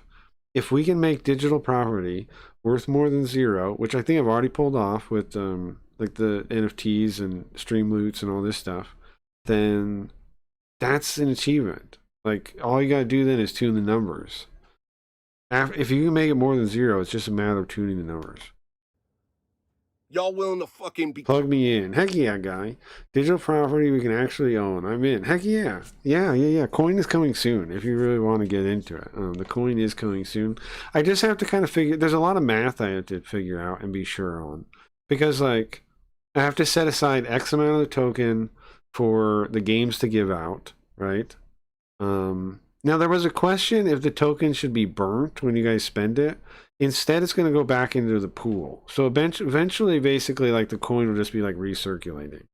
But early on, I have to like, you know, put percentages like basically away. I have to like, and I have to come up with what they call like a white paper and explain what I'm doing in it. So the crypto guys, that's how you like you make yourself clean with the crypto guys. You write a white paper and you explain how it all works, and I'll do that. But the actual math, like dialing in the math, there's some choices to make there. And I gotta think about it a bit more. The Luke Stevens is wrong video. He is a leftist. Of course he is wrong. to own the... Sure. Yeah, I was just talking about that earlier. Like, isn't it kind of a bummer? Like, the leftism is just this flag that's like opposed to whatever is, right? Like whatever the status quo is, leftism is just this flag that's like out in the parking lot that's like, we're against that. And then really it's people that are like using that to get power, to build up a little tent to get power for themselves. In reality, it's never the thing it says. And if you go into that, you might be like, there's people, if you think of it that way, it makes sense. There's people that go into that tent under that flag that are good people, right? Obviously, of course there are. But they don't realize they're under a fake flag is the thing. It's not that like the flag isn't fake. It certainly is fake. Like if you think about any idea or policy leftists have, they don't make any sense. Like you scale any of it out logically, it doesn't make sense. So it's obviously fake. But of course, those people inside under the banner can be good people. That's the like confusing thing, and the thing most people don't get. But anybody under that banner is wrong. Yeah. The libs. Y'all willing to do freaking liberal head games to own the libs. He's an ass muncher of AAA devs. Yeah, I was just thinking about that too. So I got a big plan at Ravbound. I haven't got to tell you too much about it, but so here's what I'm thinking with my games. Like that Fallout one. That Fallout one's based on the design documents for Fallout Van Buren, and I'm giving away for free. My idea is, okay, Guy too, I wanted to talk to you guys about this. I was watching okay, let's turn on music for a second. I want to talk to you guys about games and the game market and this kind of stuff. For a second. Right there. I think this may be more interesting even. Okay, so I saw what is he, Not Real Wizard? I watched one of his videos. He's a smart guy. I like him already. But they were talking about something which I disagree with. They were like, maybe if this Wolverine game fails, then eventually maybe they'll listen. No, man, they're never gonna listen. Real fake wizard. It's just some YouTuber guy. Grim wanted me to get in touch with him and try to get my games on his indie site, which is a good idea. But he's some YouTuber. He wears like a fake beard thing. Real Fake Wizard is pretty good. Yeah. He's based. He seems like a decent guy. We're checking out Rabin. We're checking out. But anyway, so him and the guy were talking, right? They were doing like some podcast, and they're like, maybe Wolverine fails enough. And here's what I want to say: what people don't get. There's no amount of failure that'll make them listen, because they're already offloading the price of their failure into the game price. Like, don't people get that? Like, the reason games are going up in price. Okay, let's just go to some basic things. Every industry, as it gets older, it gets better at doing what it does, right? And so things get cheaper, price deflates. But games, it's not happening. Why?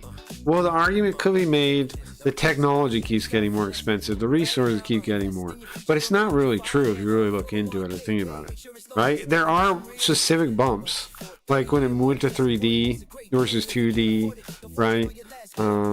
But then again, as they got better at 3D, it should have got cheaper, right?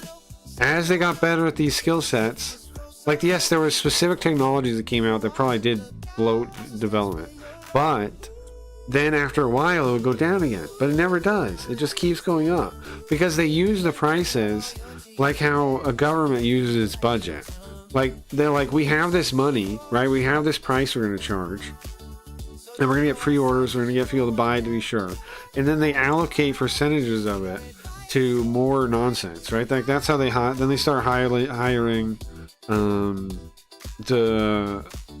are they called? The people that they come in for advice, counselors, whatever they, strategists, marketing people. They get those people in, right? And they pay them. That you're paying for all of that. And you're paying for all the extra people in marketing. You're paying for their failure. That's why the price goes up, even though the media isn't involved anymore. If people go, I thought the games were expensive because of the media. No. CDs are 12 cents. DVDs are 20 cents. It was never about the media. Like, that argument never made sense. It was never about the media. Even when they were cartridges, that was $1 or something. Like, a couple bucks maybe to reduce. There's a couple cases in history where somebody took a loss making a game. It's not many times. The physical part.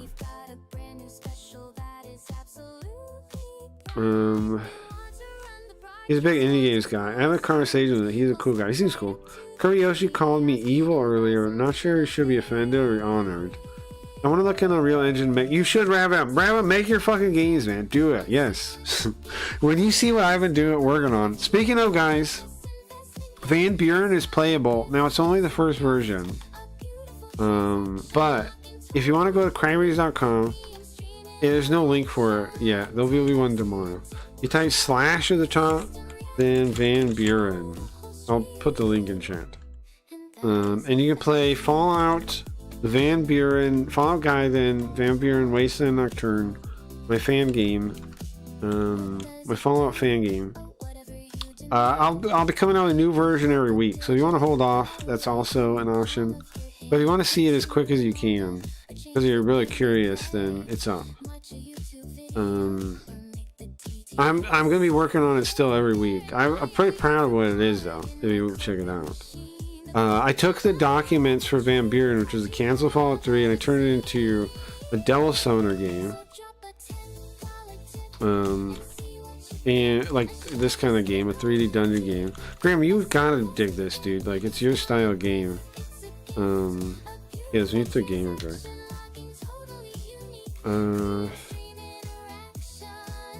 Can I do them good? I don't even know an easy way to fight them legit. I used to have like a way to just parlay past this fight. I have to actually fight it this time. It has a push turn combat system. It's kind of like Persona or Shimigami. You can capture guys. I'll show you in a second. I get past this part. Dude, I might die. That'd be embarrassing. Do I have any?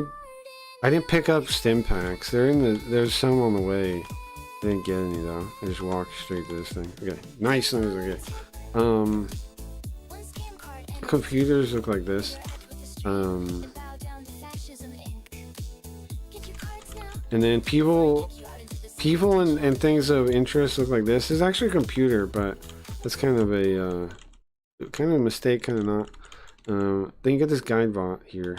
Let's do it real quick. You can see it's like a Fallout. Like, you have choices if your skills are good enough.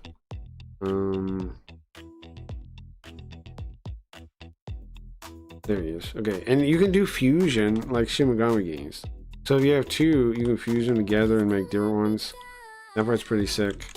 These are what the doors look like. Oops. If you haven't been there, well, I can't go back. I don't want to go back. Yeah, see, these dice things are feeble. Those red ones are enemies. Those are Roman enemies. I didn't go with random encounters, although there are ambush spots. I instead went with roamers like that, because I think that's probably better, right? Modern people like that better than random. You can avoid them if you want. You run from them. They didn't notice me. They do have an AoE to notice you though. There's just some cone of sight. I didn't look on, so I'll try to get noticed. Yeah, there you go. See, now he's gonna chase me.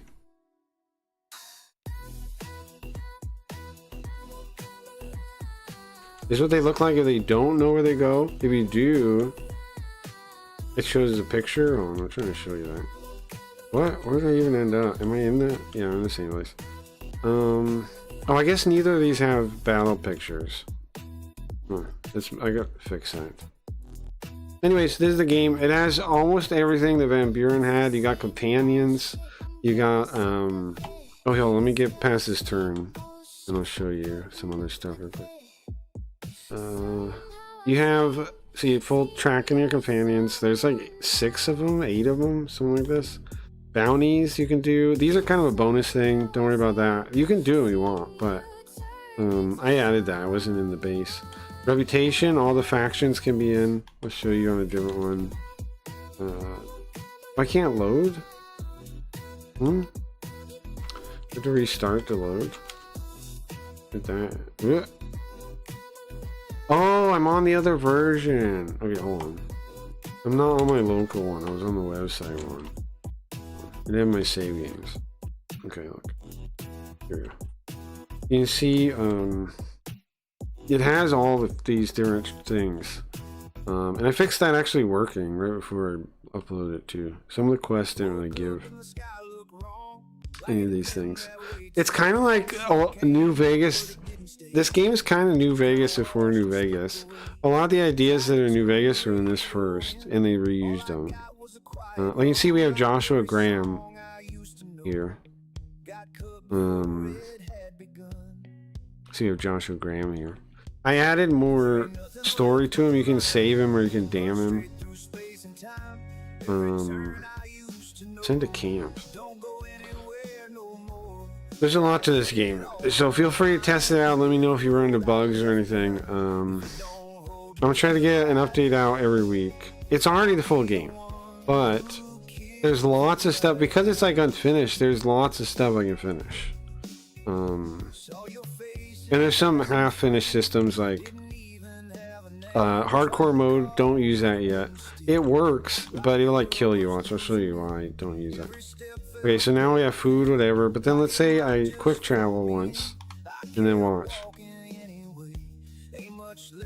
Now we're at 1,000 H2O, 1,000 food, and we're already dying when we stat look. So I need to balance that. I haven't balanced that or messed with it too much yet.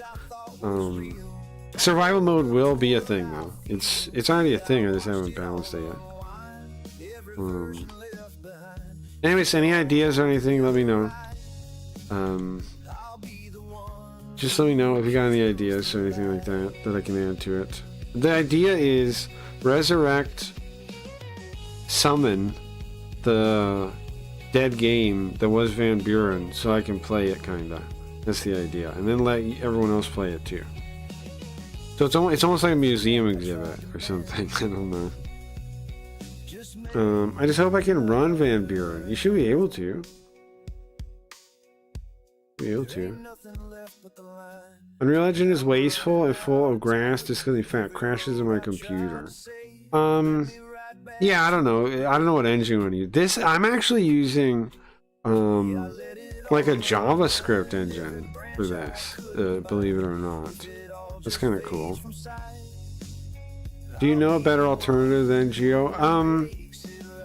I've been using Redo, which is like the split from Godot. That's not Kami, because regular Godot is super Kami. I'm turning this on. Regular Godot is super Kami, so I use Redo. However, it falls a bit behind development. It might be worth just using Godot, but I use Redo on a couple of game projects I'm working on. It's pretty good. Here's what you do, Rabam. Get like Claude or ChatGPT or something for like a month, and just try working with a game with them on whatever engine you want to try and see if you like it. And if you do, I think you will, because it's really easy to work with them.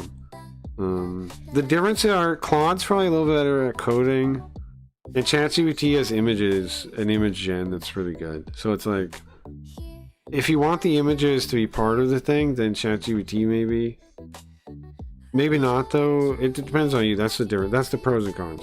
ChatGPT, I wouldn't say it's dumber than Claude, but it's not quite as good at some coding stuff, thinking. It's pretty good though too. Claude is okay. I'm also messed with the Google one. The Google one, anti-gravity, I've messed with that a little too. Now that, because I realized I had it. I didn't realize I had it. I tried it. I was impressed with it. I wouldn't say it's up to the other two, but it's really fast. I wouldn't do it as my main one though. I don't think I would do it as my main one. But yeah, I would get a month of any one of those things, and then the cheapest plan, and then see if you like working with it. I think you will like working. If you need any tips, let me know and I'll tell you everything I know.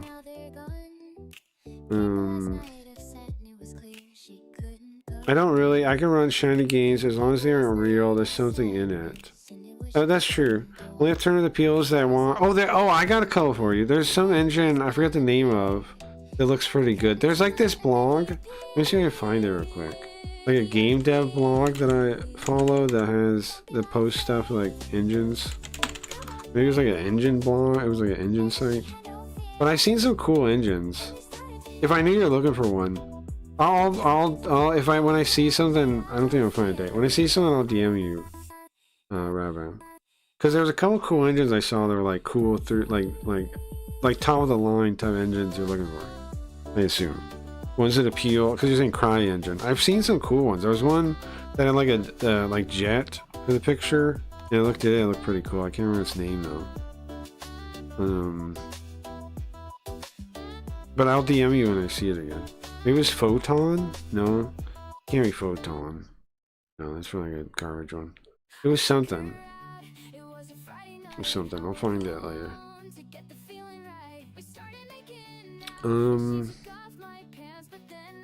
Gio, all you need to do is pick up one of those brand new. Pumping out will fix it. I say on Windows 11. Sure. Either FreeBSD, fucking AMD. Actually, fucking AMD. Yeah, I mean, oh yeah. So we're talking about the game market. So no amount of failure will kill the game companies. That's my thesis. That's what I put forward because it's in the price. So the only way we actually manage to change the game industry is something else has to win. It's not about losing. They can lose money forever, dude. They'll just get like more. What do they go up to the Fed where they like the bigger firms already are bailed out?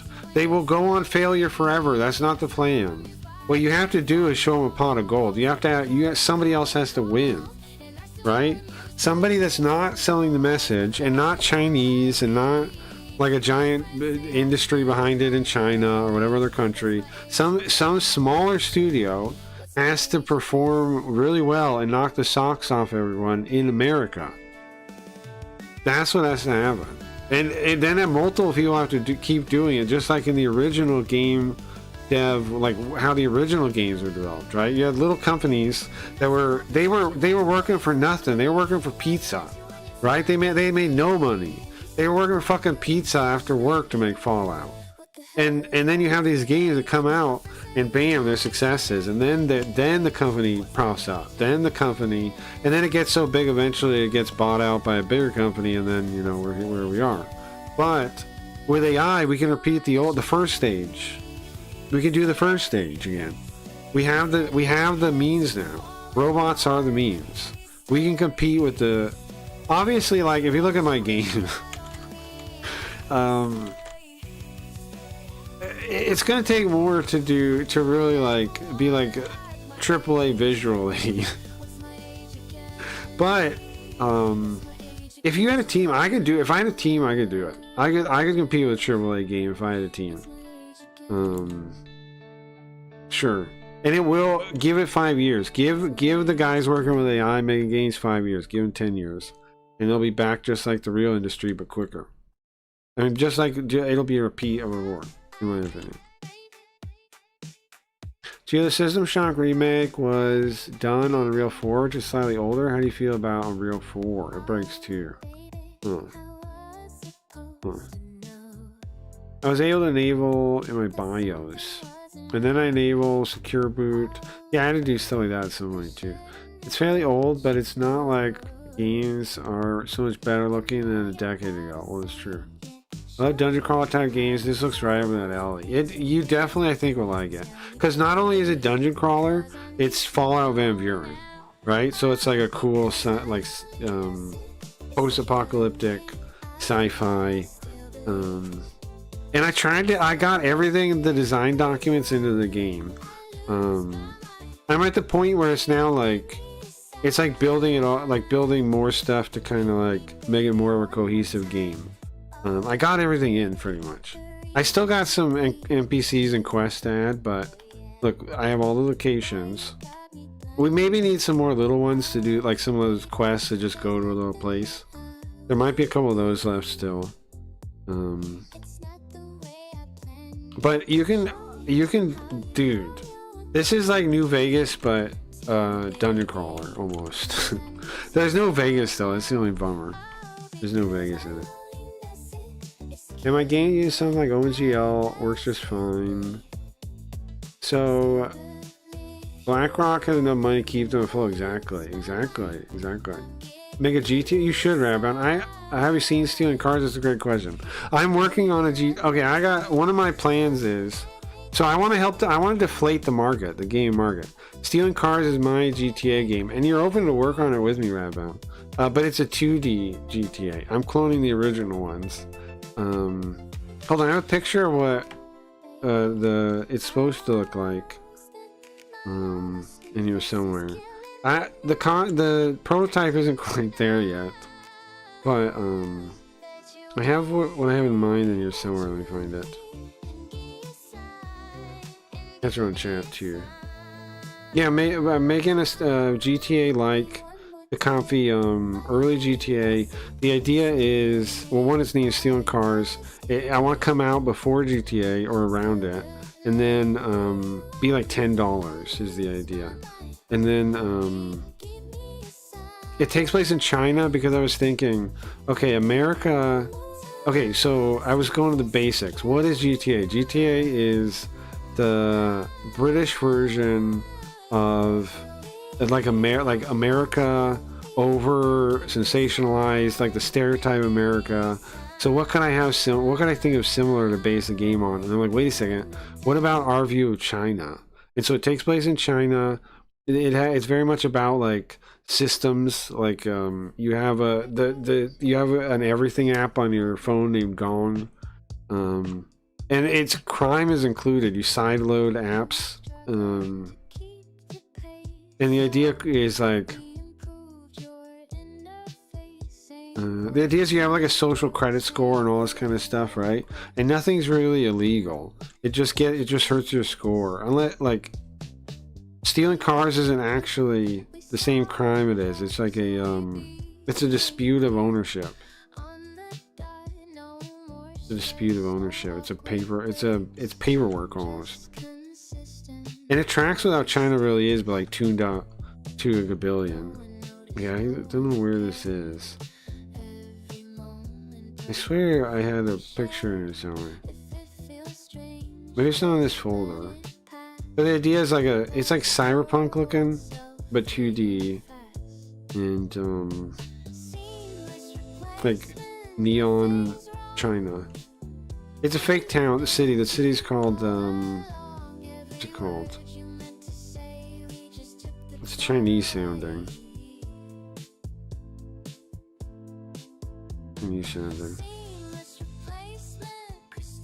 I'm now seeing Goblin Gang stuff, so I guess I'm too far. Oh. Wonder where I killed it then.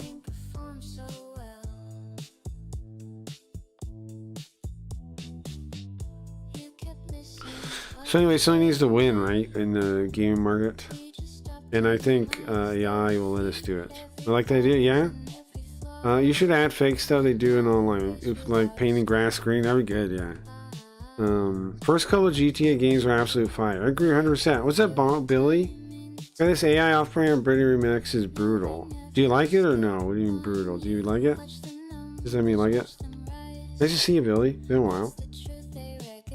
What's with this? I'm looking at Craggy's mod. Craggy, what were you talking about? The Fallout thing? Sorry, I was going on a big rant there, Billy. I didn't mean to miss your kick chat. I was going on a real rant about gaming. This game, I made this with robots. I made the whole game. It's a whole game. It's not just a mod, it's the whole game. Playable right now. Craigrees.com/Van Buren. Van Buren, you can check it out right now. It's based on, do you like Fallout or no? If you like Fallout, it's based on the canceled Fallout 3. Here's in chat here. Shouldn't save stuff, but you had to keep and then start over. Shouldn't he save stuff? What are you talking about? Did he finish stealing cars? Gio just mentioned it. No, I haven't finished it yet. I'm going back to working on it now. That once I finish Van Buren, which it's mostly done. I'm gonna do a couple updates though to get it like where I'm really happy with it. Every week, you look forward to an update every week for a couple weeks, and then I'll be transitioning back to working on Van Buren. I mean, stealing cars as my main thing. It's the prototype is significantly. It has got a lot. I can share it with you, Raven. I can show you. It's got a lot, but it still needs a lot too. It's got a lot already though. Like a lot of the engine's already done. A lot of the engines are done. Thing for me is I want to make top quality 3D games, but also greatly optimized so people with potato or game with PC can also play with good quality. Yeah, I think there's I think there might be some options. It's going to be evolving as it goes though, like, cause I was trying to make models with it. And I got some okay results and some not so okay results. So it might be like me having to tune it or like get a workflow or like, or it just needs to get better still, or do you know what I mean? Like developing a 3D workflow is something I still am working on. And it's something the tech keeps evolving too, so I don't know, it seems doable right now. It seems like maybe you could do that, what you want to do. But it might not be your first game. Like it might take a little while either for you to learn how to do games like well enough to do it, or the tech to catch up or whatever. Like it, but I'm talking like in a year or two. I think it'll be there. If it's not already, or you'll be ready to make it. Like, I mean, honestly, you can make a game in like a month or something now.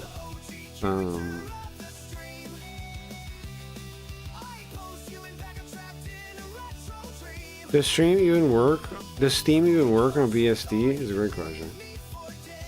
I assume I missed earlier, but bad is like Unix. I would assume so. I need to temper my ambition. Yeah, you should probably like think of some like smaller ideas that you can like hammer out and like get some experience doing it.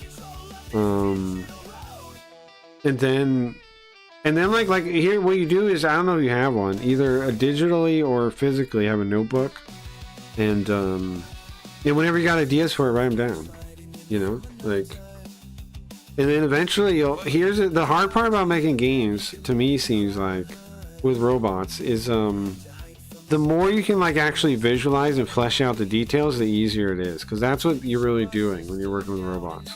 You're fleshing out the actual like details, because the robot can get you a general picture. You're fleshing out the specifics, so you got to be able to visualize the specifics.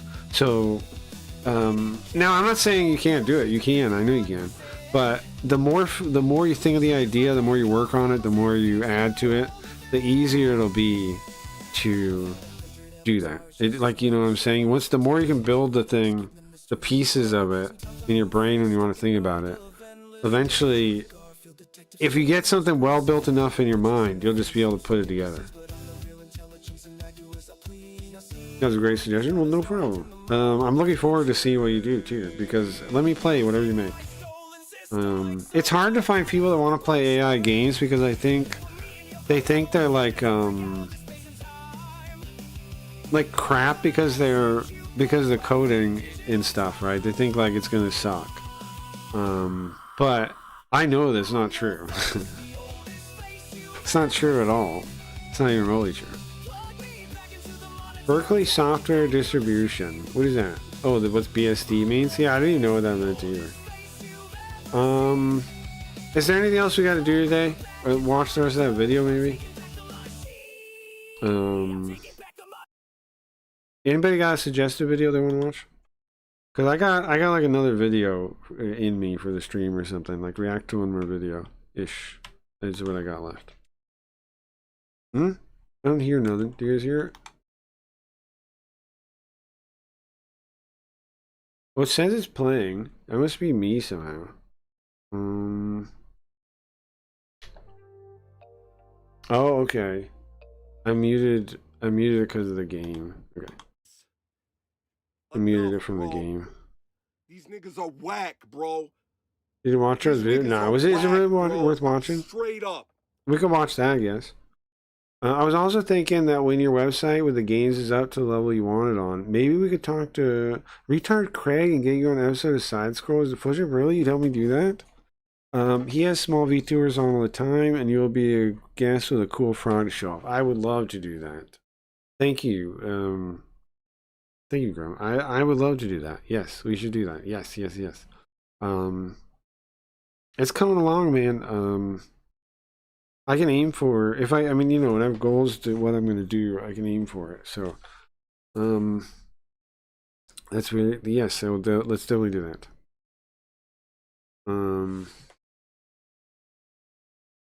People already play partial AI games. They need to get over themselves. I agree, Ravound. It's like I'm trying to make cool things, and if people like it, I'll make more cool things. I just got to get some people to. But however, chat's played some of the games I made.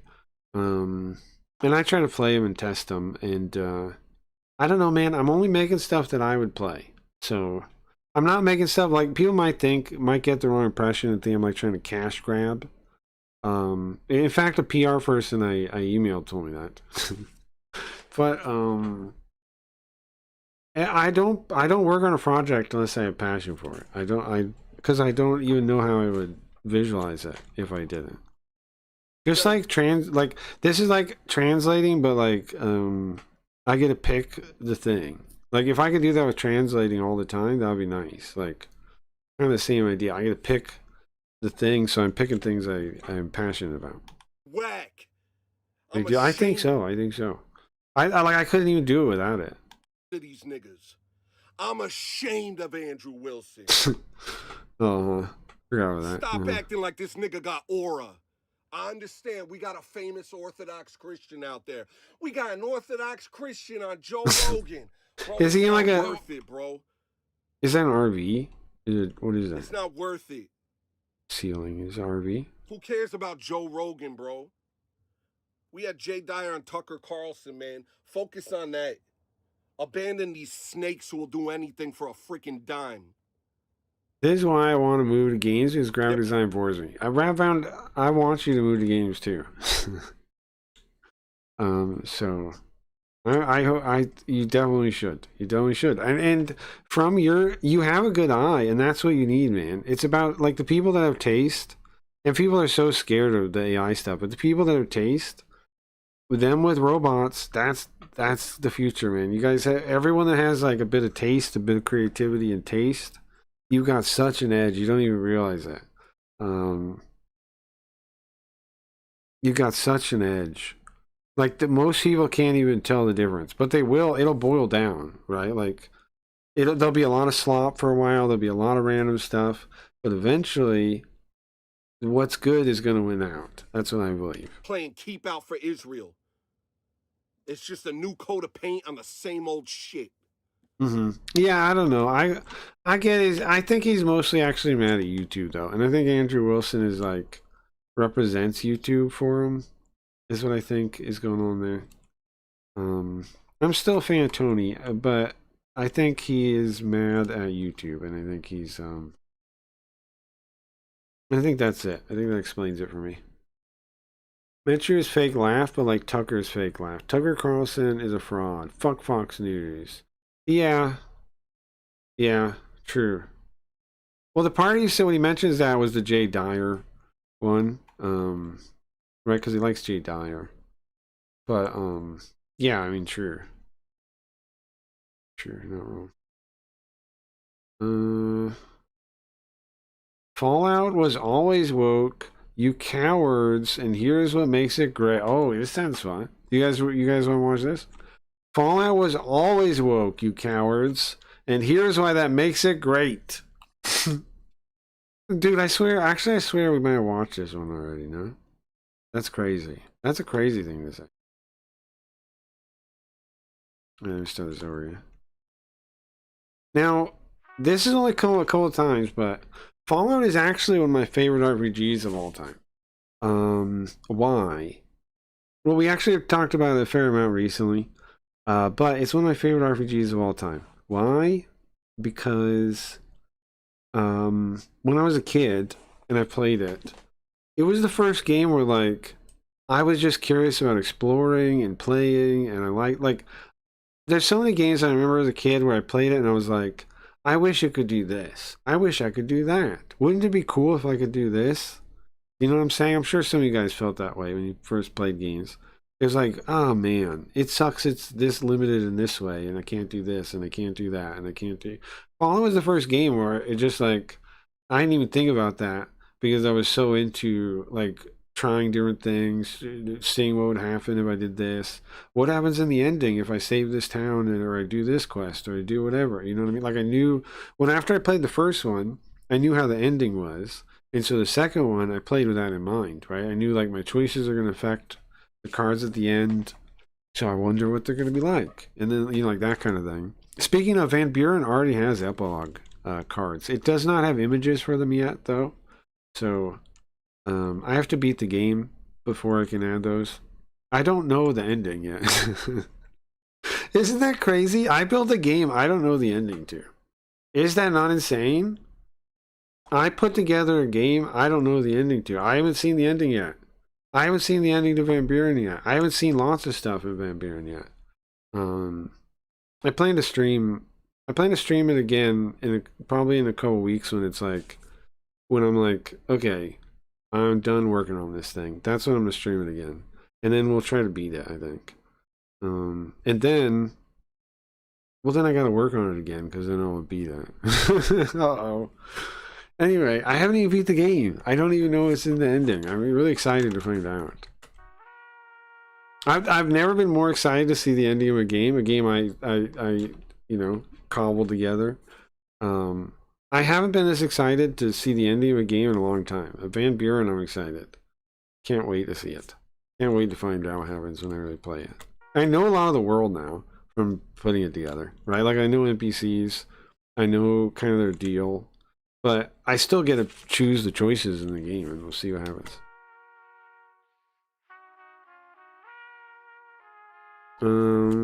People always say Fallout was always woke simply because of Tim Kane's being gay. So because Kane was gay, it's woke. What a commie morons. I agree. They also, well, we can do like bingo to what we think this guy's gonna say. I think, I mean, maybe he's gonna make a point that there's like politics in the games, which of course there are. That's like a dead thing, like a dead end there. Yes, there's politics in narratives, but the thing that these people don't get is that's not what people are complaining about. Nobody is saying don't put political stories in games. That'd be retarded to say. They're saying don't make your game a political propaganda piece first and foremost, more than a story. That's what they're saying. That's really what they're saying. And these people, commies never want to give them the benefit of the doubt and try and explain that or understand that. But that's what they're saying. They're saying, I don't want it to be more propaganda than it is the story. That's all they're saying. That's all they're saying. They're not saying you can't have anything political in a game ever. They're not saying that. They're not saying that at all. They're saying you're using, when they say keep politics out, they're actually using a different definition of the word politics. They're using a definition of the word politics, which means like nitpicking each other about stupid things. Like, it's like this loose casual definition lots of people have, where they mean like, I don't want to politic about it, right? Which would mean like, I don't want to argue about this and try and position and blah, blah, blah. I don't want to play politics. I don't want to play, like, just like that. I don't want to play politics. That means to a regular person, I don't want to like nitpick over who does this and try to maneuver and all this. I just want to say it as I mean it. That's what they mean. So when they say they don't want their games to be political, they don't want their games to be playing that game. They want their games to be a story and a game, first and foremost. Just to make that clear before this guy goes on with his... And then their whole argument, all these guys' commies' arguments are based on a fake understanding in the first place. If they understood that, they wouldn't even make an argument. Because there wouldn't be one. I thought that was clear. You'd think so. They purposely misunderstand that, Rabound. You'll see. You'll see when we listen to this guy here. I would put money on it that he is going to pretend like he doesn't get that.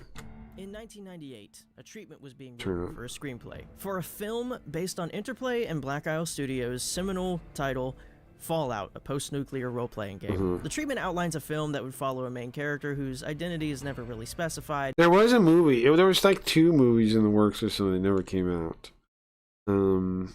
This was after Fallout 1 and 2, though, I'm pretty sure. I don't see what this really has to do with anything. Leading a team of they were working on a movie, kinda, but it wasn't really them. It was a movie studio was working on a movie, and they gave them the rights. Dwellers from Vault 13 searching for a new water purification chip. A story that anyone who has played Fallout 1 is familiar with. And yeah, they were adapting the movie.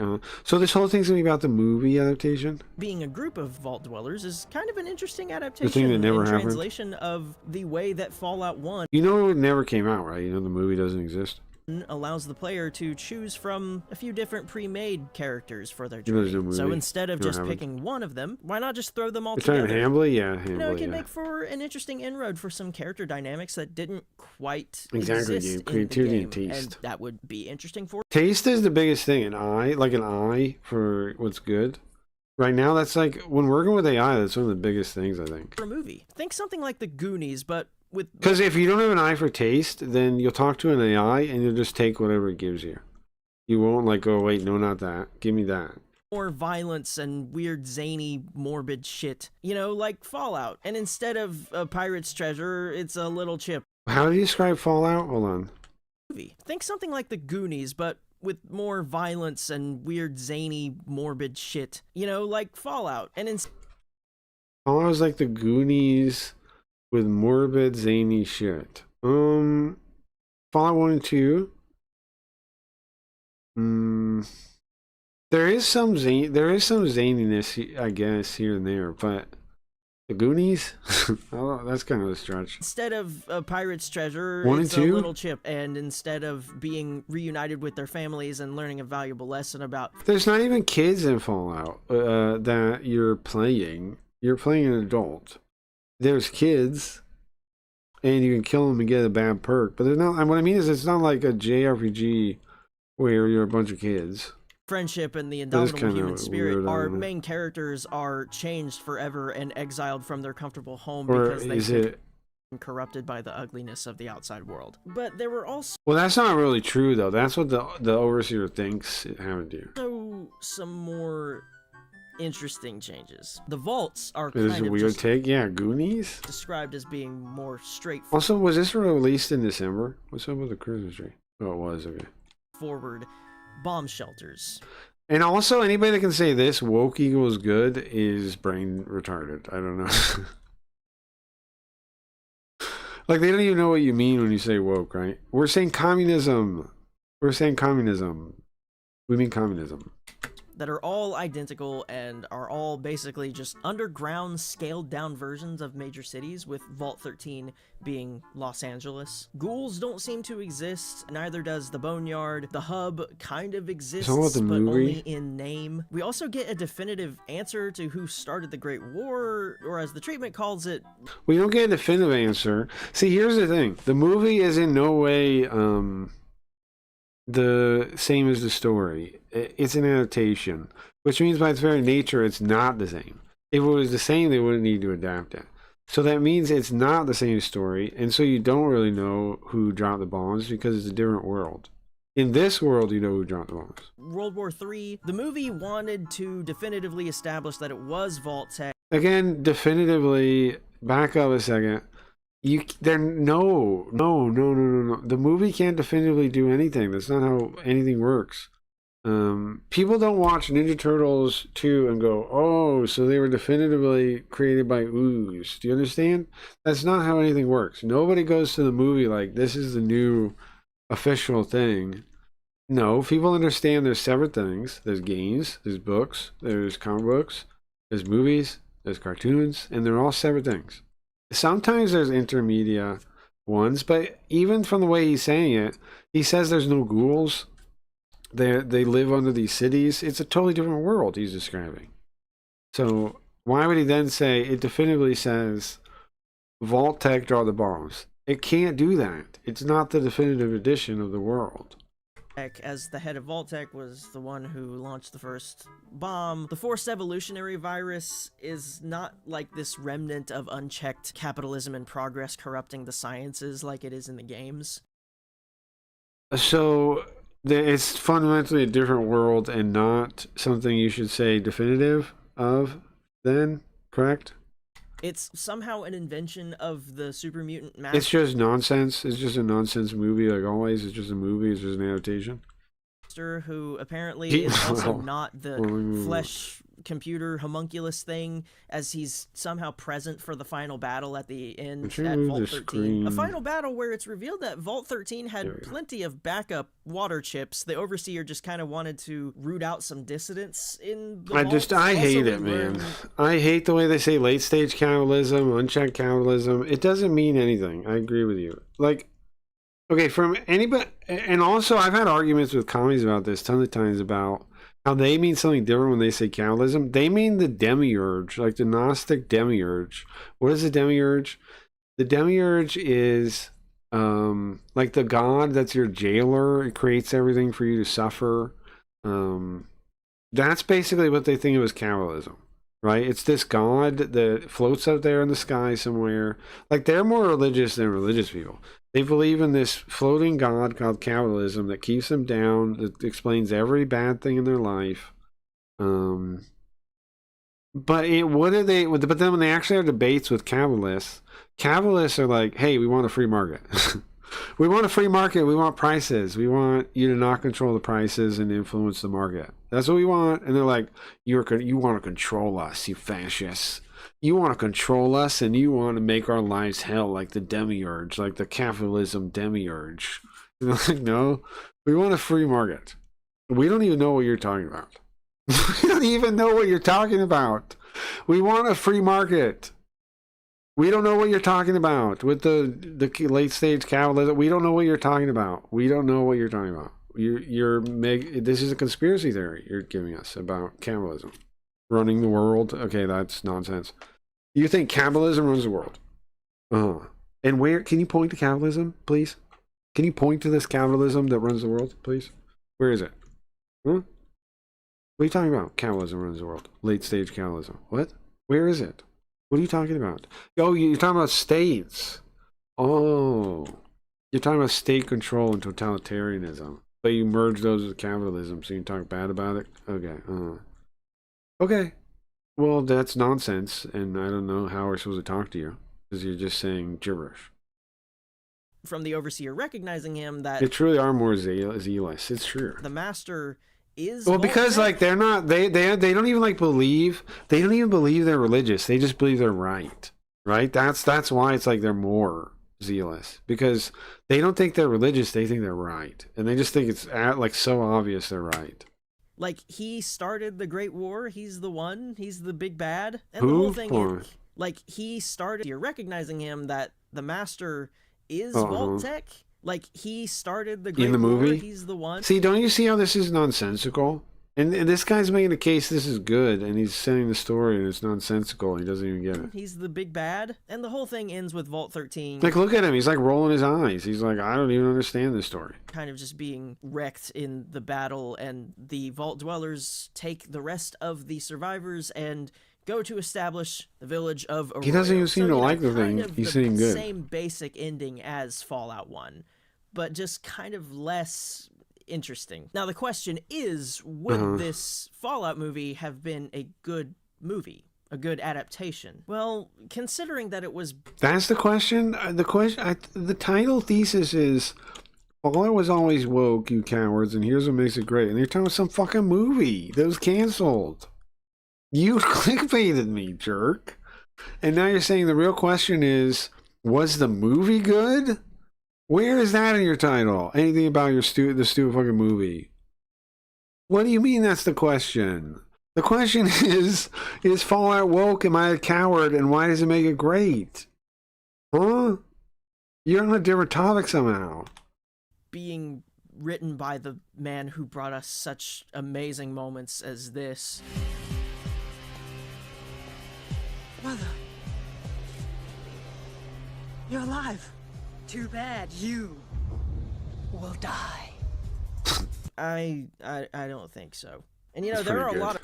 of problems with this treatment as it is. It's the classic thing where a screenwriter is tasked with adapting a story with very clearly defined beats to hit from the source material, but it's set in a world that they haven't quite taken the time to understand yet.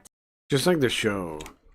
Just like any adaptation almost, except like the rare good ones where they like loved the thing before they did it. Same way that the Tomb Raider and Resident Evil movies went on to just kind of ape the conventions of contemporary action movies of the time with the wire work and the slow-mo and the leather, etc. This Fallout movie would have just been a shallow facsimile of, like, the Road Warrior. Fallout's Wasteland is so unique, and this movie would have forsaken that to just try and imitate something that's been done already because it's successful. A big part of the Wasteland's identity is the Weird West. Okay, again, we're talking about a movie somehow. When do we get to the thesis of this title that I've watched And a for? big part of why the Wasteland has that feel is the culture of pre-war America in Fallout. And capitalism? You're gonna say capitalism any minute now? With this being a treatment, I don't know if there was room for those kinds of details in it, but it really does feel like that whole... I don't know what it is about his head, but it feels wide, like a mushroom. Is it his hair that does that? Or like maybe a beat? aspect of Fallout's identity Not like, I'm not trying to be rude to the guy, just like the impression I'm getting. was just going to be completely missing in the final product. In favor of just turning Squash. Fallout's unique setting into a generic post-apocalypse that I'm sure some genius thought would be more suitable for a general audience or something. It's almost 50 minutes long. Well, we're not watching it all. I just want to get to the point. No personality. I wonder if this guy is a follower of the economist Schumpeter. He had the same PhD advisor as Mises, Boehm Bawerk. Schumpeter ended up siding with Marx on a law and supporting the idea of end-stage capitalism. He ended up working for Harvard, where Mises completely disagreed with him, and teaching in New York. That makes sense, yeah. Makes sense. Contemporary action movies of the time. Contemporary meeting of the time.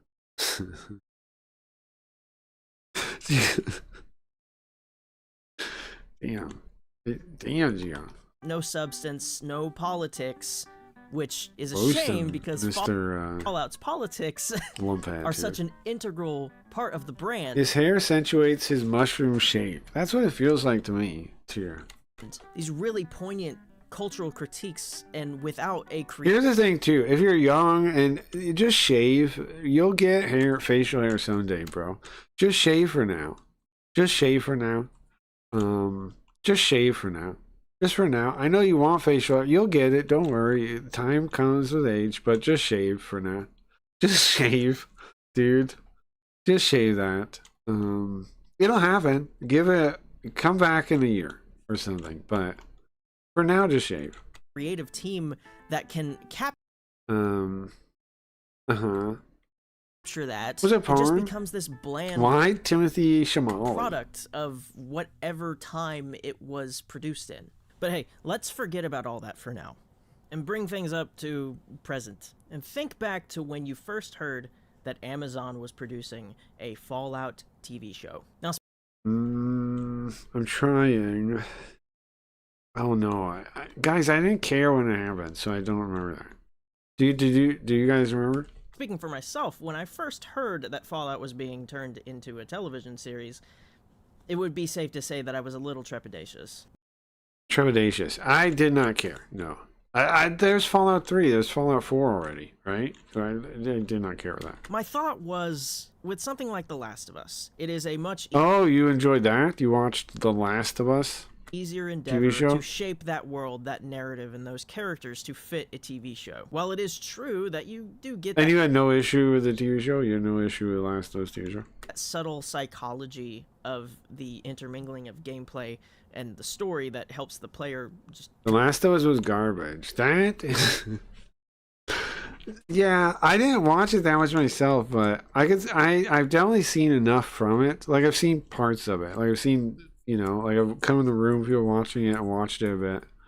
I was not impressed, and I've heard a bunch about it. I was not impressed when I tried to watch it.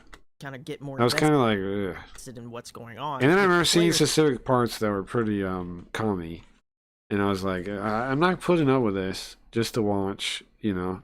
actions during that gameplay Just watch don't something actually older, impact do the something narrative else.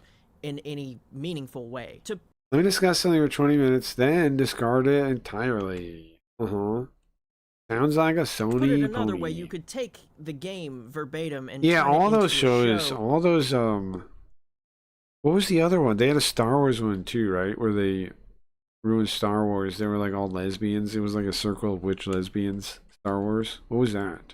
And it would work. It would That's all. I didn't see it, but that's what I know about it. It's a circle of witch lesbians. But they're Star Wars. It's Star Wars somehow. be bare bones. Acolyte. Yeah, Acolyte. Yeah. Yeah. Hollow, it would Yeah, be I got kind it, of a yeah. hack job, but it would work. But something like Fallout, an RPG with a reactive world and characters, factions, and everything, that stuff is tricky to adapt into a passive medium, since any individual player can have a completely different experience from someone else. Then you get into conversations about canon and true endings, and it gets No, you don't. Here's the thing. Most people, and this used to be the normal understanding, a work stands by itself unless there are like sequels or whatever by basically the same people. Then you go, okay, well, this is kind of like collected then. But and they have to pull it off too. They have to actually like do well enough that it makes sense to consider both of them. Like for example, Fallout, you have Fallout 1, you have Fallout 2, both considered canon. Then you have Fallout Tactics, generally not considered canon. You see why? Because Fallout Tactics kind of sucks and the story is kind of dumb, but it's okay. So people just go, no, I don't want anything to do with that. It doesn't really fit totally. It's kind of weird. But it's fine too. But yeah, like Fallout Tactics is in its own world that has its own version that you like write Fallout 1 and 2 connected to kinda, but it's its own thing. It's not really that complicated. gets really, really messy. It's not really that messy. It's just like each work is its own, but sometimes you connect them because like it's the same people or it's well enough that you can. Like it can be different people, but written well enough that you're like, yeah, that feels like the same thing, and you consider it kind of. But that's what it comes down to. But then I watched Generally, the first season of the show. everything's the same thing, plus sometimes extra. And it actually manages to avoid that trap, and it What happened? What is Shinny saying here? Also, I don't mean that derogatorily. What thing? Well, welcome your own opinion, but I probably know more about Vikings than you do. How do you know that? Acolyte sucked, because why the fuck would you give a Star Wars story to the guy that made Squid Game? Yeah, pretty questionable choice, I agree.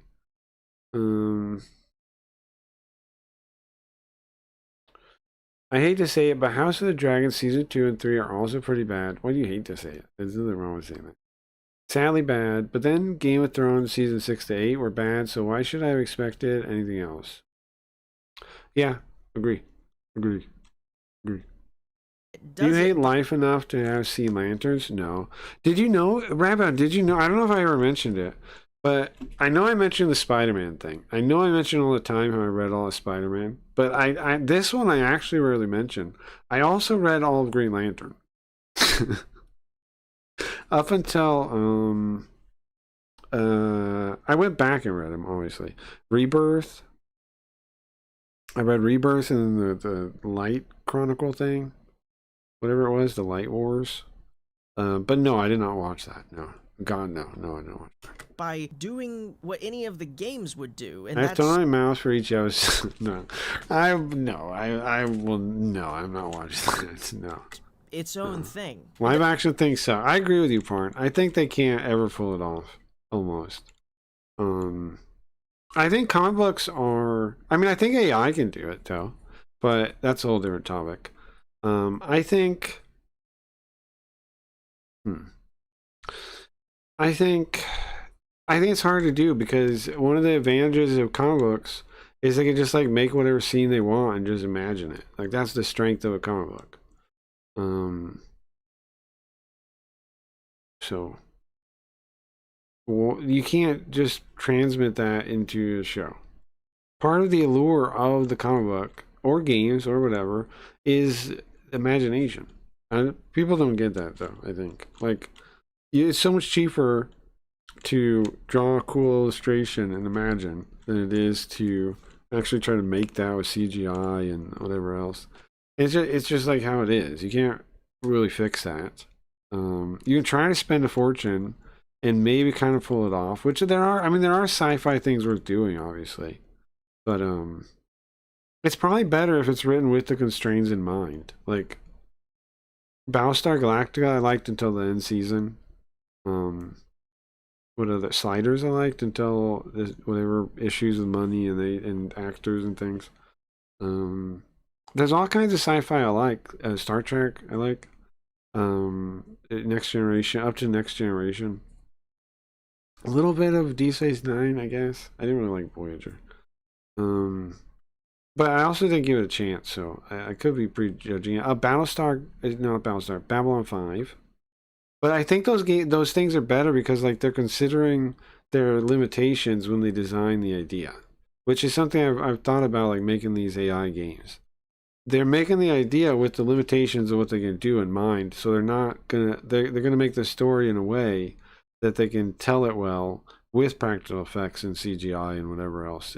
Like if they try to adapt a different story that just flat out can't, like they're not, comic books and games don't have that concern. They have their own set of concerns.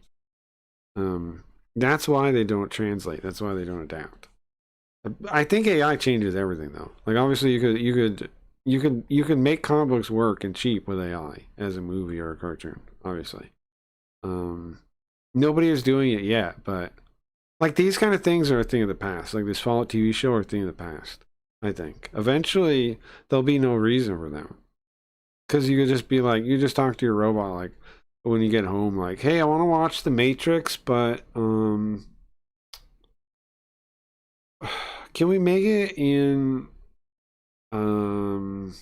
I don't know, like maybe it's in medieval times, right? And then the robot just goes, okay, and then like the stuff starts appearing right on the like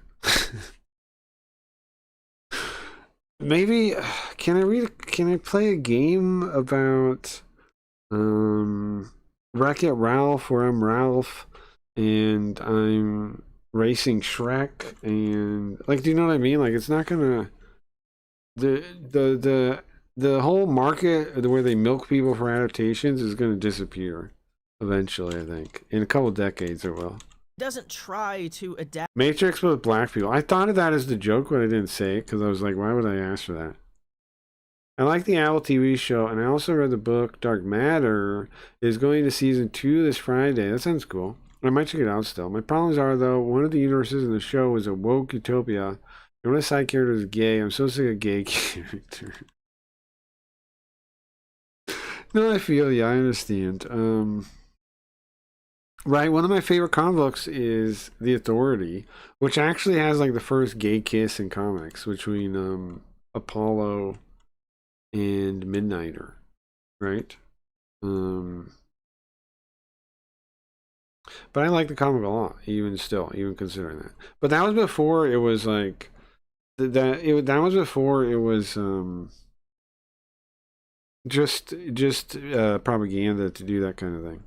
Like that was back when people still kind of believed there was goodwill if a story had something like that. But that was back then, where they weren't doing it for necessarily like just to push a certain subversive message. Damon Lindelof is a writer for Lanterns. He's from Bad Robot. Same goes for the Rings of the Prolapse writers. J.J. Abrams is the CEO of Bad Robot, made Star Wars. Oh, that makes sense. Christianity borrowed a lot from paganism. That's true.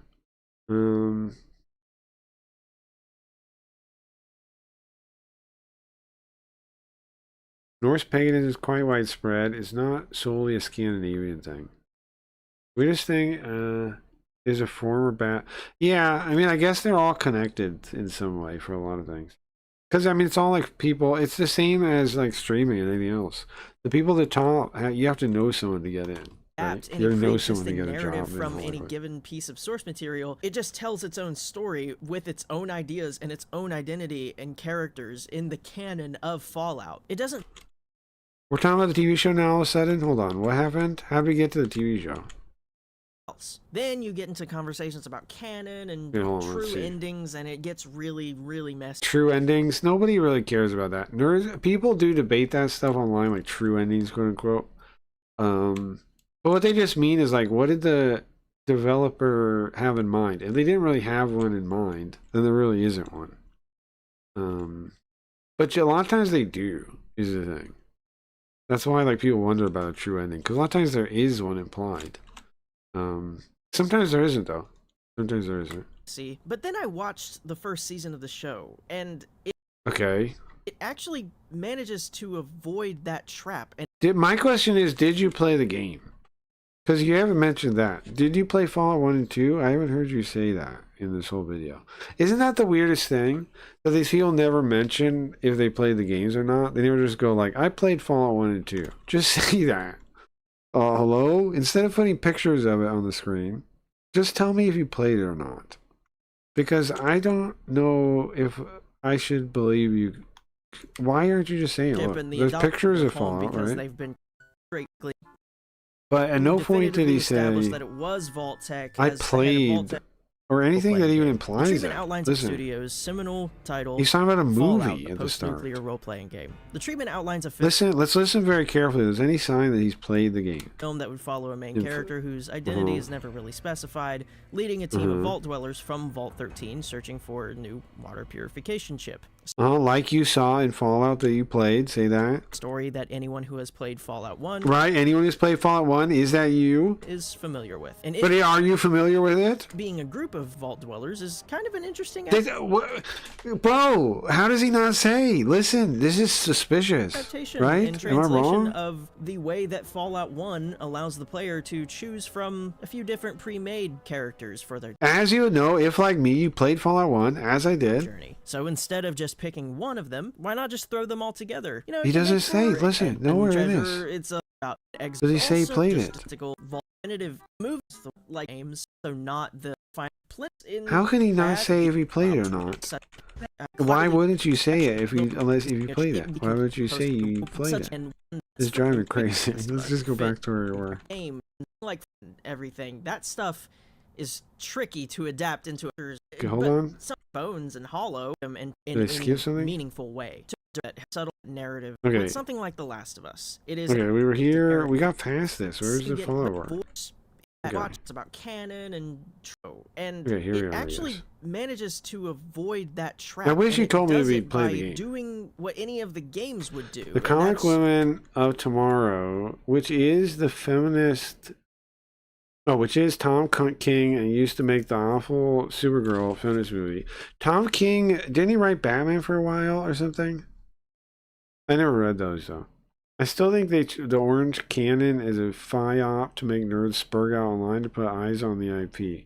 That they changed canon as a PSYOP. Sure.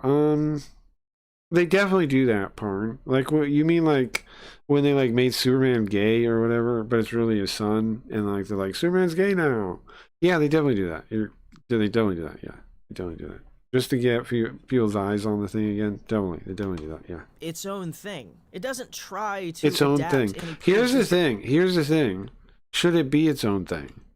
My biggest issue with Fallout is that it's like self-referential. Like I was talking to my brother about it, and he's like, "This makes sense because like in the game you would have to do this and that." And I'm like, "What? Wait a second though. I don't want it to be 2 levels of recursion like that. Like, what if I don't want it to be like if I was in the game? Instead, if I was in the Fallout universe, like." So many people would like make that judgment of it, and it's like, yeah, but that doesn't make sense. Why should it be 2 levels of recursion, like it's a reference to the games, when it should be it should be reference to itself. It should be it's in the Fallout world directly, not in a version of the Fallout world that is a video game that we are watching, right? Like, it shouldn't be like that. It shouldn't feel like that. It shouldn't seem like that, but it does, and it is. And I don't like that one bit. Narrative from any given piece of source material. It just tells its own story with its own ideas and its own identity and character. But see, that's the thing. That's not a thing. That's not possible. It can't have its own identity. It's called Fallout. It's in the setting of Fallout. You can't set something in somebody else's world and be like, it's its own identity. How? It's, if you believe in determinism, which this guy almost certainly does as a commie, right? Then everybody, every character is made by the world. Every character, every person, every story is set in place before it ever happens by the world. So there is no such thing as having your own identity or your own any of this. They're just who they are because that's what the system made them. Characters and the system again was made by somebody else, so it has to be what they want. It actually has to reflect the original version. Canon of Fallout. It doesn't try to reinvent anything. It just does its best to slot right in next to everything else. That doesn't make any sense, no. What he's saying makes no sense. It's like a post hoc reasoning why he likes the show. Opposed to kind of just singling out one thing and trying to kind of overwrite it, which in a way is the objective of a lot of adaptations. Just like Paramount's Like the Monster movie? Yeah, or Halo. Halo, probably the most egregious example I can think of, taking place in a different canon, completely overwrite. A different canon? What do you mean a different canon? What does that even mean? What is he even saying? Do you mean a different universe? Can we just say universe? Please? Or reality? We used to say reality. Can we say universe or reality? Can we not say a different canon? That's nonsensical. What does that mean, a different canon? What does that mean, bro? What do the words you're saying mean? A different canon. What does that mean? What are you saying? Just speak clearly. Of the canon of the What is that? Now you're saying canon again. It's self-referential and confusing.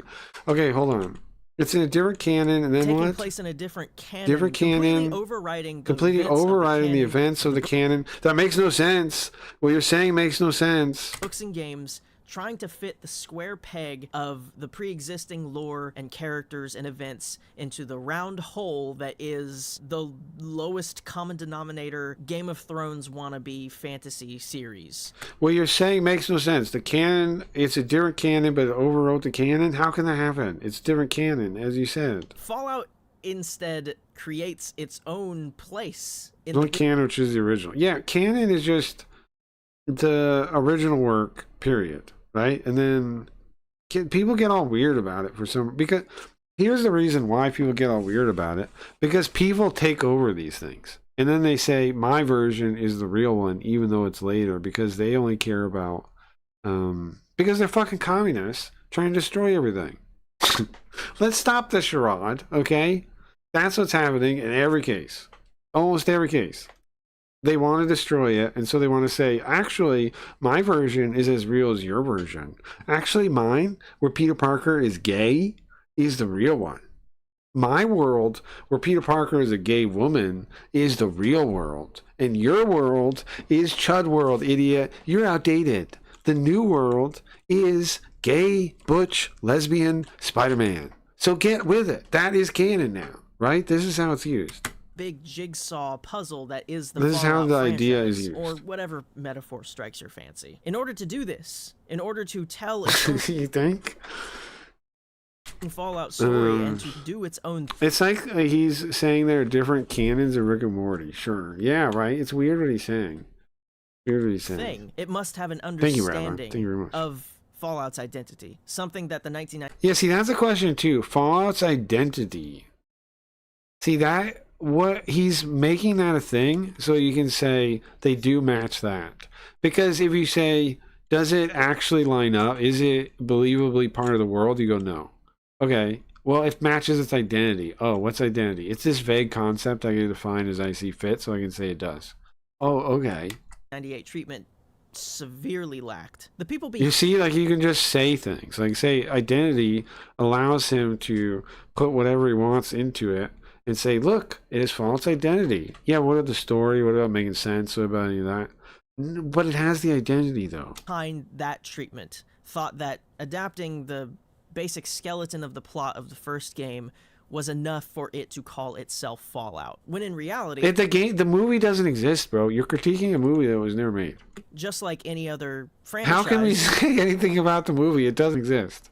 The movie doesn't exist. Be it Halo or Star Wars or Warhammer or whatever. There's more. Isn't it wild? He uses this fucking movie to make this point, and again, he hasn't made it yet.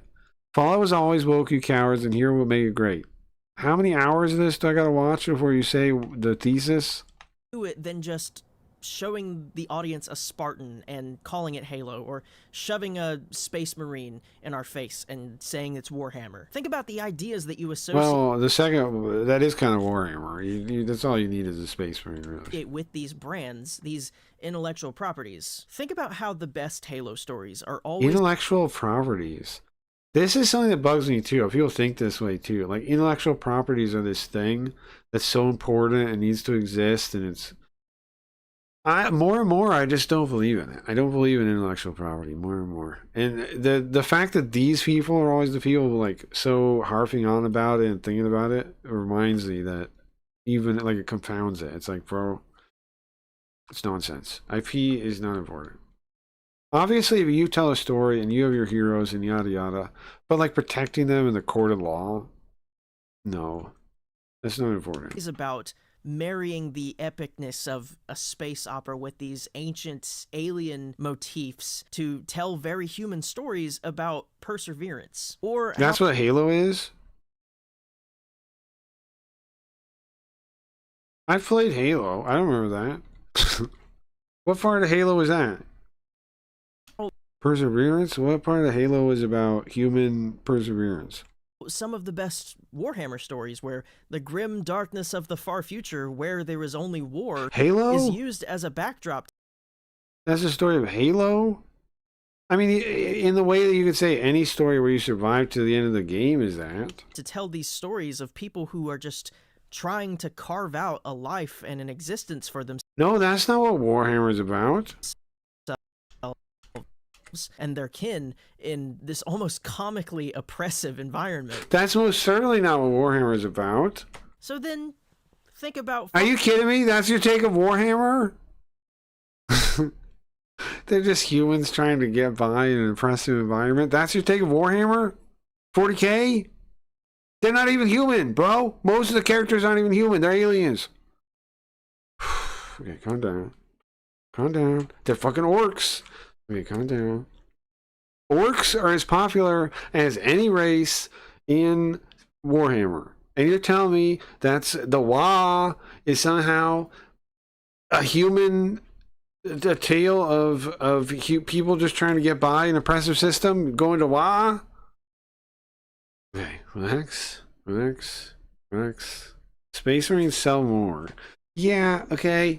You're right, but Space Marines most certainly aren't. My point stands, right? Space Marines aren't that. Orcs aren't that. What else isn't that? Almost everything that does well in the universe is not that. The only one that's that is like, what, the Imperial Guard? The Imperial Guard guys? Like, what is even that? Fallout. What is Eldar? Eldar are just guys trying to get along. They caused everything. Eldar are dickheads that caused all the problems. What Am I does wrong? every Fallout thing have in common? What the fuck have you got against us, bitch?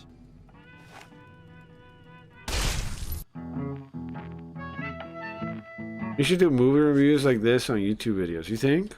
Imperial Guard stories are generally perseverance. Yeah, I agree with that. My view. I think though. Yeah, Imperial Guard. Yeah, Imperial Guard. Yeah. But how popular is Imperial Guard, bro? You remember all those Imperial Guard games? Warhammer 40K, you're a dude. In the Catachan jungles, you get shot and you die. Let's help each other out. Let's do a little investigating together. Let's start from the beginning. The first thing that you see. What do you mean video games? No, I mean everything. He said it's a tale of human whatever surviving. And I'm saying Warhammer in general is not about that, is all I'm saying. I mean, well, first Warhammer would be about, what would be the core of Warhammer? It would be the tabletop, right? Which we were talking about at the start. Now you are shifting to things. I meant the tabletop / general everything. I just meant everything. I just meant as a whole thing. Whenever you boot up the very first. But I agree, Imperial Guard he is right about Imperial Guard. But he's not right about a way to describe Warhammer that's about people surviving in oppressive times. Like, that's not at all Warhammer. Yes, the Grim Dark is about being in an oppressive time, but you're kind of one of them. Like, you're doing some oppressing. You're for the Emperor, for Xenos, exterminate the heretic. Right? Like, that's the most popular kind of thing, is like, it's almost being a crusader, like a Space Marine crusader or something. It is nothing to do with, like, the most iconic images of Warhammer are not at all that. Fallout game. Possibly. You see it as the Imperium struggling against the dying of the light, but that's different than what he's saying. You can say, I agree that you can say that, but like the Halo one, where you can say that about any case where the hero survives from the start of the story to the end of the story, right? Like, it's the same in that general way. Yeah, you can. Against something very difficult to survive. Yeah, you can say that, but it's still not the essence of what the thing is all I'm saying. He's trying to describe the essence of it. Like, if you had to boil it down to its essence. One of the best introductions to any game. That's the point he's making, that that's its identity. You know, he said that's the words he used. Now I'm trying to, like, you know, so you get what my issue is. Identity. He said that's the identity of it. Game ever made, in my opinion. That's where the Grim Dark comes from. The rest of the franchise. No, I agree. There is an element of, but however you want to be part of the Grim Dark. If you're buying into Warhammer, you're not trying to even, like, see it as, oh, I can survive this, whatever. You want it, is why you're buying it. In such a concise... You're like you, Gio. You're like, I choose murder or whatever. That's what Grimdark is, which I understand it. I like Grimdark. But, like that, he's saying like some kind of Kumbaya version.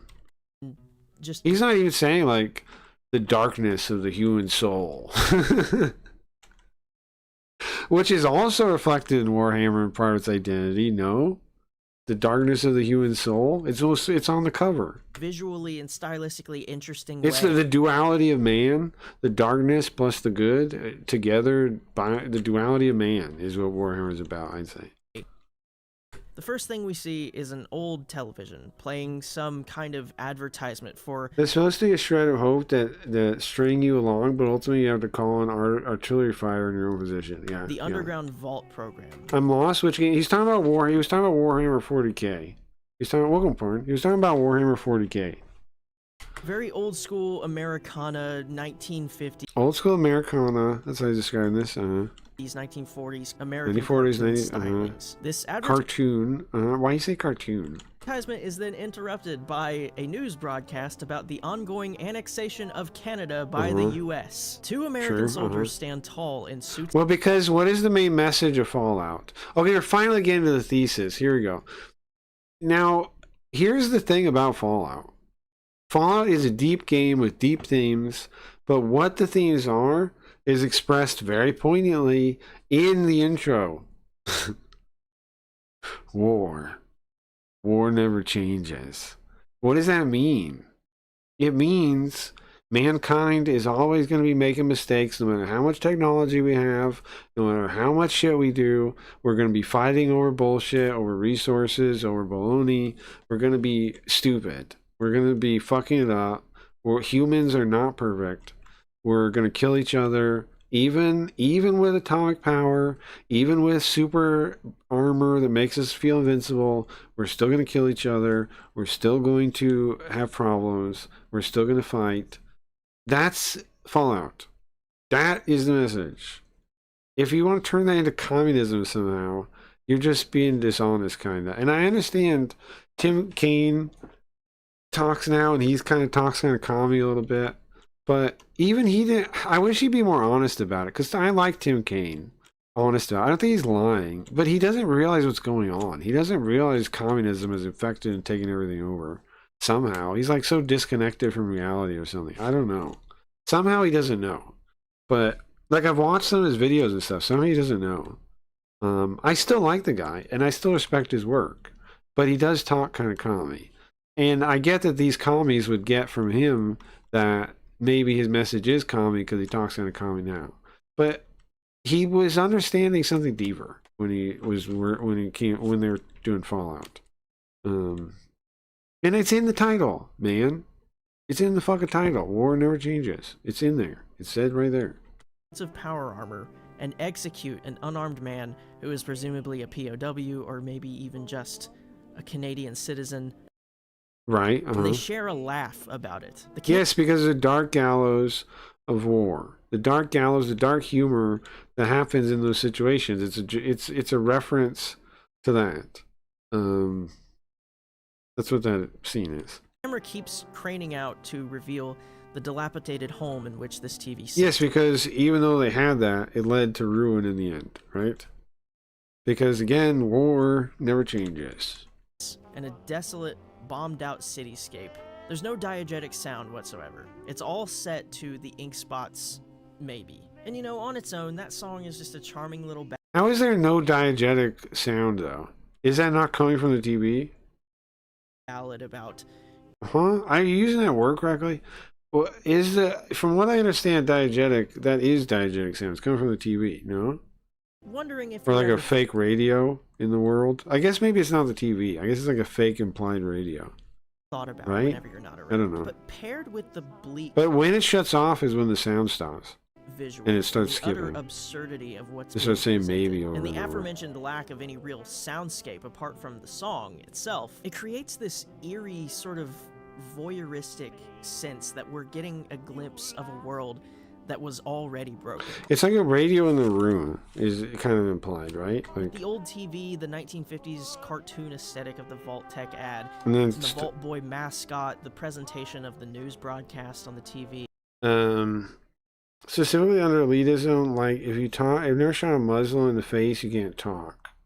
And And the big, bulbous, rounded edge power armor we see the soldiers wearing, we get a sense of the culture of this world that exists. I think that's a culture true. that seems like it was consumed by consumerism and unchecked capital interest. Oh my god, I'm rolling my eyes. Giving way to horrible... What do you think you're doing making this video if not being part of consumerism, bro? It makes me sick. You're literally the most consumerist you could be on YouTube, bro. Imperialist atrocities like You are an atrocity. we saw on the YouTube. TV. The America that Fucker. would be okay. It always bugs me. People have no idea they're taking part in the thing that they're complaining about, and yet somehow they're supposed to have some validity to it. With their soldiers in a militarily occupied area on national television executing a captured unarmed man and Yes. laughing about it. And It's the morbid gallows of war. Yes. giving a nice little wave to the camera, Yes, because they've gone so cold to it, right? telling us to go buy war bonds between broadcasting Makes total live war sense. crimes. It's not just a capitalism thing. It's war, man. It's saying that people never change. Human beings will have conflict no matter what we do. It's not... And again, communism has the opposite statement, has the opposite idea. You think we can ascend to some kind of higher life form and all these people are just products of a system and not human nature. You have the weird delusion version that doesn't match this at all.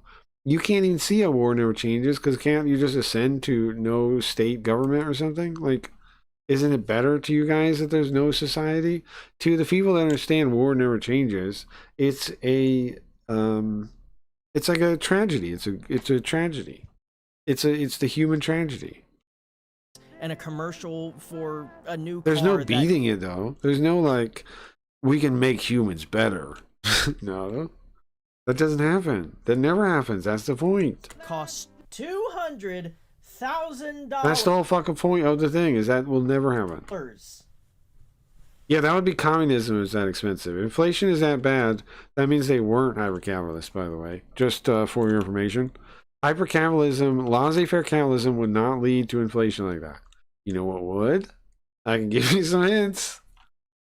I can give you, if you got, read Basic Economics by Thomas Sowell, read Economics in One Lesson, read economics. That is not capitalism. I mean... That shows the opposite, bro. That debunks your whole argument.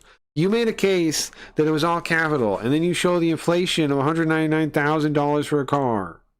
Do you understand? That's not capitalism. That's not free market. They would deflate those prices. And it's proven.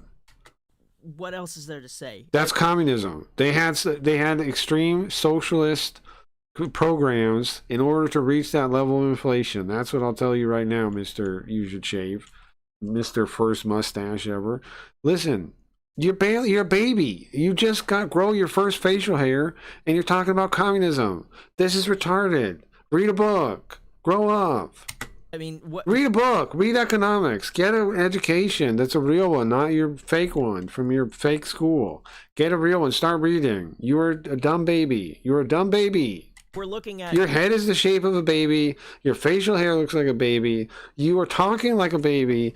And I am a green alien thing that also gets called a baby. But the thing is, I'm not acting like one as much as you. Just textbook late-stage capitalism. At a point where... Oh my God, no! It can't be late-stage capitalism and have inflation like that. This motherfucker. What part of late-stage capitalism causes runaway inflation? Huh? You son of a bitch. What part of late-stage capitalism causes runaway inflation? Where capital has most certainly consolidated all of its power behind the state. Then how is there inflation? Working hand in hand to exert as much control over the population as they can while giving them as little breadcrumbs as they can. And how is there inflation? How do they have $200,000 to buy a car? While milking them for all that they can. And of course, naturally, trying to expand their reach, to expand their empire for the most people to exploit. And if you think that that's me just inserting my own... Yes, it is. Yes, oh, most certainly that is just you doing that. Because again, you showed something that disproves it. When politics into it, we're going to get into the lore, okay? This was intentional. No, it wasn't. You're not getting it. It's war never changes. That's just human nature, man. Human nature that you can't escape. Communism thinks it's caused... Just by the fact that you're saying it's capitalism that caused it means you don't get it. It's humans. The idea is that anywhere you put humans down, this would happen. Period. That's the idea. The idea is this is so ingrained in human nature, even if you nuke them, humans are gonna come back and they're gonna fight over the land. Do you understand? How are you not getting it? The fact that you're blaming a thing is not getting it. The fact that you're blaming anything for the problems is not getting it. The problems are transcendental to anything. They're human nature. They're by our very nature we do this. From the very beginning, that is what Fallout has always been about. Oh, even though they say what it's about, and it's actually a much deeper thing than you're showing understanding of, you're right. You can't even understand the thing, and you got these stupid fucking glow lights in your baby eyes. You need to not do that, too. That looks horrible. I don't know why YouTubers do that. Fallout is about... I know you gotta light your face somehow, but it looks god-awful, and you're burning your eyes out. The sociological and cultural impact of unchecked capitalism, focusing on... Again, retarded. 12-minute preamble. It's not free market, though. Exactly! A free market would not have $199,000. Is the glow-faced alien. Yeah, I'm not alien. I'm a human as much as you, okay? Telling stories about the many... I'm the same man human. Was I not born on or above the same sky that you are on or above? Was I not, Gio? Was I not born on or above the same sky you were? Many different ways that individuals can... Craig, this video will be on YouTube. Don't worry about it. You think I should make this into a video, like cut it out? And interact with these systems of power and either try to build something. I've been working on like an AI editor thing. I want to get one good at like cutting out segments like this, like so I don't have to do it. I think that'd be really good. I have the AI editor. It probably can. I'll test it. Something new and good out of their circumstances under these systems, or just yes, all right, I'll do it. Into the corruptive nature of these systems of beliefs or economics or what. Again, systems of belief of economics. Oh, they're crazy because they believe in economics. Scary. What the fuck are you talking about? Oh no. Their belief structure of economics. They believe in supply and demand. These make up concepts. Supply and demand.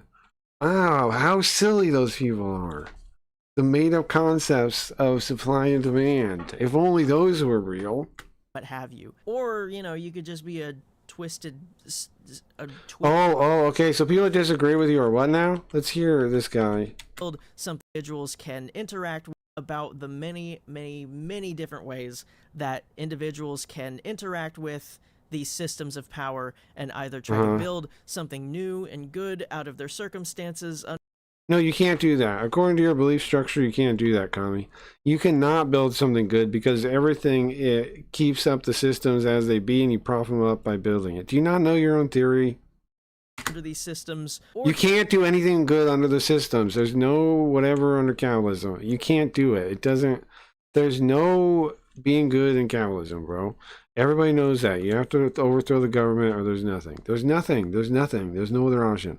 Just, you know, give in to the corruptive nature of these systems of beliefs or economics. And again, the problem is you believe in economics. You figure out supply and demand is real and you turn evil. You start just like stabbing people and you become an authoritarian and you try to take over the world because you believe in supply and demand.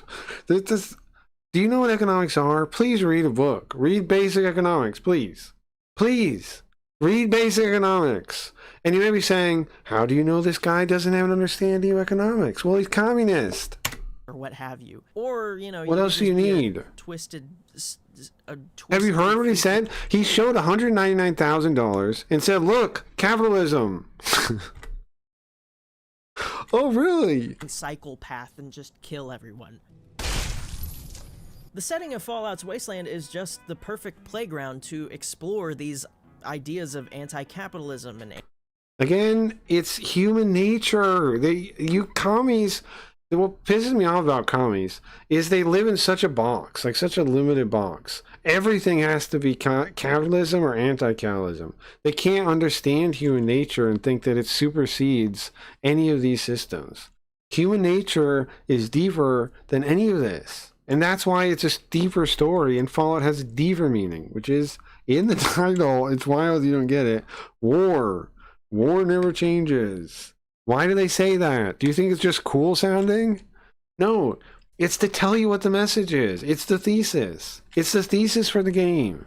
And they land it really well, unlike you with this stupid fuck. I don't even believe you know what a thesis is because you put a title thesis and then it takes you 13 minutes to even touch it. And we're still not even there yet. Anti-war messaging with this interesting... Anti-war...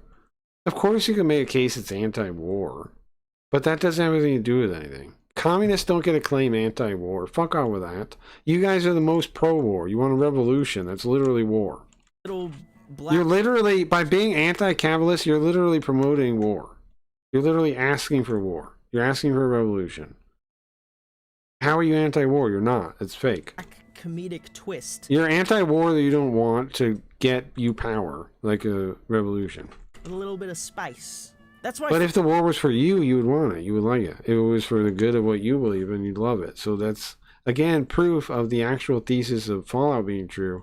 War never changes. You think you'd be in the right. And that's the problem. You don't see the real lesson it's trying to teach you, and so you would repeat it. Fallout's Wasteland is often referred to He's reading a script, too. Jesus Christ. As a post-apocalypse. The big reset... Yeah, it's a post-apocalypse because they're building society again, yes.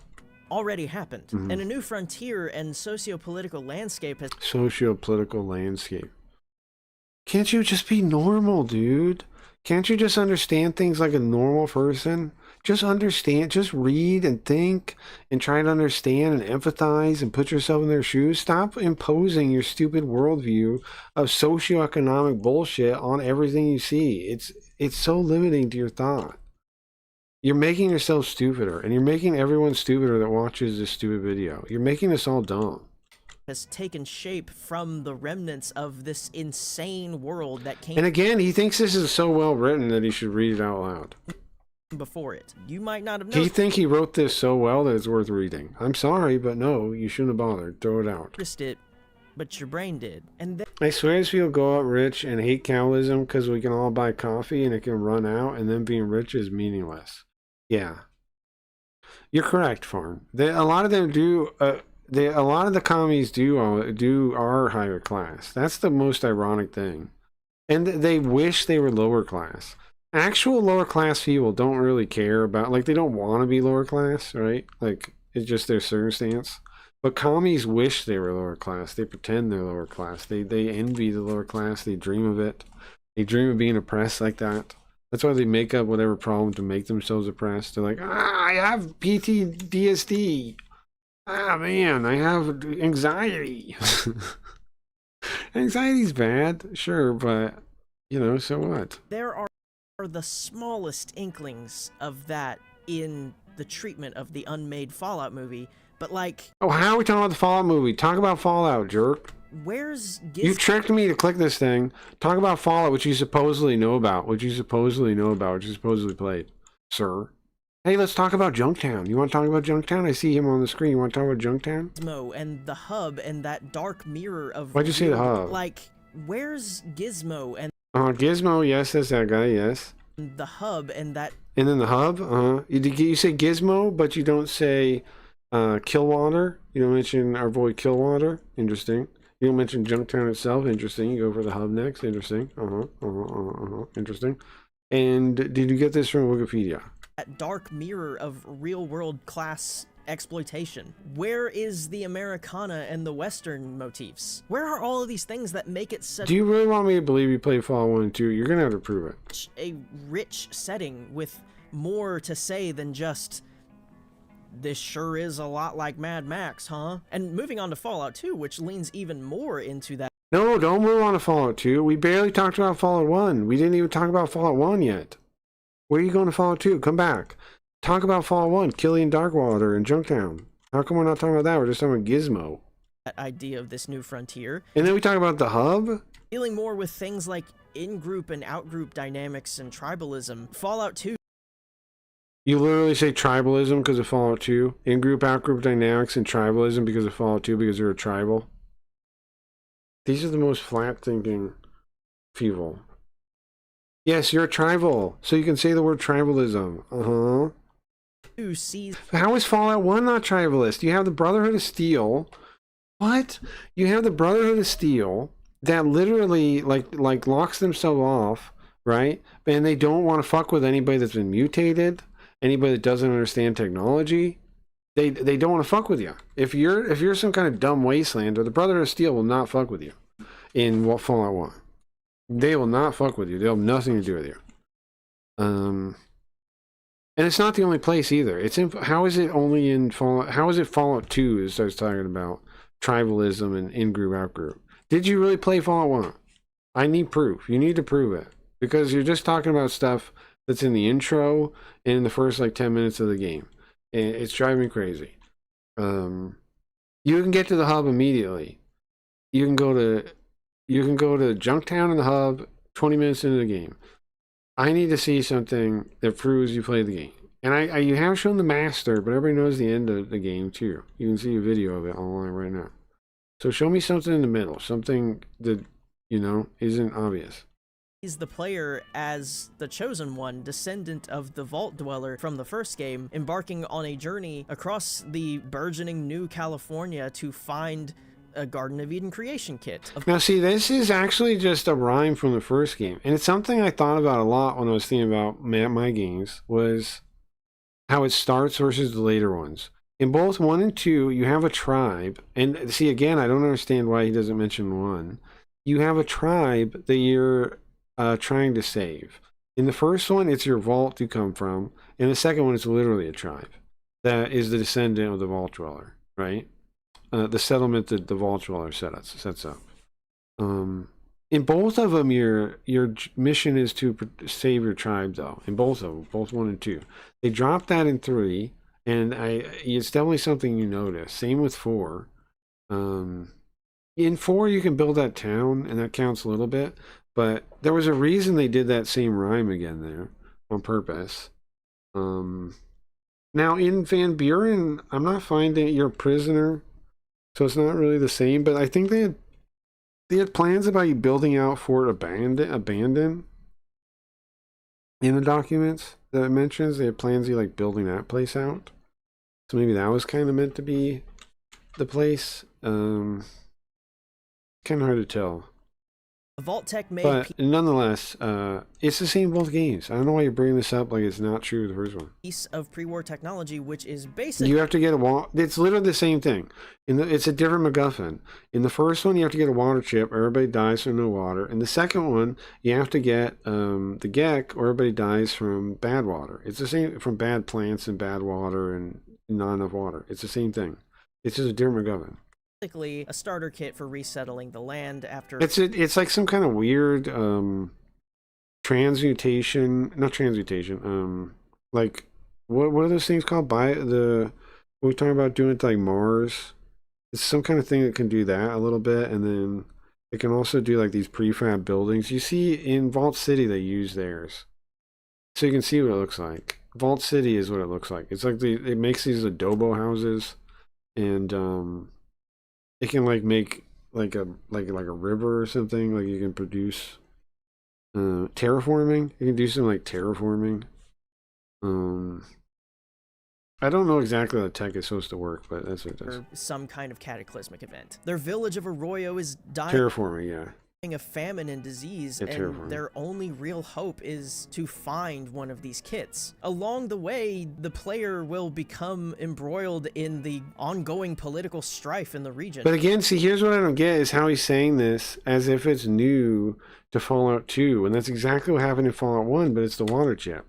And this is what makes me think he didn't play Fallout 1. Right? Maybe, you know what, maybe he only played Fallout 2. Maybe he did play Fallout 2, though. Because everybody hears about Fallout 2, and some people probably skip 1. Maybe he played Fallout 2. And what I think is great about this is Fallout 2 takes full advantage of its setting to break down these situations and conversations, and it goes hand in hand with another important element of Fallout, and I think that goes hand in hand. These pictures aren't him playing, though. Look, they have like JPEG artifacting and stuff. I don't know where they come from, but they're not... these aren't modern screenshots. Like, he didn't play this to take them. So, if he was playing it, why aren't these his screenshots? These are weird screenshots. Like, look at the JPEG compression and stuff. What's up with this? Why didn't you take your own screenshots, bro? What's up with this? And it goes hand in hand with another important element of Fallout, and I think that goes hand in hand with another important element of Fallout as a brand that really came into its own. I'm just saying, I only noticed it because I've played them recently. Carl's playing the mod Fallout Nevada. I'm playing it. And so I know, I noticed those in aren't the second game, and that is the pulp of it all. Fallout 2 is so crass. Dude, it's like, hold on, I don't know where these come from. Maybe he did record them or something. Because look, this is the same quality. And that is, but it's weird quality. It's like, okay, it's like embossed or something. It's sharpened. It's sharpened. What else is it? It's sharpened. There's some other weird things going on in this video from the game. Definitely sharpened. Fallout 2 is so crass and juvenile, but in a way that's more... Maybe it's so he could, like, zoom in or something, and so he sharpened it. ...satirical than, like, high school edgelord cringe. And what but is it the other one looks the same, is the thing. Look, the still looks the same. You see? It's, like, blown out. Like, the brightness is too much, and it's sharpened too much. Is he using a shader to do this on purpose? Like, maybe he uses some god-awful ugly shader that makes it look like this. I don't know. I don't know what's going on here. It does not look like a normal playthrough, though. And not like a normal mod, either. right? It looks sharpened. Why did he sharpen this video? Why the screenshots are sharpened? The video, okay, actually makes sense because you're zooming in. So maybe you sharpened it to make it clear. But what's up with the screenshots then? Why do they look like that? 2 is so What are you crass. capturing it on an old computer into a capture card? No, that wouldn't look like that. What's going on with this? How do you make these videos in the and screenshots? juvenile, but in a Where do they way come that's more satirical than like No, it's not satirical. It's just like normal banter. high school edgelord cringe. And what is it satirizing, I hear you ask? Pop culture. It actually gets pretty bad. If he was, there's some lines that commies, I'm sure, hate. American culture, class conflict, Class conflict. Again, those aren't the jokes they're making from their perspective. Is class conflict? Only commies see it that way. tribalism, racism, imperialism. Like, Again, no, none of those things are the way they see it. They're making fun of totalitarianism. They're making fun of the human nature, man. I'm trying to tell you, it's human nature they're making fun of. if only there was one word, like if there was a catch-all term Human that we nature. could use for these things, like one word that we can use Nature. for the sociological and economic Human factors that nature. inform the decisions that we make every day. See, that makes no sense. That word, using that to mean that, makes no sense. A word to describe our decisions we make every day, that's not what communism is. It's not what capitalism is, but it is what you call capitalism. Capitalism means free market, but that's what you guys mean, the systems in power that make us powerless. Which again is why I think of it as you guys believe in the demiurge. Because that's really what they, like he spelled it out there, right? He goes, if only there was a word for things that reflect the choices we make in social, like here are his own words again. Imperialism, like if only there was Like he thinks he's being clever or something, but it shows his lack of understanding of anything outside of communist thought. Listen. one word, like if there was a catch-all term that we could use for these things, like one Exactly. Catch all, exactly. To blame for all your problems and all your choices, correct. word that we can use for the sociological and economic factors that inform the decisions that we make every day. Exactly. Something to blame for all the problems in your life because their choices aren't your fault, correct? Like the demiurge, or in your case, capitalism. Yes, correct. Do you see that? He doesn't say anything about markets. Women are physically and intellectually inferior to men. Their role is to bear children and ensure the survival of our species. He's gonna shoot him because he's so mad that the NPC said that! And that's a sane reaction. Right? That's a sane reaction to get all mad at an NPC saying that and shoot him. That's a sane reaction. That's normal. Fallout 2 is when the series just goes full tilt. Politics, it's always politics. Again, you haven't established his politics at all. And what's funny is politics is always politics. Is a play on war never changes, but without any of the gravitas or anything. Right? It's like just ruin the phrase and say stupid crap. Fallout 2 is when the series just goes full tilt into critique of how political systems can be Again, prove it. ridiculously flawed and complex. I'd be remiss if I didn't talk about Vault City before. And I like how we're skipping Fallout 1 without you making any real strong cases about Fallout 1 at all. In fact, you skipped Fallout 1 in the Fallout 1 section. Did you notice that? He already skipped Fallout 1. And now he's like, well, I'm already moving to Fallout 2. You never talked about Fallout 1. You skipped it. And you started talking about Fallout 2 already. Moving on from You're talking about Fallout 2 again. Fallout 2. To put it plainly, Yeah, you're going from Fallout 2 to Fallout 2. and bluntly, Vault City is meant to be a very scathing and honestly kind of prescient statement on the trajectory of American liberalism and the myth of America. What the fuck? Vault City is a bunch of stuck-up people that grew up in a vault and think they should like rule over things because they're more pure. Right? Like Vault City, they're bigots for sure. They really are. But how is that American liberalism? Like how are you even making that connection? They're post-America. They're some people that, yes, their ancestors were American. How in any way what they stand for American? NCR is the strongest anything to America. NCR is the strongest like anagram, analogy, metaphor, analogy for America. NCR is the strongest one. Vault City is like a towered elite. They believe in like birthright almost, because they don't let you in if you're gross. Like if you have any genetic drift, they want pure humans, pure original humans. That's not American. What are you talking about? In what way is this about American? Or in what way in Vault City? See, he just says shit and he thinks you're too stupid and you'll never play the games to know yourself, right? Analog, thank you. The best analog is NCR for America. In Vault City, I don't see how you draw the connective tissue there. American meritocracy. How? How is that a meritocracy? Because you have to like pass tests to get in? That's because they don't want you in, retard. The reason there's a citizen exam is because they don't really want to let anyone in. But they're like, okay, if you can pass all this and prove you're actually confident enough, then we'll let you in. Right? To show that they're not like totally bigoted and not totally closed-minded. That's why they're doing that. They don't actually want you to join if you're from outside. It's more of an example of what you said earlier. Outsider, us versus them, outsider in-group.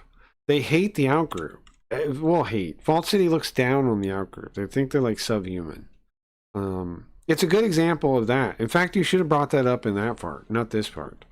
Vault City is a very good example of in-group, out-group. The Vault City hates anybody, well, hates. Again, they look down on. They think of them like lesser life forms, almost. Like, just like people do, right? They look down on the outsiders.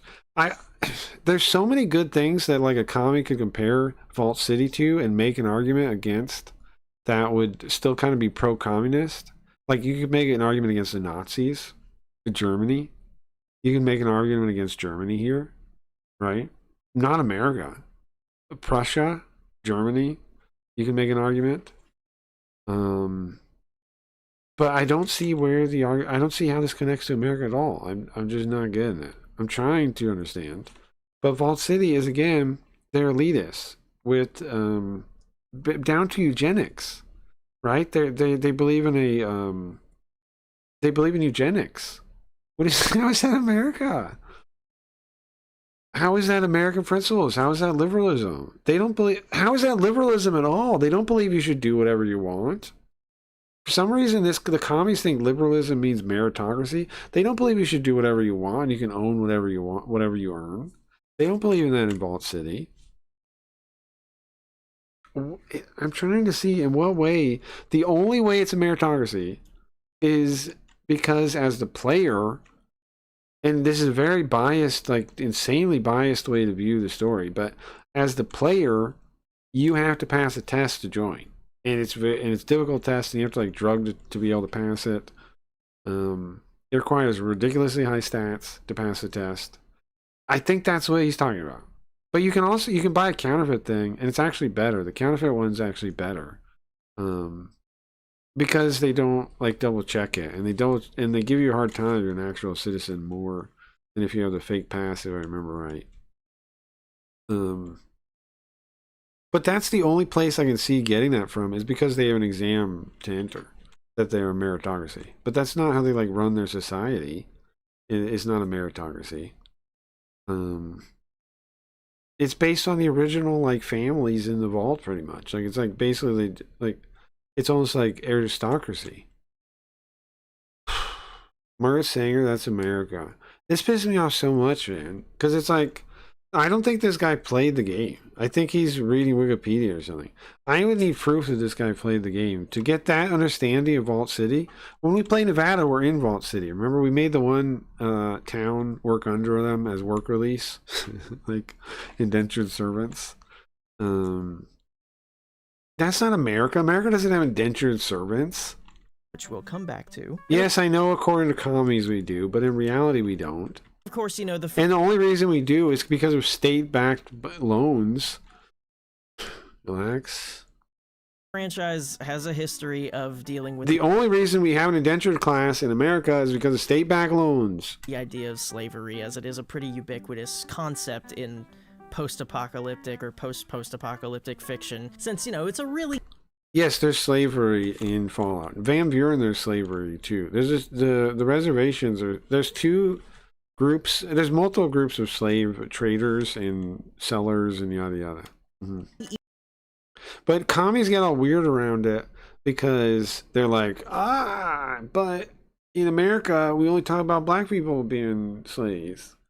Easy way of showing how humans really, really love to regress back to that. Whoa, you almost got something. You almost got something here, but you missed it.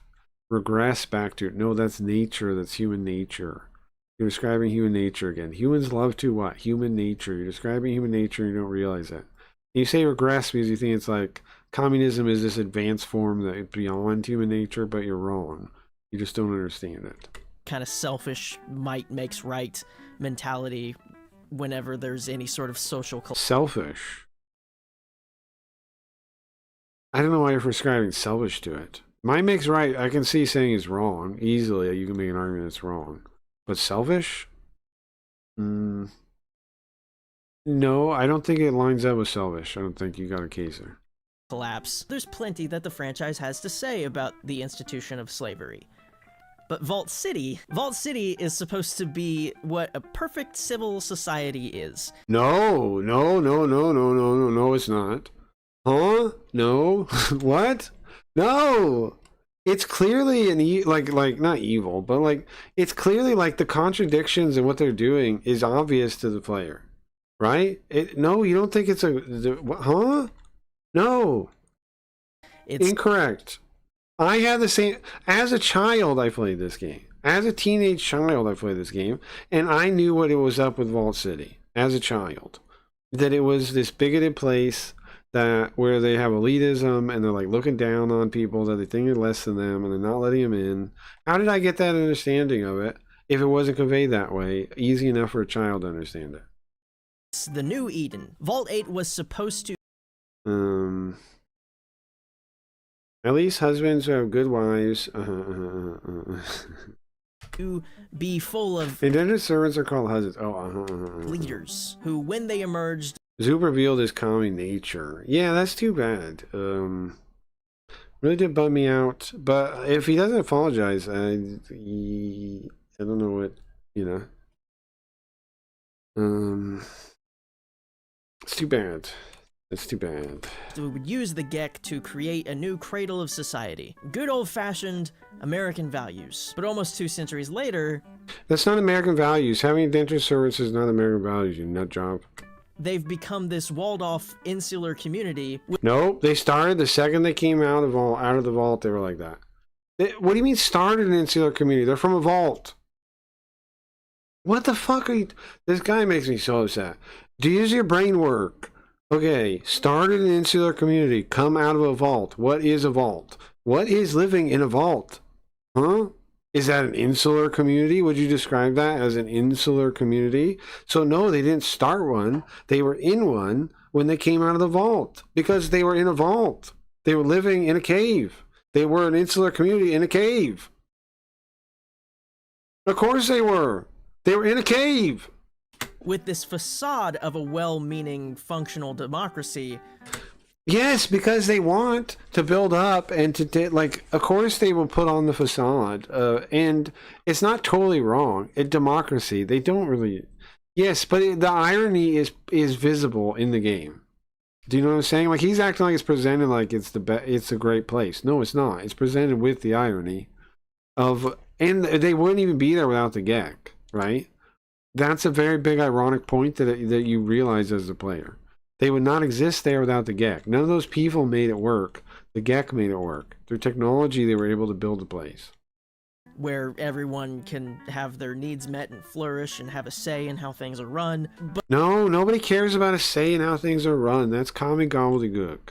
Most people do not give a fuck in a say in how things are run because we're not desperate for power. That's only you commies that care about that so much. I don't even care how things are run. I just don't want them to tell me what to do. They can say whatever they want. for how things are run. Just don't tell me what to do, and they get to say whatever they want. You commies are the ones that want to tell people what to do, so you want to say how things are run. But in reality, they're just a shitty little liberal pseudo-oligarchy. Again, liberal, I don't understand where you're even putting that in there. Where only the privileged few have actual rights and comfort. Yes, that's true. And the rest are put to work and, given empty promises and lies. Yeah, but are they fed? I mean, let's get into it a little bit. Are they fed and taken care of, though? Like, think about the wasteland. Like, this guy is talking in modern terms and looking at the place, right, and judging him. Okay, but think about the wasteland and their other options and living and dying outside, right? Being radiated, being killed by raiders, being raped, being slaves. You know what the alternatives are, right? You get, like, the whole reason this kind of moral grayness can exist is because the world in Fallout is so harsh that it's still better than nothing, right? It's not because there's nothing bad here. There's lots of bad things there, but that's part of the whole thing. It's like, it's the mixed human nature of, like, it's the duality of man we were talking about earlier. It's the idea, like, okay, we're building society, and with society, all these problems come about. We have to deal with all these issues now. We have to deal with people taking advantage of other people. We have to deal with, the logistics of it. We have to deal with the practicality of it. We have to deal with people being hungry for power. We have to deal with elitism. We have to deal... All those things happen every time, and you have to deal with them. And the only reason... you got to compare to the current world they're in, not our world, and say they're liberal, blah, blah, blah. Are they, in their world, are they a functioning society? And if they're not, who's functioning better than them? The NCR is probably, and again, you didn't attack the NCR though, but maybe later, maybe? All while the aforementioned oligarchs, who you'll quickly realize after talking to them could not work a day in their life, get to kick their feet up, and the liberal upper middle class... Now, you could make a case about class here, sure. But class isn't really... Communists don't own class. They own this class struggle for power, but not just class in general. Everybody believed in class before communism was even a thing. Class right below them get a little triggered if you ever rightfully compare the lower caste's conditions to that of your run-of-the-mill wasteland slave. That's not rightly to compare. They probably should get triggered a little bit. You're not really right to compare that. They are better than slaves. It is better than slavery. If you were part of that society and you were citizen, right? You would be a better person than a slaver. Like, you're actually wrong on that. Now, are they shitty people? Like, good. I mean, I'm not trying to judge people, but are their actions, like, not the best? Sure, but they aren't comparable to slavery. No. Why? Because they're indentured servants, and they could leave. A lot of them could leave. How dare you call it slavery, you slimy leftist? Well, if they could leave, how is it slavery, bro? You can look at their material conditions all you want, but I have paperwork right here that Oh, you're talking about prisons now. Oh my god. Clearly states that this is not slavery, this is the prison industrial complex. And what about China? You're not going to care about the indentured servitude there, are you? You're going to think it's great there. That right there, I think, is what Fallout is best at. Showing how easy it is to fall into just perpetuating the same You mean human nature? Old shit that got the world to where... Yes, you mean human nature. You mean humans are not flawless beings that can just organize perfectly because we're flawed and we're limited creatures? And even do our best attempts still go wrong somehow because of all the moving parts, and some people will still be greedy and some people will still be dickheads. Yes, that's the point. Yes. There it is now. That's the game. Yes. Notice you're saying that's the best part and not the communist critique of capitalism. Whether it be the bureaucratic sanitizing of class violence. Yeah, you notice you got to say it's all these different things too that they're really good at, because you're missing the actual thing they're good at: human nature. That's the point of the story. Or the breakdown of social safety for the sake of profit and capital in... Again, no. Not for the sake of profit at all. It's the sake of safety, period, is the question. And that question is a deep, interesting question. And when you say it's versus capitalism, you make it stupid and retarded. No, the question is safety versus freedom. And it's a timeless one. Our founding fathers disagreed about it.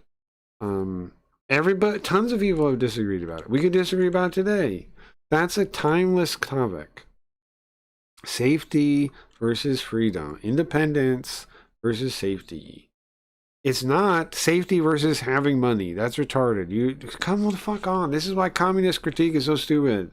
All they can see is money, money, money, money, money, money. Give me money. All you can see is money. You're obsessed with money. Capital, capital, capital, capital. You just say it as capital. So you're like, nobody gets it. I'm obsessed with money. You're obsessed with money. Think about stuff without money all the time. You fucking obsessed money freak. You're obsessed with money. Capital, capital, capital, capital, capital. Stop being a money freak. You guys are money freaks. Stop thinking about the money all the time. What's the real human issue there? It's not the money. They need the money for the safety. The money is not versus the safety or for the safety. It's the reason they need the money is to get the means of safety.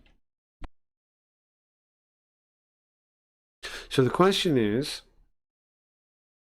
how much freedom do you give up in order to make that work, in order to get the means of safety? And is it worth it? If you crank up the safety and you remove people's freedoms, is that worth it? That's the question. And it's still being asked there in Vault City by indentured servants. It's being asked there too. The hub, straight up class exploitation in Junktown, and Someone's seeing the woke though. Well, he thinks all this stuff is woke, like communism. He knows. See, here's the funny thing, right? They pretend like they don't get woke means communism, and then he talks about communism all day, right? Anti-capitalism, slavery in the den. Woke means aware to capitalism. Geo, that's what it means to them. Woke means aware to the evils of capitalism. That's what it means to them. There's many other examples that you can find in the first two. So games. it is woke to them. Of bigotry and he's already made the case, behavior. but I know to us it makes no sense. To him, he's already made the argument. The upholding of predatory power. Again, he hasn't actually connected how anything he's saying is true. Like, how is Vault City liberal America? That's retarded. You're just saying things. Show me in the game what things about Vault City map onto liberal America. Don't just say it. Prove it. You didn't prove anything. You're just making random ass claims. Structures or any other sociological phenomenon that perpetrates the ugliness in humanity that led to the Great War in the first place. Because, after all, war never changes. Now, are you getting it yet? Are you getting it yet? Whether it's class warfare... No, you dummy! Or racial warfare. No, or anything. Warfare, human nature doesn't change. It doesn't have to be in these stupid class bubbles that you're the only way you see things. You see race, you see class, you see culture, and you see money. That's all you see. Don't you see how your analysis is so limited? You're money obsessed, you're power obsessed, and it's gross. You commies are gross. Humanity has within itself the seeds of its own destruction. Yes! That's Fallout. It's not capitalism. Are you saying that you believe capitalism is our seeds of destruction and it's in our heart? Is that what you're saying? And that's what Fallout is about. Yes, you're correct there, but that's nothing to do with capitalism. This is correct. Led to the Great War in the first place. Because, after all, war never changes. This part of his analysis is completely correct, but it doesn't connect to anything he's saying. Whether it's class warfare or racial warfare. Stupid way to phrase it. Keep cultural, going. Humanity has within itself the seeds of its own destruction. Now, for you to understand this, you have to be implying that capitalism is part of human nature. What are the seeds you're talking about, bro? What are those seeds? What are the seeds? Because by all of our view, we can understand that. We understand it's human nature that's the seeds. We have both the capacity for good and the capacity for evil. What are you talking about? If capitalism is a system that leads to this, how are we having the seeds contained in ourselves? Because they are external, according to your worldview. The seeds are external by the very nature. They're systems that we operate within. So this contradiction here is, I notice you're not looking at the camera because you're reading or something, but there's a good reason. It's kismet that you're not looking at the camera because it's accurate. If you were honest, look at the camera. Why can't you look at the camera? Well, one, because you couldn't read the thing ahead of time or something and say it again. That's too much work. So you had to read it or something. I don't know why you're not looking at the camera, but that's dumb. And two, okay?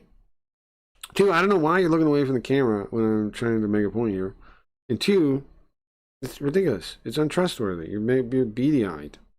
You're very beady-eyed looking to the side over there. I don't know what you're looking at, but I'm over here listening to your commie rambling. Okay, but I don't see it. If it's seeds of human nature, if the seeds are inside them, how is that capitalism?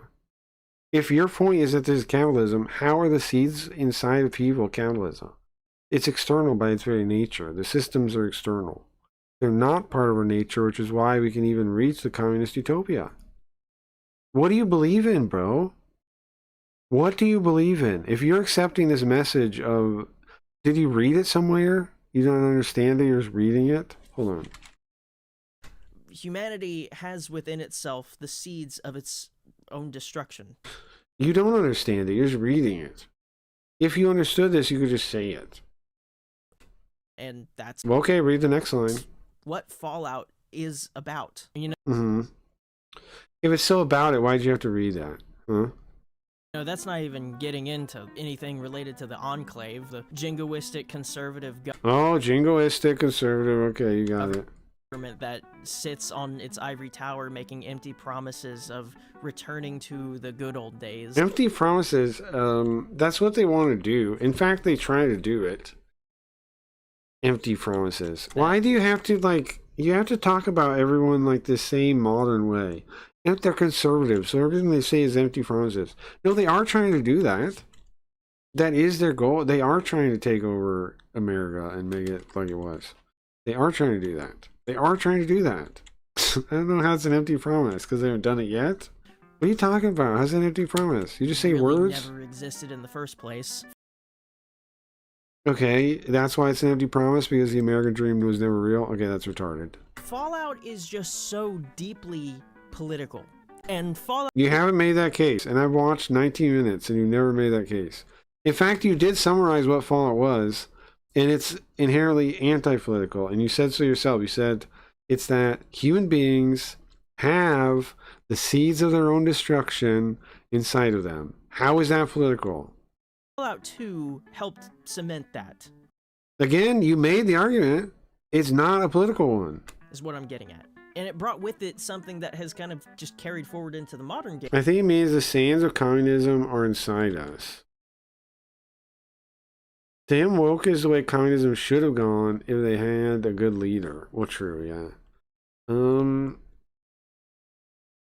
Gee, I think I've got it right. I think it's I think he's saying that the spark of evil and greed and corruption and capitalism is inside us. But that means he's saying capitalism comes from inside us, not external structures, which is against the very theory he believes in that establishes why it's evil.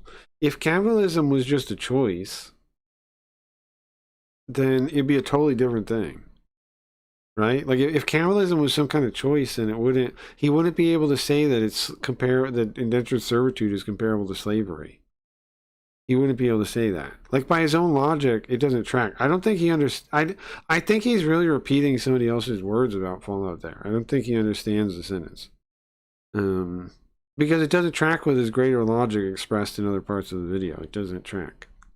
How can you have the seeds of your own destruction? Again, that would have to be capitalism or possible greed or whatever they believe in, right? That leads to capitalism. And if that's the case, then capitalism is an internal drive and not an external drive, an external system, but everything is built on the concept that it's an external system that we arrived on due to the circumstances of nature and have nothing to do with our internal drives. Otherwise, communism wouldn't work. because they're saying that we're only in this fucked up state because the systems ended up here and none of things are our fault, and that's why we have to break free and reach the stateless, classless society. But if the seeds again are part of us, then that's impossible, and communism is a dead dream, and he has to understand that to say that. So I don't think he understands it, like, to really mean what he said about, but or else he just doesn't think these things out further, which is also possible. Communists do that all the time. They don't think about the entailments of what they say. But again, if I don't think I'm misunderstanding. I think he said, how could it be communism are the seeds? Because he says the seeds of the destruction. Games. Look at his face. Yeah, that's true anytime. Anytime it follows, that's true. As unique, that being the He's just that. That's just him. That's his essence. post Right? It doesn't matter when it falls. post-apocalyptic. It's setting. that. It's always something like Part that. of what makes Fallout unique is the idea that this clean slate It's wasn't his much essence, of a is clean that. slate at all. A lot of the satire and black comedy that I've been gabbing about I don't believe you played Fallout 1 and 2. You spent 2 minutes talking about Fallout. You mentioned it, you did some name drops. You didn't really show anything, and then you immediately skipped to Fallout 2. And then we barely even talked about Fallout 2. We barely even talked about it. And this video is forever long. And now you're not even going to talk. You're trying to show the rest of the movie, the fucking video. You did not play the games. There's no way you're spending 48 minutes, and you spent 5 minutes at most talking about the games. stems from this perceived frustration with factions like Vault Cities Council or the NCR. What did he And say? Brother satire and black comedy that I've been gabbing about stems from this perceived frustration with factions like Vault Cities Council or the NCR and the The NCR and Vault City are totally different factions. Brotherhood of Steel, the Enclave. Brotherhood of Steel is a good one. You should have brought that up. You should have said Fallout 1 is about in-group, out-group, and then brought up the Brotherhood of Steel, because they're a great example of it already. Mr. House, Caesar's Legion, a frustration. Caesar's House, Mr. House, Caesar's Legion. It's all just the same. It's all just slop. It's all just politics slop to him. Things never really It's all just variations of capitalism to him. change. In a way, it provides an opportunity to look at these philosophies and these ideologies. And see, if these ideologies and things existed inside human nature as they do, then that'd be true. But you don't see it that way. You said the whole thing's political, which means you can't really look at ideologies because you're looking inside. Your framework is an ideology. You can't analyze ideologies from inside an ideology, bro. Very candidly. And, you know, You're looking at things from a communist lens, which means you can't see the ideologies. You just see the communist lens. whenever you look at them, that Because to understand it would require you accepting things that disagree with your fundamental like principles and axes and whatever other things, right? Axioms. Your axioms disagree with theirs. And for you to understand them, you have to put yours aside. closely and that intimately, you see parts of them that you just can't help but chuckle at sometimes. Especially at this little fucking guy. This guy who thinks Does it look like he thinks things out? Okay, good point. that because he's just a little bit more educated than most people, that he can start a petty dictatorship where him and his army take. How do you think the world works, bro? He thinks this is like funny, like this is so rare and not a thing. You don't think this is a thing? You don't think somebody thinks they're slightly smarter than the rest of the room and tries to leverage that for every ounce of power they can and tries to take over as much as they can? And you've never seen that in your life? You've never seen that? Whatever they You're doing it. want, all because he had You're doing it with this video. to come to grips with his own mortality, and you know, it made him realize just how small his existence is in the grand scheme of it all. And what? According to communism, there's no better thing except maybe the greater good, right? So you think he wanted to establish the greater good? He wanted to make a communist empire? And he felt the need to make up for that perceived shortcoming by literally being almost as bad as Hitler. Until now. You have so much depth to you. There's Hitler on one side, and Nothing on the other. So much depth. Everything's Hitler. Everything's capitalism. Everything bad is Hitler or capitalism. Now, oh every my tribe God. I've conquered has been so backwards and stunted. Enslavement has been a gift There's so much bestowed depth. upon them. I'd seen what had become of the NCR's attempts to emulate the culture of pre-war America. Well, notice they say NCR. This guy didn't mention NCR pre-war America at all until now. Until he said it a minute ago to add them into a big Rome was list. a highly militarized autocracy that Mhm. effectively integrated the foreign cultures it He has a point. Caesar actually has a point. Like he's saying this guy realizes he gets like an ego. He said, what did he say? He thinks he's small and he's gonna die and blah blah blah. But he has a point. Islam, Muhammad did the same thing. Muhammad did this. Muhammad did this. Am I wrong? Muhammad did this too. It's one of the most classic things in history. This. Muhammad did this too. conquered. It dedicated its citizens to something higher than themselves, to the idea of Rome itself. It means a nationalist, imperialist, totalitarian, homogenous culture that obliterates the identity of every group. Also what was the where's this what's the system of the school system? What's it based on? Prussia too. Group it conquers. Long-term stability at all cost. The individual has no value beyond his utility to the state, whether as an instrument of war or production. It is a little similar to Hitler in that kind of, but he wasn't really to the state. That's almost more it's almost more Stalin. He's more Stalin than Hitler. Maybe maybe you make case maybe more. No, I think that's valid. No, I'll destroy it because it's inevitable that it be destroyed. It's Hegelian dialectics, not personal animosity. See? He's using Hegelian dialectics. He's more Stalin than he is Hitler. Talking to Caesar makes me feel like the guy on the bus. But of course, he can't even imagine comparing him to Stalin, right? But he is like Stalin, isn't he? Am I wrong? Mein Kampf and shaking his head every couple Mein Kampf. seconds. Oh, you have to make sure to shake your head. You don't agree with him. No, Caesar has a point. It's worked. It's worked countless times in history. Now, the question is not, oh, I disagree with this man. He's so evil. The question is it worth it? Is it worth the cost of becoming that society in order to arrive at safety? Which, again, earlier we were talking about this. It is the question of safety versus independence.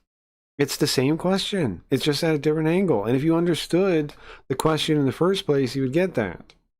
It's the same question. You're not just going to shake your head like, oh no, he's Hitler. I can't agree with him. Think about his question. Think about what he's talking about. Is he right or is he wrong? If you can't even contemplate what he's saying seriously, then that's a problem on you that you can't imagine the world and without thinking Hitler bad. Hitler bad. Me no think what he think. Hitler bad. If me think Hitler thought, me become Hitler. Me killed you.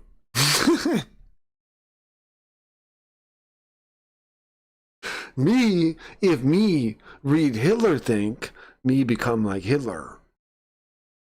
Like, forgive me if this sounds Like it's retarded. Like, that's brain dead. Of me, like if there It is. It sounds really retarded what you're saying. Philosophy majors in the chat, but like Philosophy majors, you fucking loser. I hate how commies always appeal to degrees. Like, oh, what's your major? Maybe you're an expert. Maybe you have a piece of paper that says you're an expert. Thesis, retarded. antithesis, synthesis. So this is recorded on some kind of TV, and that's why it looks this way, right? The same reason the other one. He plays this on some kind of weird TV and then records it. It's a perfectly valid dialectical process. Oh, you have to acknowledge the dialectal part, you fucking commie, huh? That's in a vacuum, right? What? But the problem is... What? We're dealing with just ideas here, and we're not leaving room for actual material analysis. What? Yes. Dude, it's not... The dialect... How do I even explain this?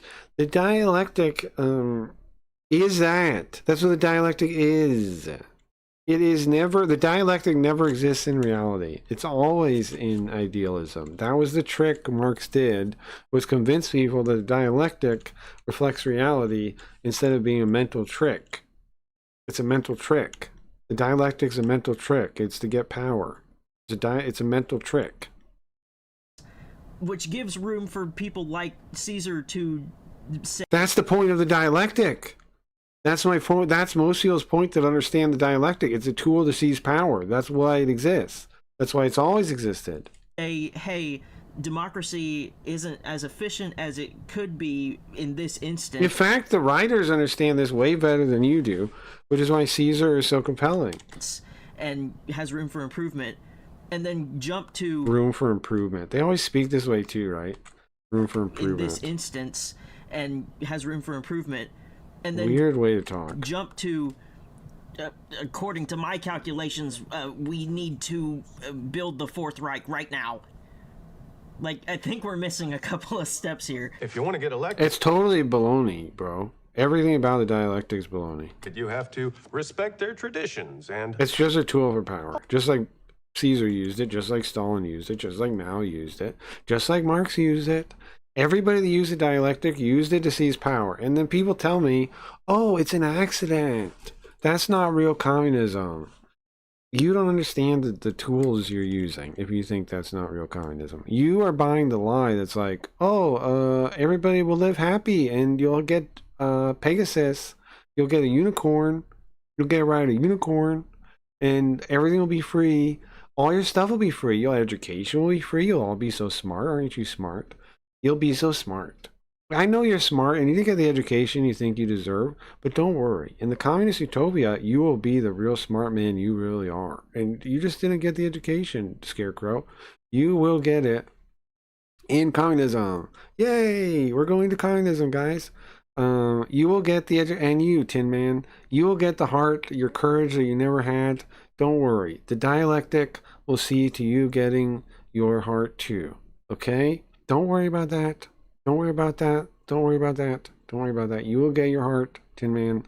The dialectic knows you don't have a heart, and we will sublimate those things. Don't worry. And Dorothy, there's no going home. There's no, no going home. Tolerate them and not call them surfies. It's awful. Does he know what a Hegelian dialectic is? I'm sure he does. I'm sure it's one of the only things he knows about. But from what like angle and like what's his understanding? Well, they're taught a very like specific framing of it, right? I don't think they actually know how to use the dialectic. The people like the useful idiots like this. All right, I gotta get out of here, guys. My skin's bothering me. And it's getting daytime. I'll be back tonight, okay? I'll try to play some Here Guy tonight. Again, check out the game, please, if you would like. If it interests you at all. If not, if you want to wait until later, like it's more versions, that's fine too, I understand. But if anybody wants to check it out now, please do. Let me know. If you find bugs, take screenshots, please. So there's a link again. I'll add it to the actual games by tomorrow. I got it online as I was starting stream, so I didn't add it yet. But it'll be there starting tomorrow, so we can start telling people to play it. The game, you can beat the game, right? You can go from start to finish, you can beat the game. Most of the question work. I'm sure you might find stuff sometimes where you're like, no, I haven't. But in general, everything should work. I haven't played it through from start to finish, so obviously I don't really know. But I played it. And what I've done is like fix things as patterns. So hopefully it fixed the later ones, but I won't really know until I beat it and all that and get to really see the later stuff. But yeah, play it and let me know. I don't know how the Joshua thing currently works, like the good or bad. It might be too easy currently. I don't know. Let me know to get him like on one path or the other. But it does work. He has two paths, and he has like and and you can reach like a damned path or a saved path, and it has an ending slide. So for whichever one. Actually, I think there should be a slide for neutral too. There should be a slide for whatever way he goes. There's 3 possible endings for him and Kurisu. Damned, saved, and like neutral, like how they started. But they will evolve one way or the other depending on what you do usually, because like it looks for certain things. And they're not just like obvious things. They're based on your actions. It's not just like what you say. I added flags for specific types of actions, and I'm not going to tell you what they are. But you should be able to figure it out. Like, it should be obvious. He judges your actions, and he informs his view from that. Same with Kurisu. They both work the same way. Night. Have a good one, guys. Just looking for a song to play out. This one's good. All right, later. Oops, turn it down. I said, empty your mind. Be formless, shapeless, like water. Empty your mind. Be formless, shapeless, like water. You put water into a cup, it becomes the cup. You put water into a bottle, it becomes the bottle. You put it in a teapot, it becomes the teapot. The water can flow, or it can crash. The water can flow, or it can crash. Be water, my friend. Be water, my friend.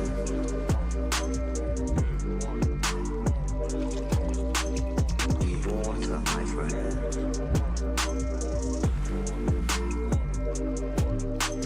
Be water, my friend.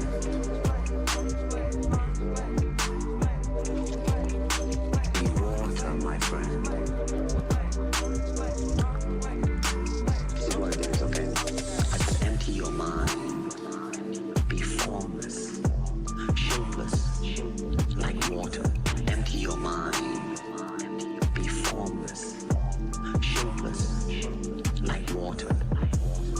The water can flow, or it can crash. The water can flow, or it can crash. Be water, my friend. Be water, my friend.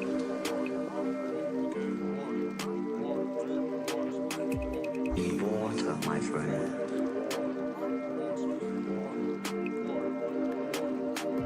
Be water, my friend.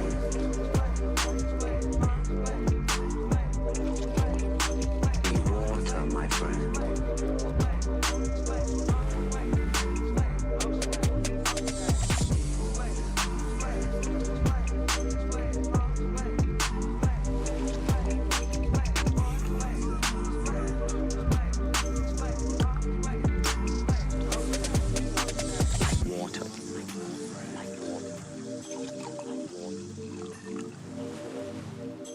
Like water.